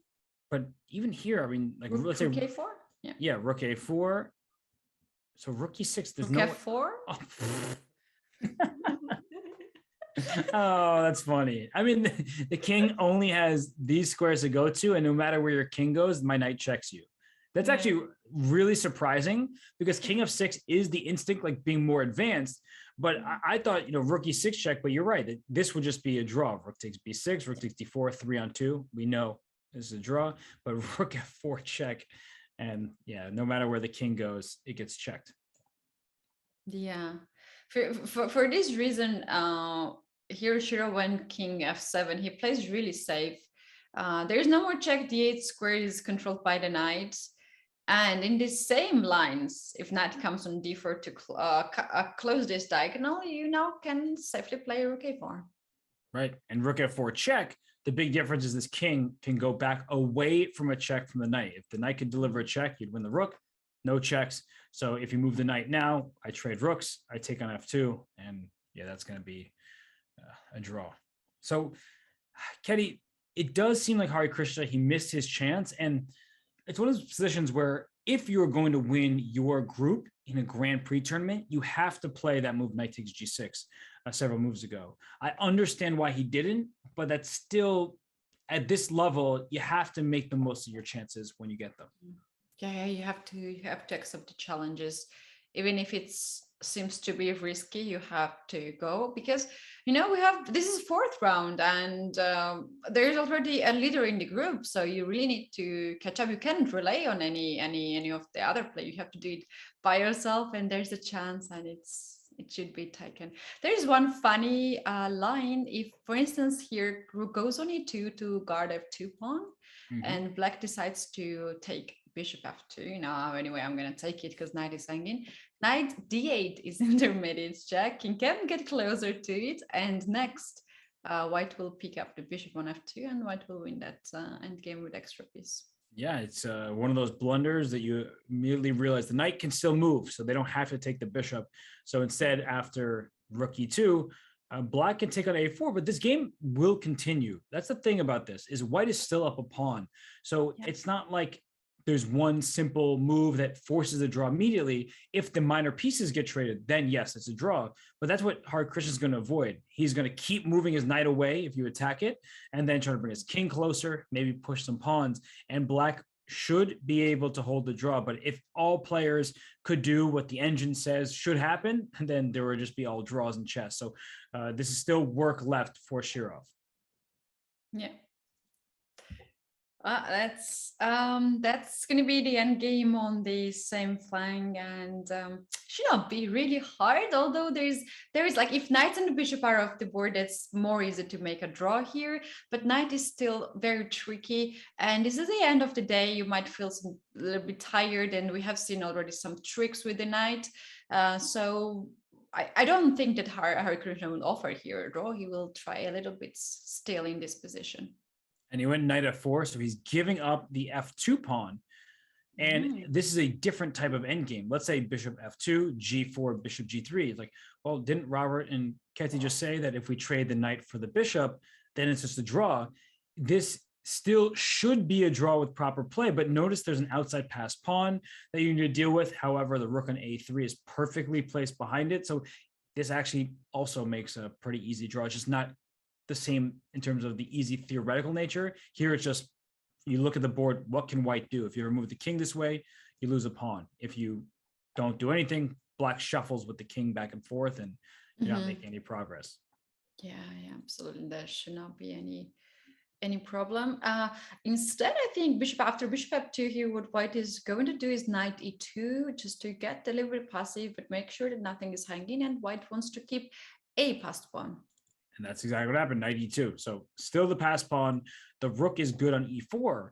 And from the perspective of trying to win this game, black's king cannot cross the e-file. The rook defends the pawn over here. The big issue is you're not going to be able to push that pawn because you need something to protect the a5 square, and your knight can hardly move. At this moment, I think a number of options are decent. Like, even if I put my bishop on a7, we need to talk. What is the winning plan? What series of moves can white make to win this game? Okay, if your king got to b2, yeah, you have some chances to win. But think about how far that king's journey is. And as soon as you get to f1, I can play rook a1 check. So I don't actually see how white can even try to win this position. Yeah, that's right. Rook is stuck on the fourth rank. You can really, for now, go at the better square.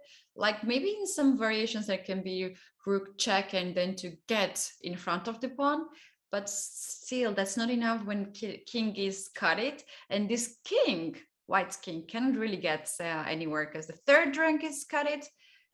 First rank and the second rank is not cut it, but it can be controlled by the bishop and the rook.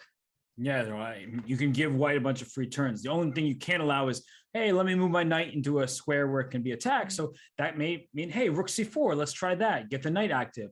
But when then rook c4 happens, what if I play the move rook to a2? I will give you my bishop for this rook, for the knight, excuse me, but this is a different position because the rook is in front of the pawn, and it still will be a draw with proper play, but we just have to know our end games and know that this is acceptable because the rook on a2 is so strong. This king is about to try and walk up into the position, and the rook on a2 covers the passed pawn while cutting off the enemy king. Yeah, at that level, they sure know how to make a draw with black. Yeah, one pawn is not enough here, especially with cutted king. Very likely this game is gonna end in a draw. And how about the other game which we have in progress? We have a bit of change there in the pawn structure, and the bishops are off the board. Okay, so let's go to the other game between Rapport and Wojtaszek. The bishops have been traded. White is up a pawn, and we've talked this many times today. So look at this: bishop b5, rook b6, and bishop c4. You can have my b4 pawn as long as the bishops come off and we have the material that we do. You're not going to win. The rook came to c5. The rook had to protect on d4, otherwise you lose the pawn. And then king to e7 and king d7 blockading.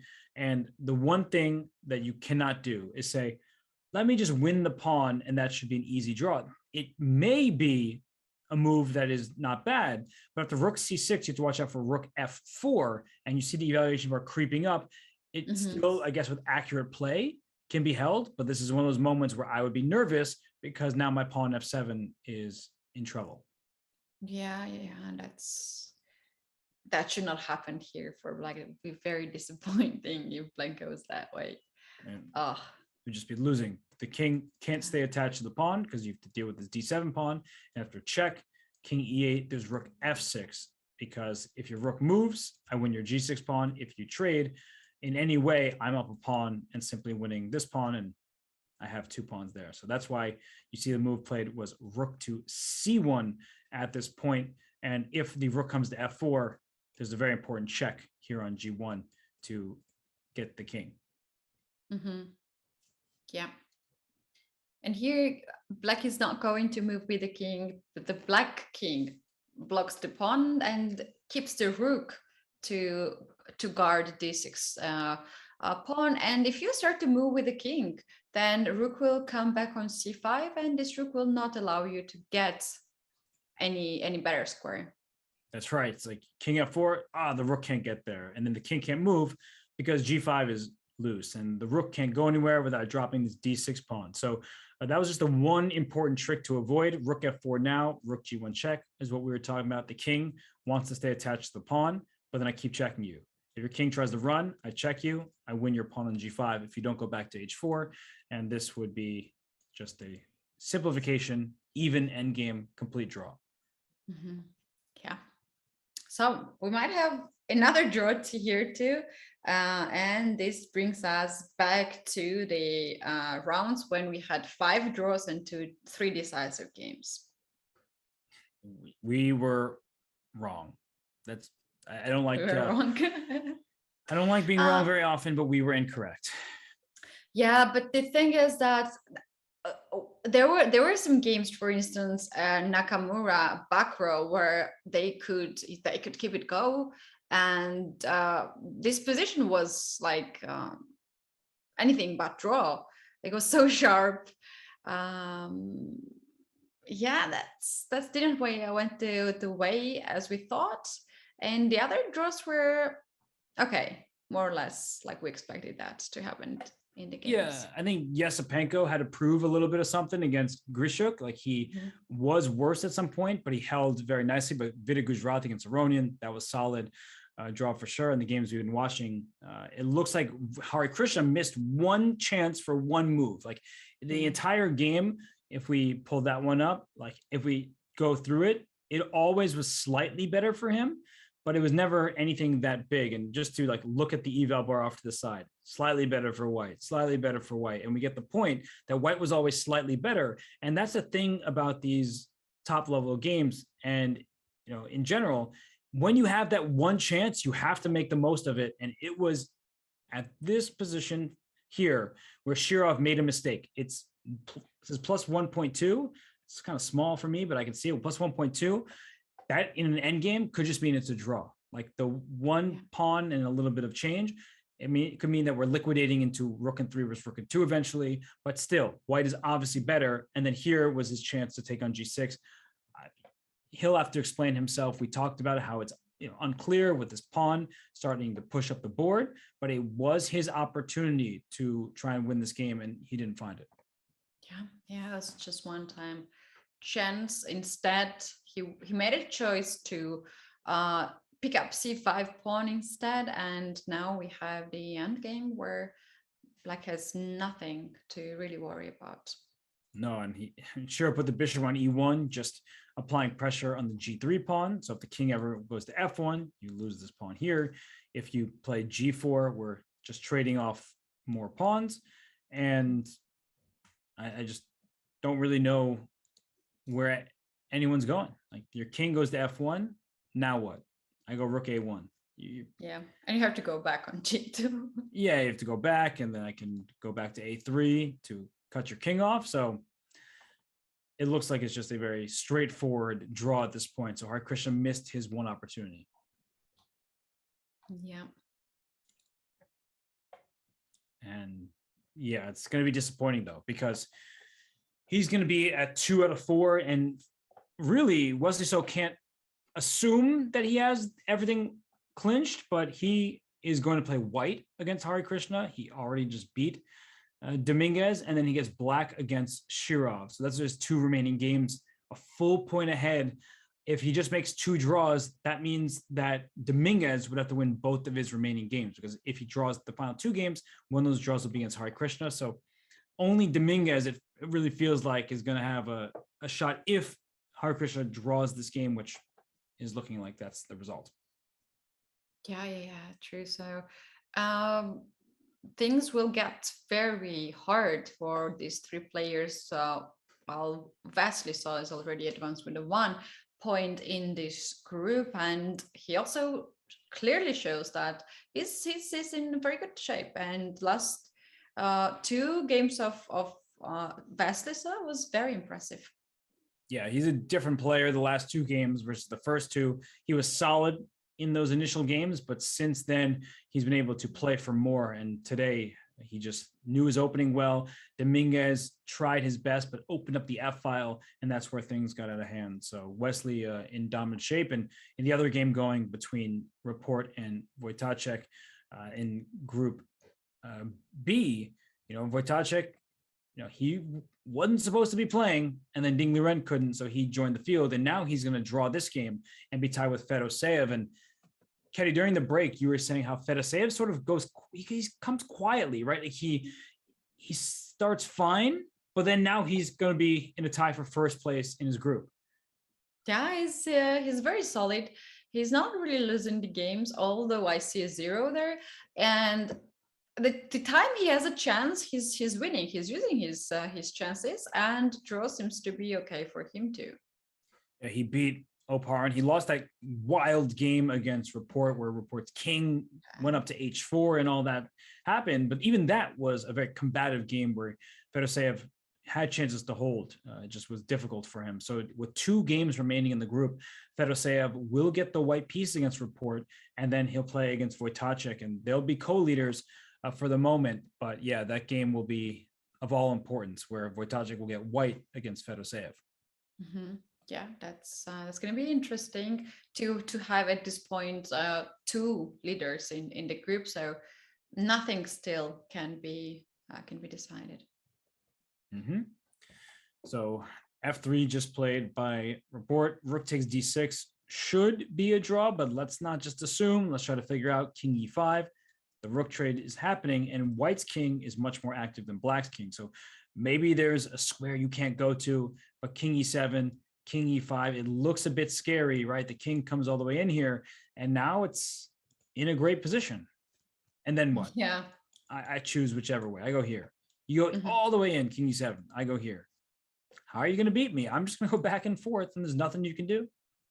There's nothing actually White can do here, and White needs more space there on the back rank. White needs another 9th rank there.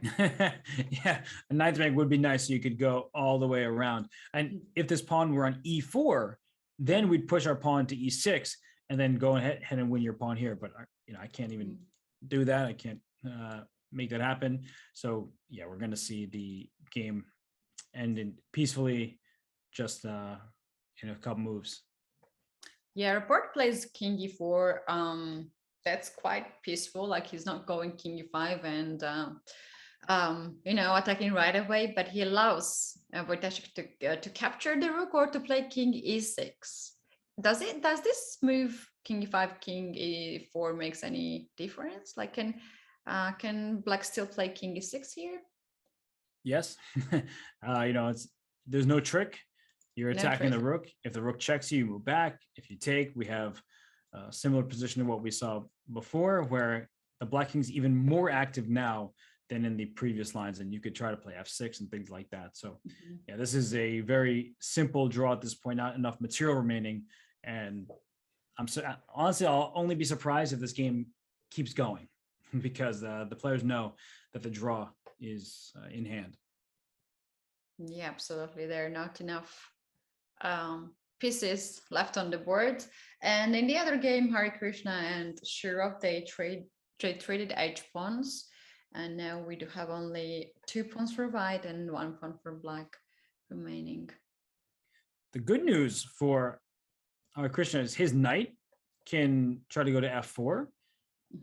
And now the knight at least can hop around the board. It shouldn't necessarily change the evaluation, but it does change the nature of the position. The bishop is under attack. The knight is trying to go over to d5, for example. And so even though it's still a hold, like where are you going from here? You can bring your knight to d5, great. Where to next? Like maybe knight e7, trying to get to c6.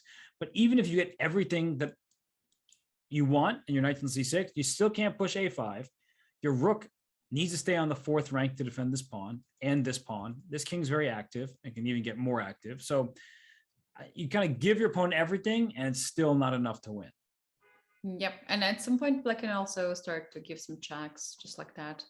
If you get your king really far, then Rook comes on g3 and takes g4 pawn, and bishop will be sacrificed for a pawn, and it's a draw.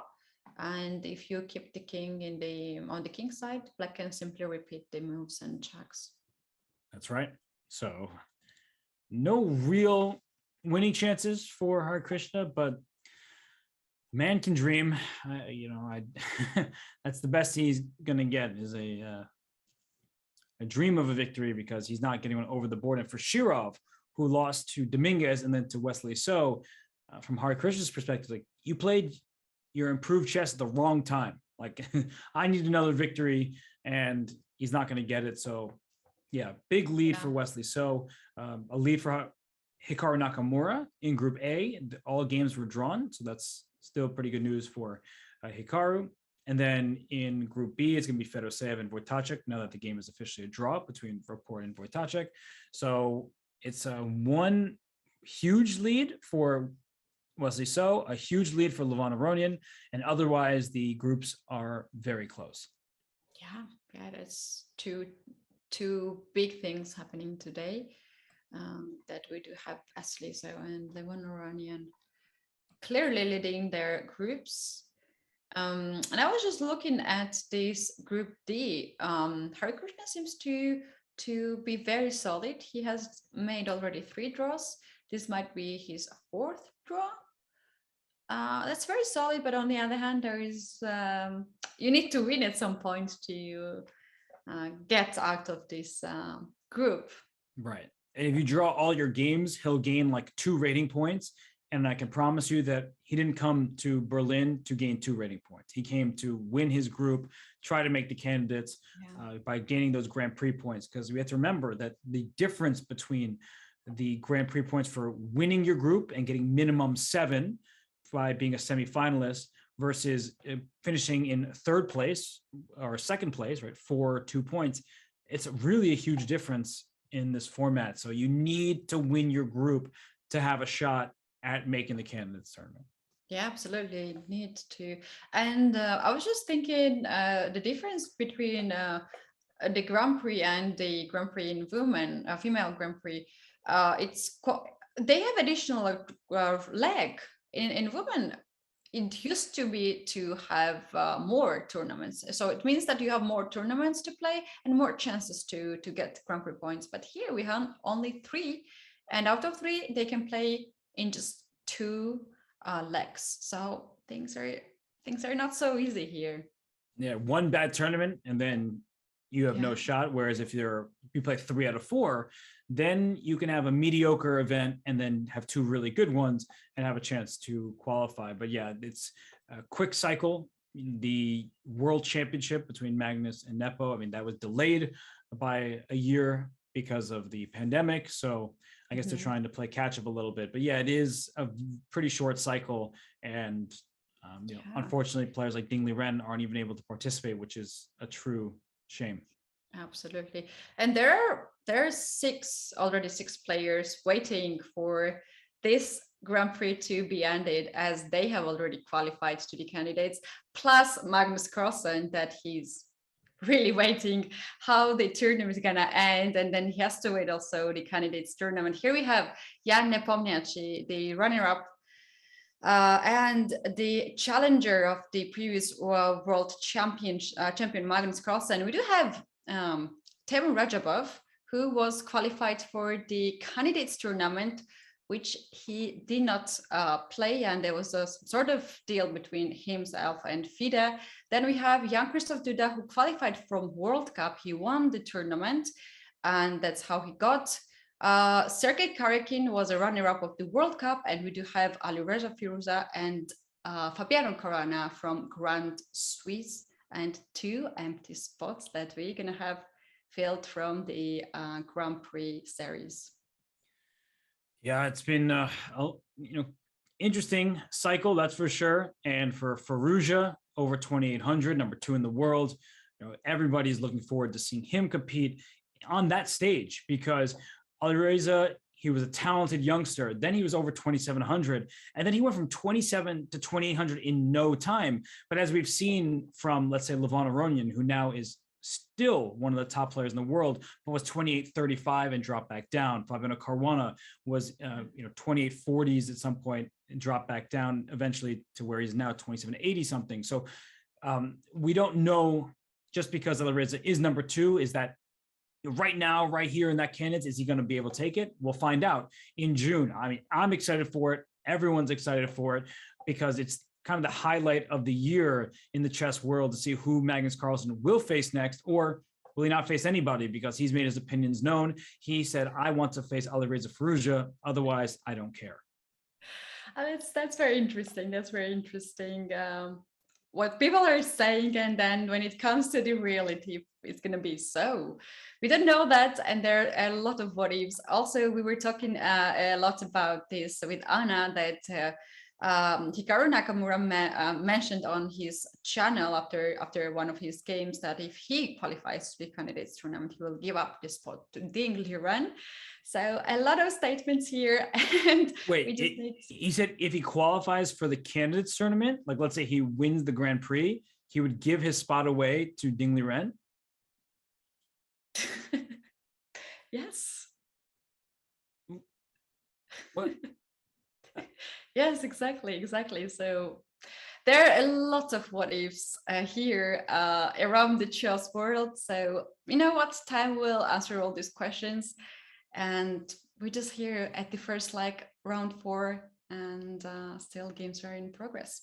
Wow, that I did not know that he said that. First of all, that's, I mean, it's a kind gesture, but it's a shocking gesture. I was saying before the event started that if somebody gets 4th place in their group, then if I were that person, I would consider giving my spot in the next Grand Prix to Ding Liren. So if you are, who's in last place in their group, like, if Shirov, he's struggling a bit, and Vincent Keymer, and Ding Liren had an opportunity to play, in that case, I would be thinking that spot can be given for the Grand Prix leg, but not if you're qualified. What if he did not get his visa again? Yeah, no, that would be really unfortunate. But I mean, if you qualify for the candidates and then you give up your spot, why did you play in the Grand Prix in the first place, right? Like, that's the question that I'm trying to wonder. And again, it's a very kind gesture, because I think the entire chess world will agree that Ding Liren should be in the candidate cycle. He is 2,800 in classical chess. He's obviously one of the best players in the world, and it feels a little empty without him when it comes to the candidates tournament and in these Grand Prix tournaments. But yeah, I don't know. I don't think you qualify for the candidates. It's kind of hard to just give up the spot and say, here you go. Now you get to play for a chance to face Magnus. Yes.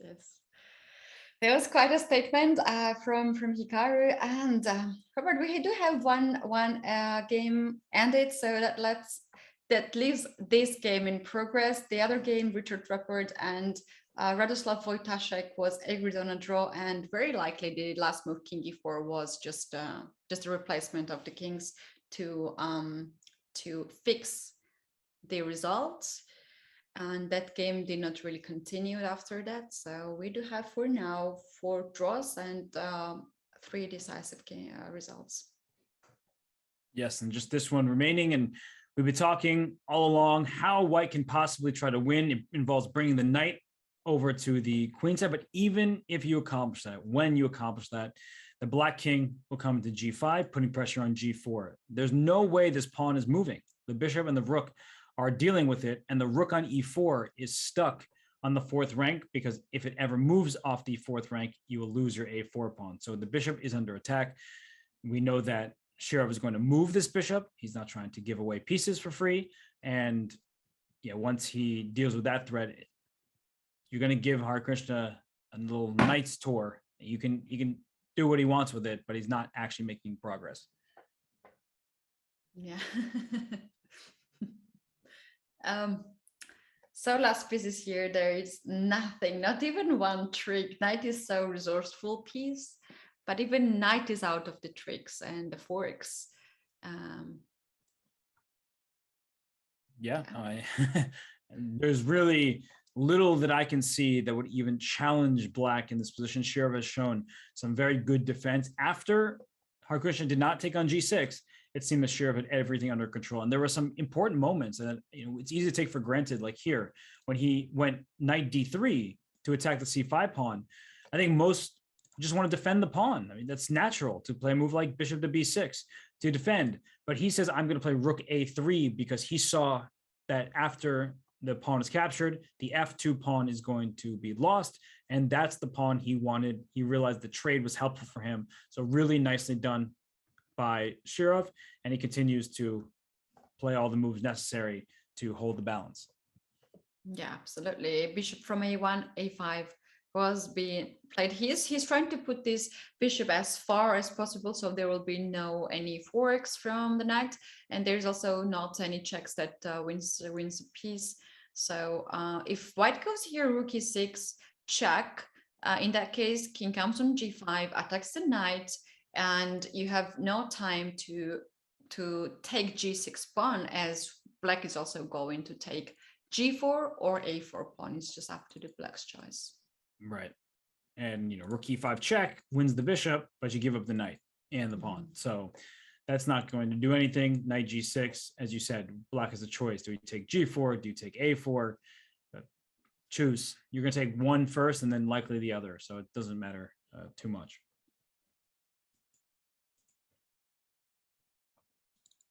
Yeah, this one, it's you play on because you kind of have to for the tournament. Maybe Shirov will make a mistake. He's not going to make a mistake. We've said it so many times now. There's very little you can do to blunder this game away from Shirov's perspective. He's done everything correctly. Yep, and they're about to have the 10 minutes on the clock, a little bit less for white, a bit more for black. But here time is not an issue, even if they have less than 2 minutes on the clock. With increment, this position is so drawish that would not change much. That's right. And king f2 played, and I think as Shirov tries to work perfectly to secure the draw, as white's king now is venturing towards the queen side. It's the only chance that he would have to play for win. And I like the decision by Harikrishna. I think this game will continue for a while. So we are going to take a very short break. And when we return, we'll see if Harikrishna has increased his winning chances or if Shirov's steady defense remains the same. So we'll be right back for more from round 4 of the 2022 FIDE Grand Prix.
Welcome back at the FIDE Grand Prix 2022. I'm Kari, this is Robert, and we're having very last game of the round 4. All the games has been done, and we do have the results. We do have some new leaders, some old new leaders in the groups. And what is going on here? Do we have any updates?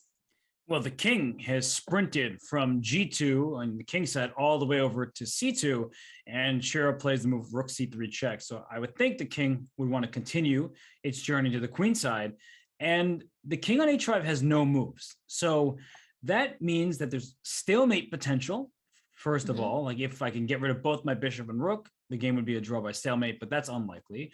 And the question then becomes, all right, if the black king can't help, for white, are these pieces enough to try and make progress on the queen side? And it's a good question. Let's say the rook goes all the way back and the white king goes up. You think you've made progress, and the rook just comes right back to C3 with check to kick the king back. So where is the progress going to come from?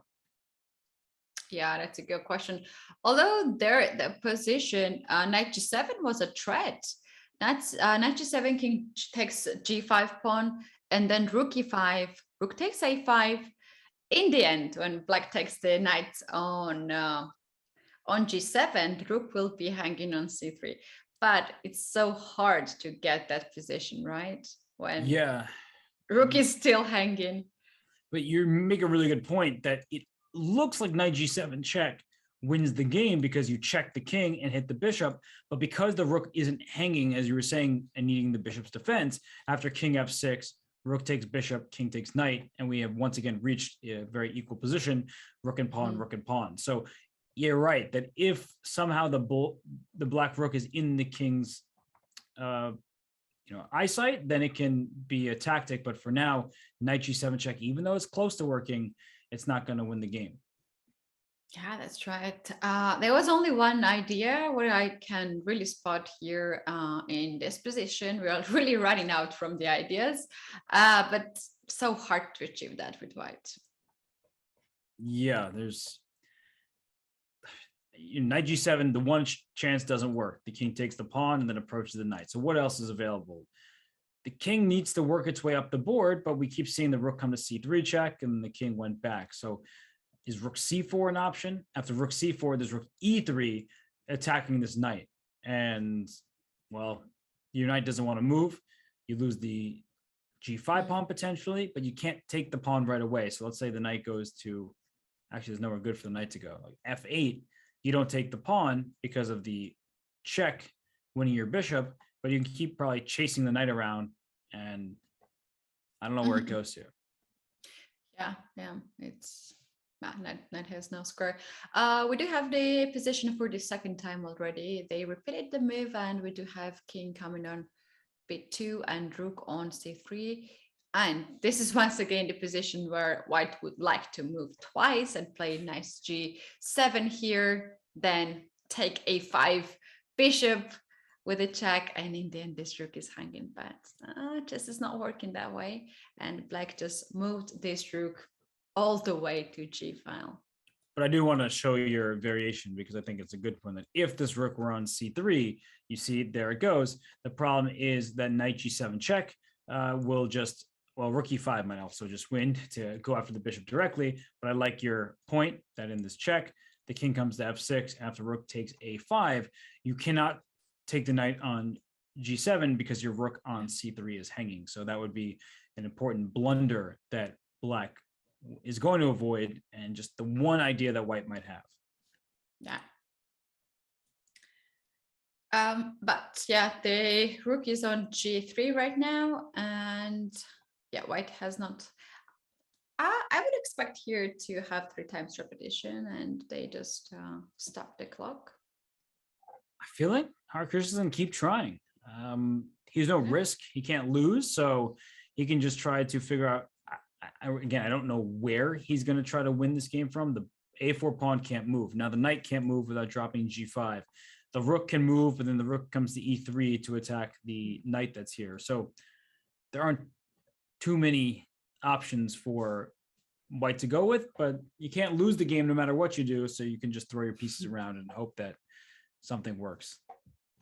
Yeah, seconds on the clock. That's interesting situation. Less than 1 minute. What we have right now, this may be a little bit inaccurate, but he's going for a check that just forces black to take g5 pawn, and now check comes on the way. Rook e5. King will go back on f6 to attack rook and the knight at the same time. White will pick up the bishop.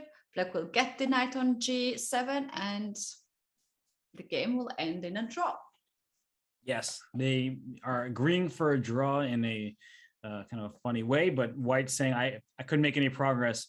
And now the reason why this game is a draw is that White is going to try to push this pawn up the board. And you're not going to be able to just do that without seeing black push the pawn here. So if you play rook b5, you're trying to get out of the way of your pawn. And then black plays g5. And then you play a5. And then let's say black goes g4. This is the situation where you have to be a little bit careful, because after a6, your rook takes some time to get back. And let's say you think, I'm going to get your pawn from the side. You clearly don't, because after a7, rook comes back. There's rook to b8 or rook b7 check first to move the king away from the rook, and then play rook b8, and then you get the queen. Yeah, that's a dramatic line of this of this end game, and that's the way how black should not play. It should not push the rook. Instead, how about to get this rook a little bit passive, or you can still push the pawn, but you have to get this rook at this spot where it controls the pawn. And then you can start to push the pawn together, and with the help of the king. At some point, you can sacrifice this rook for a pawn, and it's going to be enough to support your g pawn by the king, and that's going to be the way how black can make a draw here. That's right. Like even if the king were up on b7 and that were the situation, then you move your king and pawn together, and that will be able to hold the draw. But here, like if you give a check, say you're a bit careless, rook c2, and think, oh, well, it's pawn versus pawn. Let's do this. This is again a way you can blunder, because you look here, a5, g4, you try to count 1, 1, 2, 2, 3. Okay, we queen at the same time. That should be a draw. And you think that's that. No, the king is in the square, right? The king is in the square for white. Black's king is very far away from the square. So white promotes and black does not. Yeah, that's very good example how we should not trade the rooks, because the pass pawn of white is further, and this way you might lose very drawish end game, and you have to be very careful when you want to go to the pawn end game. And even here, it's a definite draw. The players know it, but now you got to figure it out. So it's a rook g2 check, rook c2. We don't take this rook. We instead make him like rook g5. And once the rook's on g5, we can use Ketty's plan of at some point sacrificing the rook for the pawn, and then the king and the pawn are going to go up on this side of the board. Yeah, just like that. Seems like really easy plan here.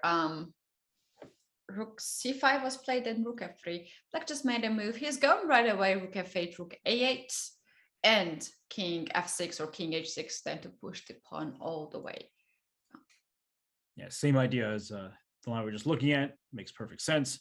Here comes the rook to the defense against that pawn, and then black will push the g pawn. So yeah, this is good technique by Shirov, who's shown some very good technique throughout most of this game. And for Hare Krishna, it's going to be upsetting because he missed his chance to score a victory and be within a half point of Wesley So. Now Wesley So is a full point ahead, and I don't know what the odds are, but I'm guessing they're 90+% that Wesley So wins this group. Yeah, I think Wesley So is now having a popcorn watching our commentary in this game. It's like, very Hi, good Wesley. situation. Hope you're doing well. I know you're enjoying the 2 wins. Probably miss your cat since you're on the road, but good win, Wesley. So Ketty told me you're watching, so I had to speak to you. Do you think he's traveling with his cat sometimes for some tournaments? I have no idea. That seems a little difficult. Bringing a pet internationally, on a flight, that's not going to be an easy task, but maybe he does. I don't know that. Yeah. So, okay. Rook back. Rook over. Push, push. Wait, there's another way you could lose this game. All right. This is really important. This actually is important. Unlike some of the ridiculous lines I show, this one is essential to know. So if you go rook f8 and you go g5 and then king b4 happens and you go g4, and I'm going to waste a move because that seems like the right thing to do to show the plan, is that now your king as black is cut off. So if you think I am going to just do what Robert and Kelly taught me, that I'm just going to use my pawn and I make a draw because they just said draw. Now this is a loss because your king is cut off. So you can't help your pawn by being next to it. And if you push g3, your king is too far away. So rook c3 is played, and now your pawn's under attack. And then I put my rook on g3 and take your pawn as it advances. So that's the one little last trick that needs to be avoided. And it may not be relevant in this game, but in general, if you have the option to get in a position like this, what you should do instead is, even if something like this happens, right, we get here, this is winning because I guess the king is too close to come back, but ignore the evaluation. I'm put the king in the corner just so I can make it a draw, that you need the king on the side and then the pawn to go up with the king. So you can usher the pawn to the other side. Yeah, absolutely. This king and the pawn has to be friends here in this position.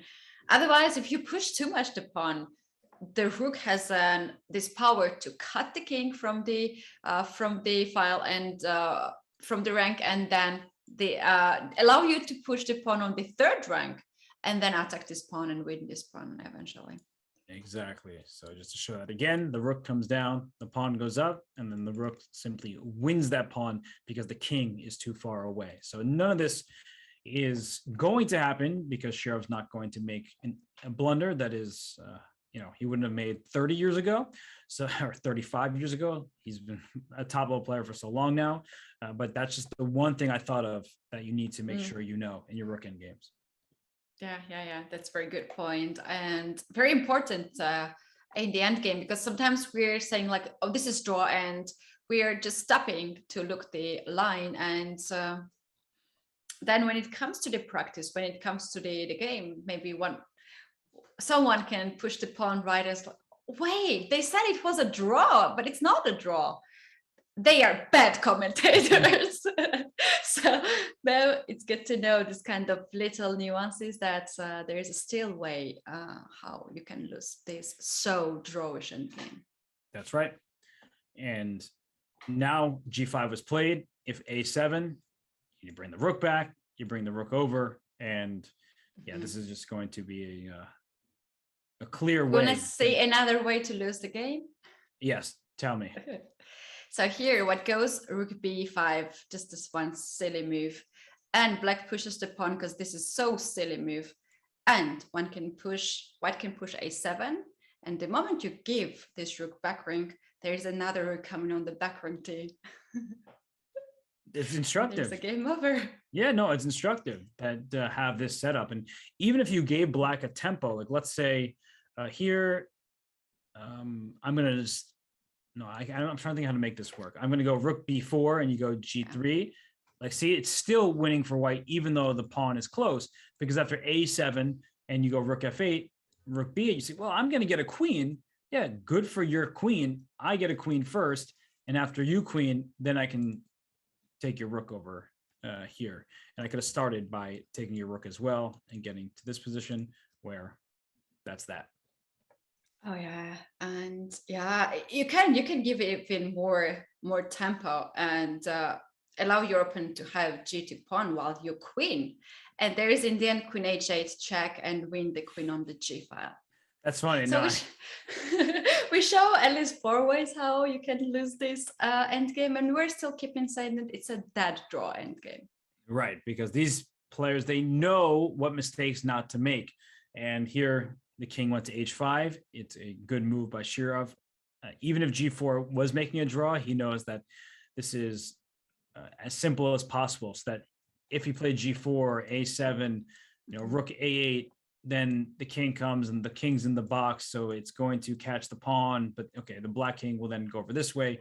It's still a draw, but he doesn't even want his king cut off. He just wants to, in his head, he probably has the draw. My rook at some point might sacrifice for the pawn over here, and then I'm going to do the thing that we keep talking about. Yeah, but I like the way how Krishna is making so difficult here still for Shirov, that he has first to activate his king, because he's not going straight forward with the pawn or with the king. He's keeping the king in the center, and if you give up your rook when my king, White's king, is still in the center, this is not going to be a draw. That's right. But rook a8, all is good here. But it's funny when you're saying still making it difficult. I thought you were gonna say for us. He's making it difficult for us because he keeps playing, and he's doing the right thing. That's another thing.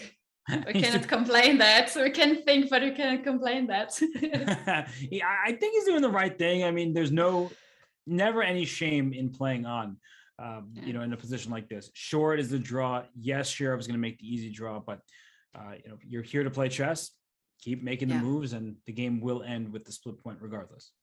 Yeah, Black still has to play very accurate, so it's anything can happen. So why not to try? Here we know what's going to happen. Push, the king. Push, the king goes up. You push, the king goes here. The rook can just take this pawn once you take, and this is why it's so important that the king is all the way up here versus back on g6, because now after rook a1, if the king were on g6, rook g1, rook takes g2, wins the pawn. Here, the king goes up the board. You're going to have nothing better than to sacrifice your rook. So we'll just see this all play out. This is all happening, and I'm guessing all the pieces are going to be traded. They're going to shake hands with nothing but kings remaining on the board. Yeah, we're going to have that. Black sacrificed the rook for a pawn. Now we expect here g2, and very soon White will give this rook, and we have this on the board, and only kings remains. And it's a draw. So you have no choice. You can't make any more moves. The game ends when it's just kings against one another. But that is great news, not for either player in this game, but for Wesley So. I think he is the biggest winner of today because he beat his closest competitor with the black pieces, and then Krishna was not able to win. So that means he has a full point lead. And so let's look at the results from today, Ketty. We had just 3 decisive games, and the final result will work its way into that card. Krishna and Shir on the bottom right, but only 3 decisive games that we predicted 4 or more. Yes, and in Group A, we do have 2 draws. Group B, it was Vidit who won the game and joined Wojtaszek to lead the group. Aronian made a draw against Gujarati, but he's keeping the leader's position. Dubov managed to win against Keymer. And in Group D, Wesley So takes the sole lead as he managed to beat Dominguez. That's right. So we've had some, what the players like to call professional performances by Levon Aronian, drawing with the black pieces against Vidit Gujarati, keeping his nearest competitor away from him. So he's a full point lead as well. And then Fedoseev, that win with black. I mean, that's a great one. So Katie, I think we're going to take our final break because we're going to come back, provide the rapid recap that everybody wants to see. So it's just going to be a short break. And then we'll be back going over our favorite game of the round. You will not want to miss that. Stay tuned. We'll be back in a few.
Well, you can be a big fish in a small pond, or you can be the big fish 1995 in a small group here at the Grand Prix. It is Vladimir Fedoseev with our game of the day, and this one was a great one, Ketty, starting with a Sicilian that was closed.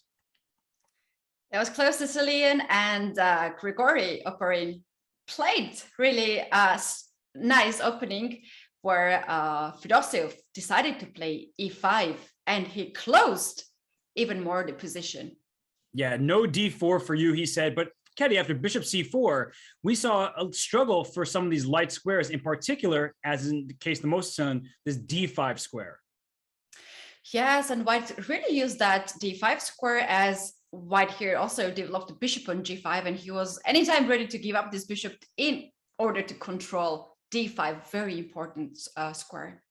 And that's why Fedoseev drops the knight back to d7. He says, I don't want to give you my knight, even though we hear bishops better than knights, not in this position. The d5 square, very important. And look at this, bishop to d2 back. And Ketty, at this moment, you could almost call this one of the critical moments of the game with knight b6, because when White took, Fedoseev took back with the pawn. Yeah, that's very interesting decision why Fedoseev here decided to double his pawns, because we know that double pawns are not very often strength, but they are weaknesses. The idea of doubling the pawn was to open up his a8 rook, and we're gonna see very soon why this move was so important. That's right. Anytime there are double pawns, it means there's an open file. That rook on 8 develops in its starting place. And look at this. The game continues c3, normal looking move, trying to control the center. King h8, Ketty, that was another move that we really liked. Yeah, this move was not really our favorite. We thought that bishop comes on e6 was the move that Fedoseev here would choose, as c4 bishop seems to be very strong. But Fedoseev had a plan when he played king h8. His plan is to push f5 and to start kingside attack. And here, Grigory answered like, hold on, I am the one who was going to start kingside attack, and he played h4. That's right, king h8, a bit of a weird looking move, but after b4 first, and then, oh, what's this? Oh. b5 like this in this move order. So the pawns went up the queen side, and then the knight came back to d. You're like, I thought you're trying to go f5 and all this stuff. Yeah, the position closed on the queen side first, and that means that White can try to go for more on the king side. But here is that move that we were talking about, f5 played by Fedoseev. That's why the king's on h8. And Ketty, this pawn on h4, it's one pawn. It can't really attack that black king, right?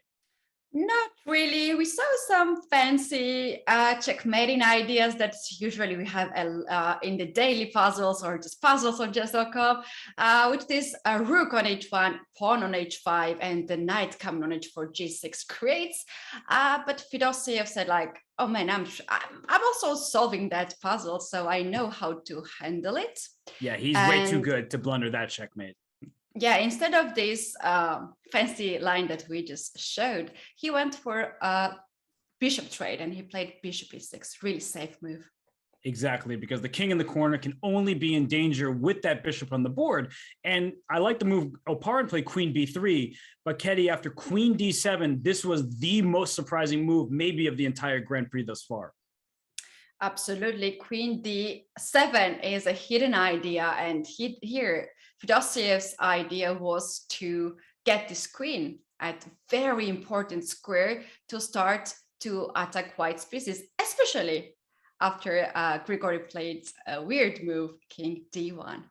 Yeah, king d1. If you had one more turn to bring the king to c2, that would be great. And the reason why he didn't castle to the queen side was because if he did, that rook on a8, it's perfectly placed here. Pawn takes e4, pawn takes e4, bishop c4, queen c4. Say, what? You're just trading pieces. That's not a big deal. But after queen e6, if you don't trade queens, you have to back away. You lose the a4 pawn, your king's in trouble. If you trade queens, then after knight takes e6, there's nothing you can do to defend your a4 pawn. So this decision early in the game to take on b6 with the a pawn is paying off in a moment like this. So that's why Oparin didn't want to castle. Instead, he went king to d1. But Ketty, this became very bad very quickly.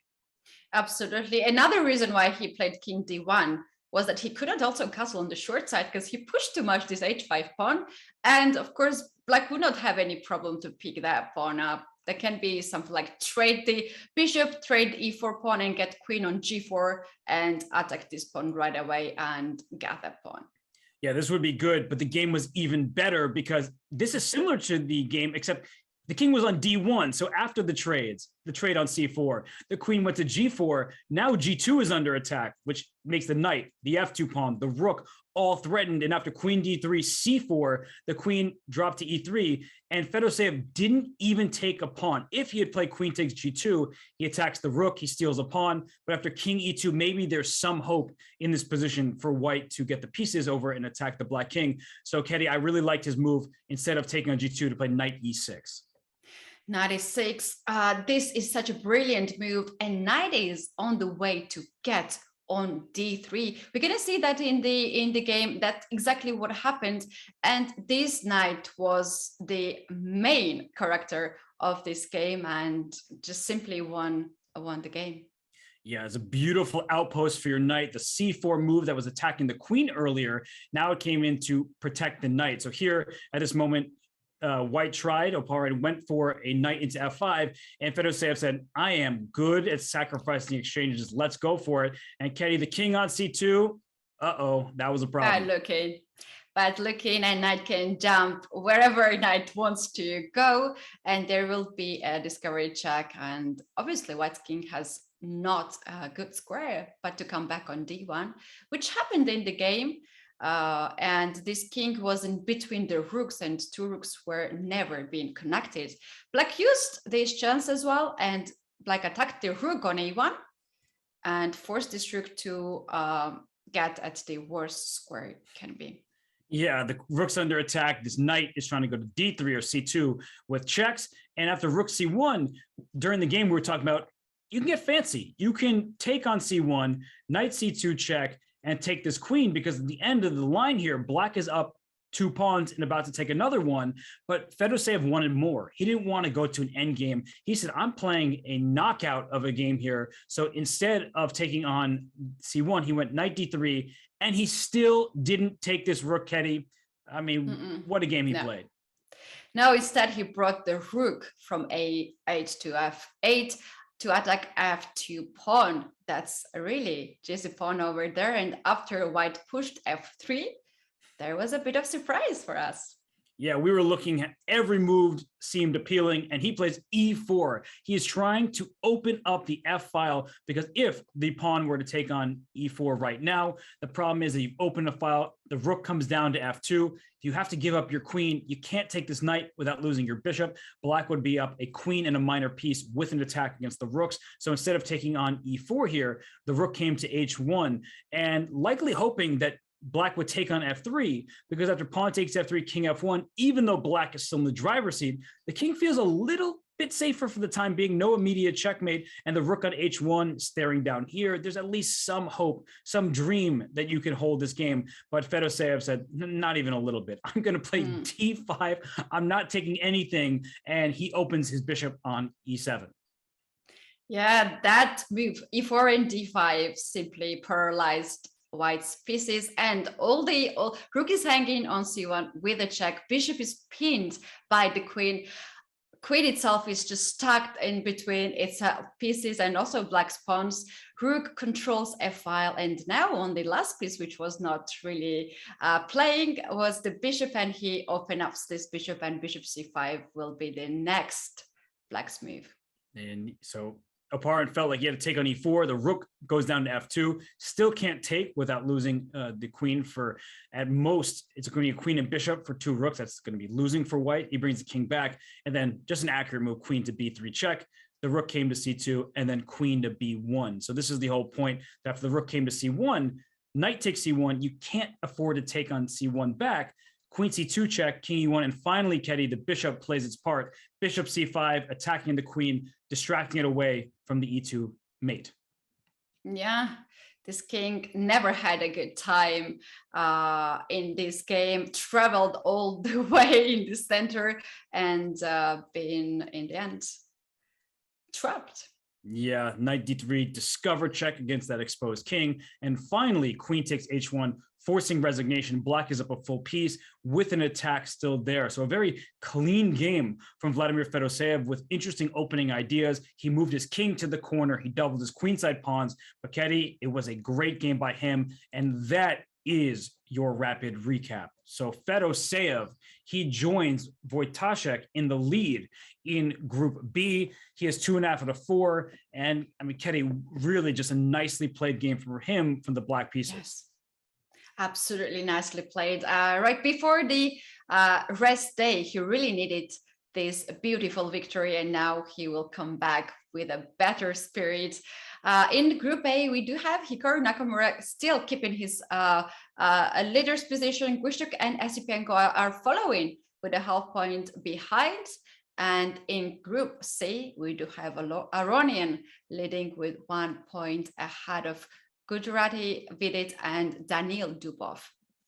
That's right. Dubov won an important game against Vincent Keymer that gives him some chance to catch up to Aronian, but he gets black against Levon. Dubov played with the white pieces already against Levon. That was a draw without too much difficulty. So I think Levon is the one player who's really been in no trouble throughout this entire event. When I look from group to group, he has been the player. He is the highest scorer along with Wesley So, but Wesley So had an uncomfortable position against Hare Krishna, whereas Levon has never really had a struggle. So he is dominating Group C, and over there in Group D, we just mentioned the man Wesley So. Keddy, that was an absolutely brilliant performance by him today, winning with black over Dominguez. Absolutely, there was truly the game that good player and strong player plays, and now he's also coming back after rest day in a better situation. Let's take a look at the next round's matchups. Okay, well, I think all eyes go to the top left of the screen because Hikaru Nakamura with the white pieces against Sasha Grischuk. Keddy, do you think that Grischuk feels like he has to go all in like he tried against Bacrot? Yeah, absolutely. He has to do that. Otherwise, if these situations continues in Group A, Nakamura is keeping leaders' positions already 3 rounds in a row. Yeah, and I mean, you look at the matchup between Bacrot and Esipenko. Andre would like to strike with the black pieces, but Bacrot has been really strong throughout the stage of the game. I know Esipenko did beat Bacrot just yesterday, but it's a new day. Bacrot was playing very enterprising chess regardless. So in Group A, there's a lot to figure out. But Group B, Keddy, look at the bottom pairing there. Wojtaszek white against Fedoseev with black. Those are the 2 co-leaders. Absolutely, that much gets our eyes, and will be very interesting. And we will see if the players going to choose a safe path and they will play some solid game, or one of the side will try to take a sole leader of the Group B. Yeah, and I think Wojtaszek just generally a very principled player. I can't see him taking too many risks. And for Fedoseev, I think he'd be very happy with the draw with the black pieces, though he will still have Rapport to play. And then I look at Group C and Group D. You look at Levon, he's staring over at Wesley. He's like, hey, buddy, we got this. We're 3 out of 4, a full point ahead. Nobody is going to catch up to us if we don't lose. So for Aronian, for Wesley So, they have the black pieces. That could be a tricky game. But so long as they don't lose those games, they should win their groups. Absolutely. And still we do have a Dubov and Vidit, very interesting matchup, and they still have chance to catch up the leader of the group, Aronian. And in the other Group D, we have Dominguez and Hare Krishna with still practical chances to catch the leader, Wesley So. It's going to be difficult because there are clear leaders by a full point in C and D. But as you said, there are chances still 2 games to be played. Nerves may hit some of the players poorly, and that could be a problem. But for right now, Levon Aronian and Wesley So, they have been the superstars with 2 wins and 2 draws. And otherwise, Hikaru Nakamura leads Group A. And then over there in Group B, we know that Wojtaszek continues his lead, but this time he's tied with Fedoseev. So, Keddy, what a round we had. 3 decisive games and still all to play for in the final 2 games of the group stage. Absolutely. We really had interesting games, even though that we had most of the draws rather than decisive results. They really fight, and we cannot complain that it was some easy draws, early draws, angry draws, or whatever draws. No, they have played and they made and they fighted for these draws. Yes, the players are really going at it at this stage. No easy points to be had, but the day is done. I have to thank you once again, Keddy, for welcoming me back, for doing a great day of commentary once more. And to the chat, I don't give you enough credit sometimes, or maybe I give you too much credit by even acknowledging you. But either way, I do appreciate you being here, watching the chess, enjoying it, because it makes our lives much better as commentators, because we do like helping you learn and enjoy the entertaining chess that these players provide. And of course, Matt, our producer, we have to thank him as always for putting on a great show. So, Keddy, unless you have any final words, I'm ready to call it a day. Absolutely. Big thanks to our lovely chat being here with us all this time and being so supportive. And also big thanks to you to come back and make everything work really good and perfect. Well, thank you. And I guess that is that. Round 4 of the FIDE Grand Prix is in the books. Stay tuned, not for tomorrow's action. Well, you should come back tomorrow for Title Tuesday, but the round 5 will be on Wednesday, 2 days from now. So enjoy your rest. Get back and ready for more from this Grand Prix. But for now, we got to see you later. Bye-bye. Bye.